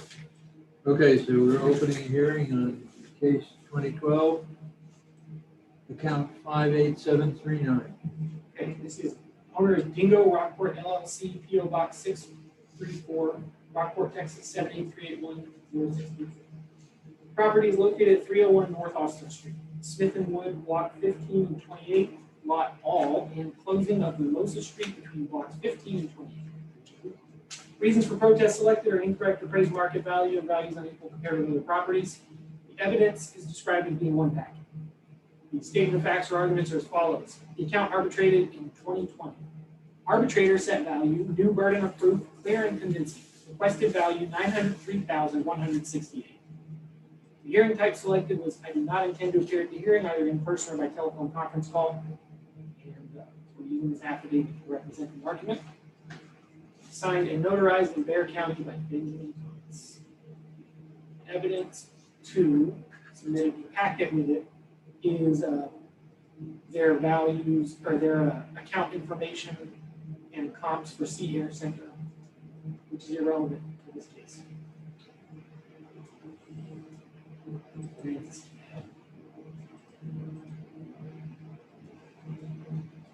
All right, so this is 58739. This is the old HEB land, where HEB used to be, along with the parking lot. It's completely cleared now. I believe it was the National Guard that cleared it. I mean, somebody that was using it during the hurricane afterwards, that was their, hey, thanks for letting us use your thing. What can we do for it? We demoed it. So, yeah, pretty interesting. The value last year was determined by the ARB to be $1,124,360. The value was then arbitrated, and it was put to $903,168. It is currently listed for $2,950,000. It's been for sale for probably 5 or 6 years. All right. We have $1,124,360 on it, which if you'll notice is exactly the same as last year. This land table did not change. None of the land tables involved in this changed. Our sales comps, our sales of just land on North Live Oak, 214 Highway 35 South, which is on Business 35 there. 114 North Live Oak and 114 East Cornwall. These are much smaller because this is the largest tract privately owned in this area. The indicated price per square foot of land in this area is $8.73 a foot, $11.49 a foot, $8.45 a foot, $10.21 a foot. The subject is noticed at $7.47 a foot. There is an economy of size going on.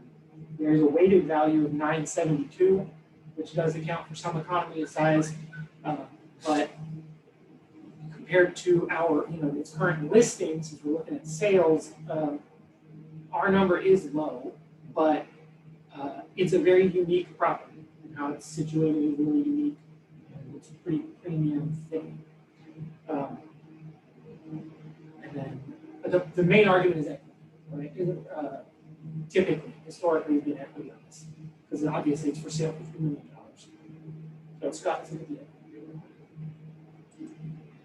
All right, so we've got land on North Magnolia, East Concho, 215 Highway 35 North, it says Old Rock, it's across the street, it's Old Rockport, and 511 Highway 35 North.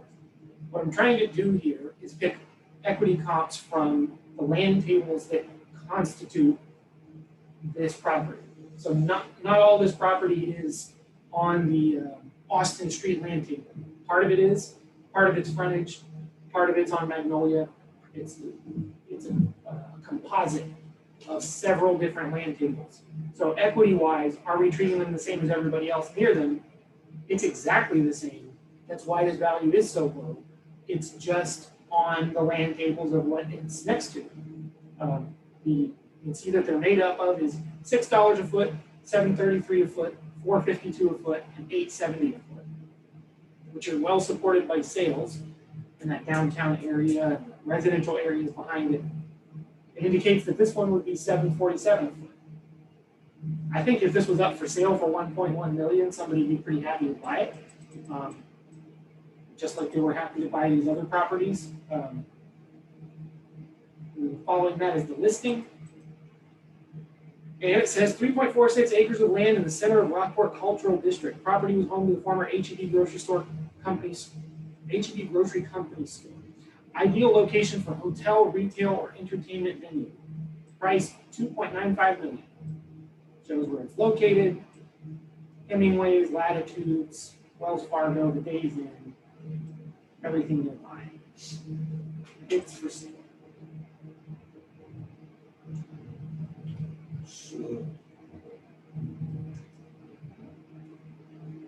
So Dinko Properties, is that a subsidiary of HEB or is that? No. Okay.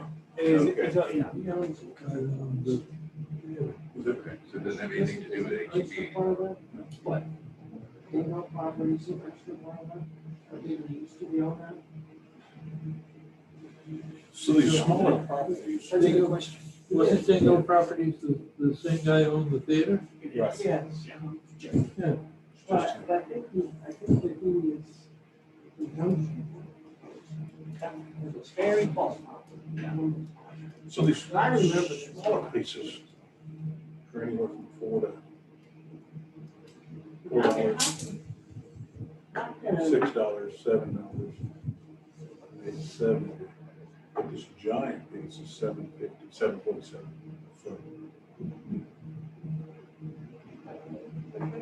foot. I don't care what, anything could be. You can put any price that you want on anything. I'm just saying, there's economy of size. It gets brought up all the time. Now we have a 20,000 square foot piece of property, 21,000 square foot piece of property. It's $6 a foot. $37,000 square feet, $7.33. It's within less than a mile of this subject property, and it's 150,000 square foot economy of size at $7.47. There's an argument that if you're going to throw the economy of size as every other piece of property, then it should fit for all of the pieces of property. I don't care what it's for sale for. You can ask $20 million for it. What's the difference? It won't sell for that because it's been on the market ever since AGB went out of business. So originally he was gonna build a theater there. Yes, and before that, Margot Properties originally was going to build a multi-use retail on the bottom, high-rise condos on the top, before they could ever do it. And the city said, no, high-rises, no, 4 stories or whatever. 24, it's gonna get arbitrated anyway, right? Maybe, We have no way. but that's no concern about us. No, I know, this is my own. I'm just using economy of I will size. point out that the evidentiary standard It has to be uniform. escalation does not apply to local ARB, it's a district court. So y'all's evidentiary standard never changes, it's always gonna be a preponderance of evidence. Yeah. It's more likely that. Hey Scott, what's it, 319 North Magnolia? Is that it? You did say, Scott, this is actually a blend of several different land tables. Yeah, that's what I was gonna ask, is that on the property cards, not clear how you, if you even try to accommodate. the different- But they're using them as colors. They're using them as colors. Right. Yeah, so this is what's. There you go, across the street. $6 a foot.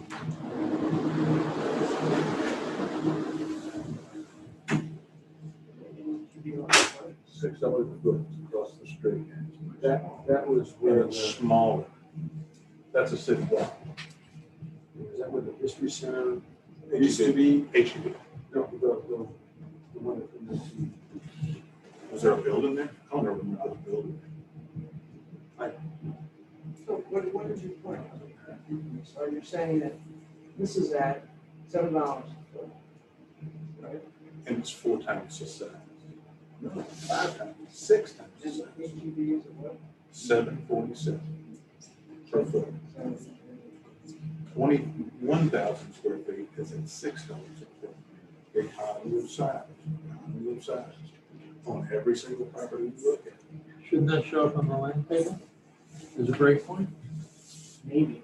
I don't know if there's a room at that side. We can look at it. Get it? So we'll look at the land table, see if there's a break on that. Austin Street land table, I think it is.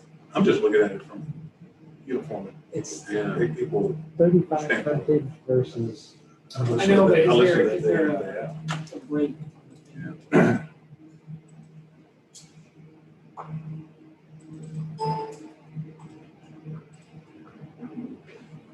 All right, which segment? Yeah, just look at the different ones that are in there. Start with this one. All right, so it says lots, go back.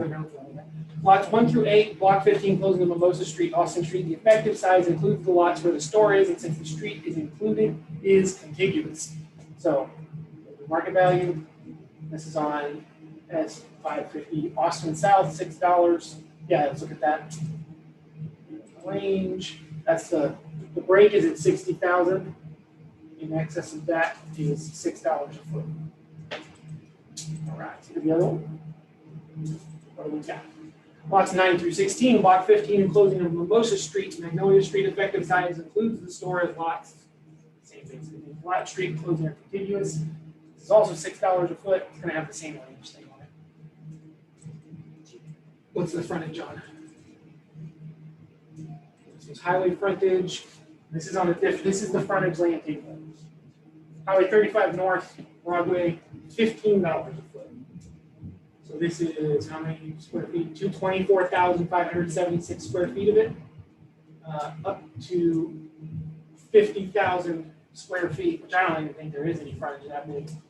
It's $15 a foot. So it's It's all the 15 price bucks a of foot. frontage, 35. So go back to That's the back, picture. and there was no entrance. Yeah, there was never any entrance or. Was there a In check fact, mark there's a on one of big the affected hole. signs? No. Yeah, from the. No, there whole probably load was in dock years where the truck past, back but- down. Well, I saw a check mark. Well, it doesn't need it anymore because this whole thing is big enough to hit the top of all those ranges. I mean, there's no break for it to reach.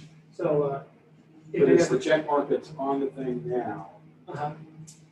freezing something or Nope. artificially impacting. No, we're gonna have to pay attention to it year over year. We're gonna have to be good at it. The difference between this property and this property is, I would totally agree that this and that are exactly the same, especially if this was a road.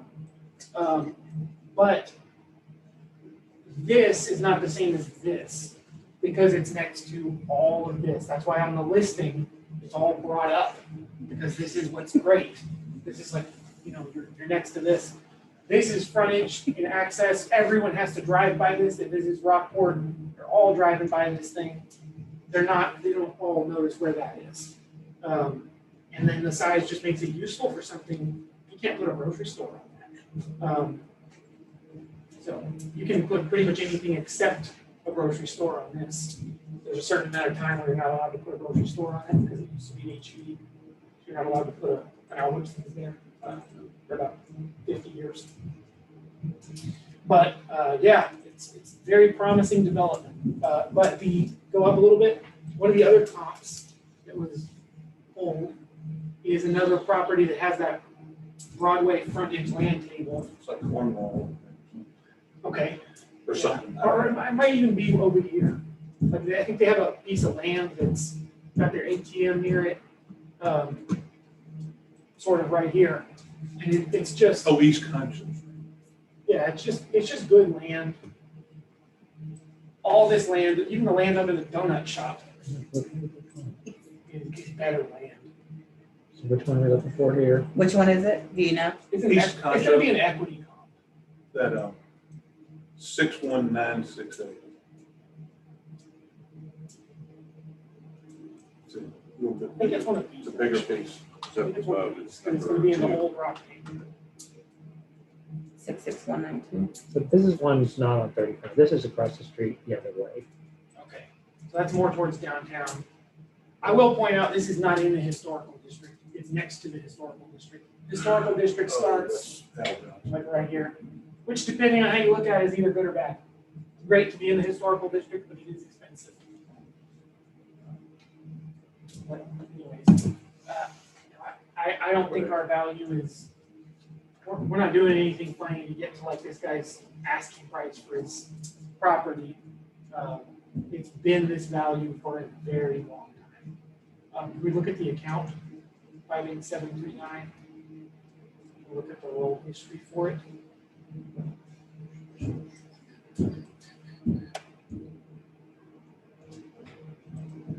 then just go back. It's like 900 something. Keep going. Keep going. Keep going. Just keep going. Just go. All the way. There you go. So in 2003, it was 1.8 million. You see this value is just falling off. So if you go forward in time a little bit, you can see this building is basically just sitting here rotting. It's like, what's this thing worth? At some point, a pretty significant argument was made in about 2012 that it's just worth what the land is. So it was $1,050,000. And every year since then, it's just bounced around. It's been getting settled and argued and litigated, whatever. And all this time it's for sale for $3 million. Just basically went through. I think it's fine. Yeah, I do too. You know, it'd be great for it to sell, but at the same time, it's kind of a useless thing. I mean, it's not going to be a comp thing. No, it's not going to tell us much. So this is not a hill that choose. Okay. And I understand now why the economy of scale is working here, because it has frontage on the 35, which is driving up the average. It's got other factors. Technically, it's waterfront. Yeah, it's probably one of the most valuable. It's pieces of it's the property equivalent around of water. so Yeah, okay. You can fix the whole. Okay, I'm gonna make a case then on, motion on case ID 2021-2012, account number 58739. When considering Q1, incorrect appraised market value, and Q2, appraisal ratio exceeds the median level of appraisal equity value. I move that we maintain the 2021 appraised value of $1,124,360. Second. All in favor? Aye.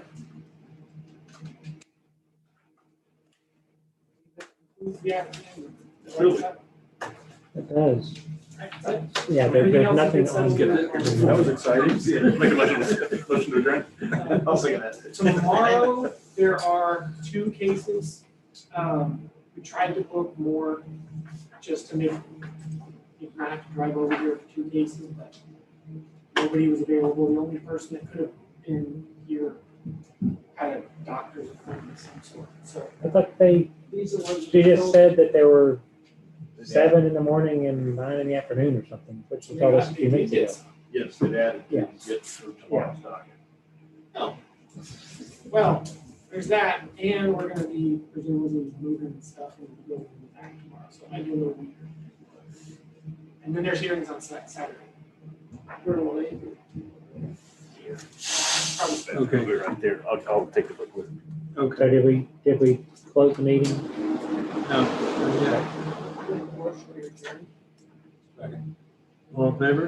Aye. We're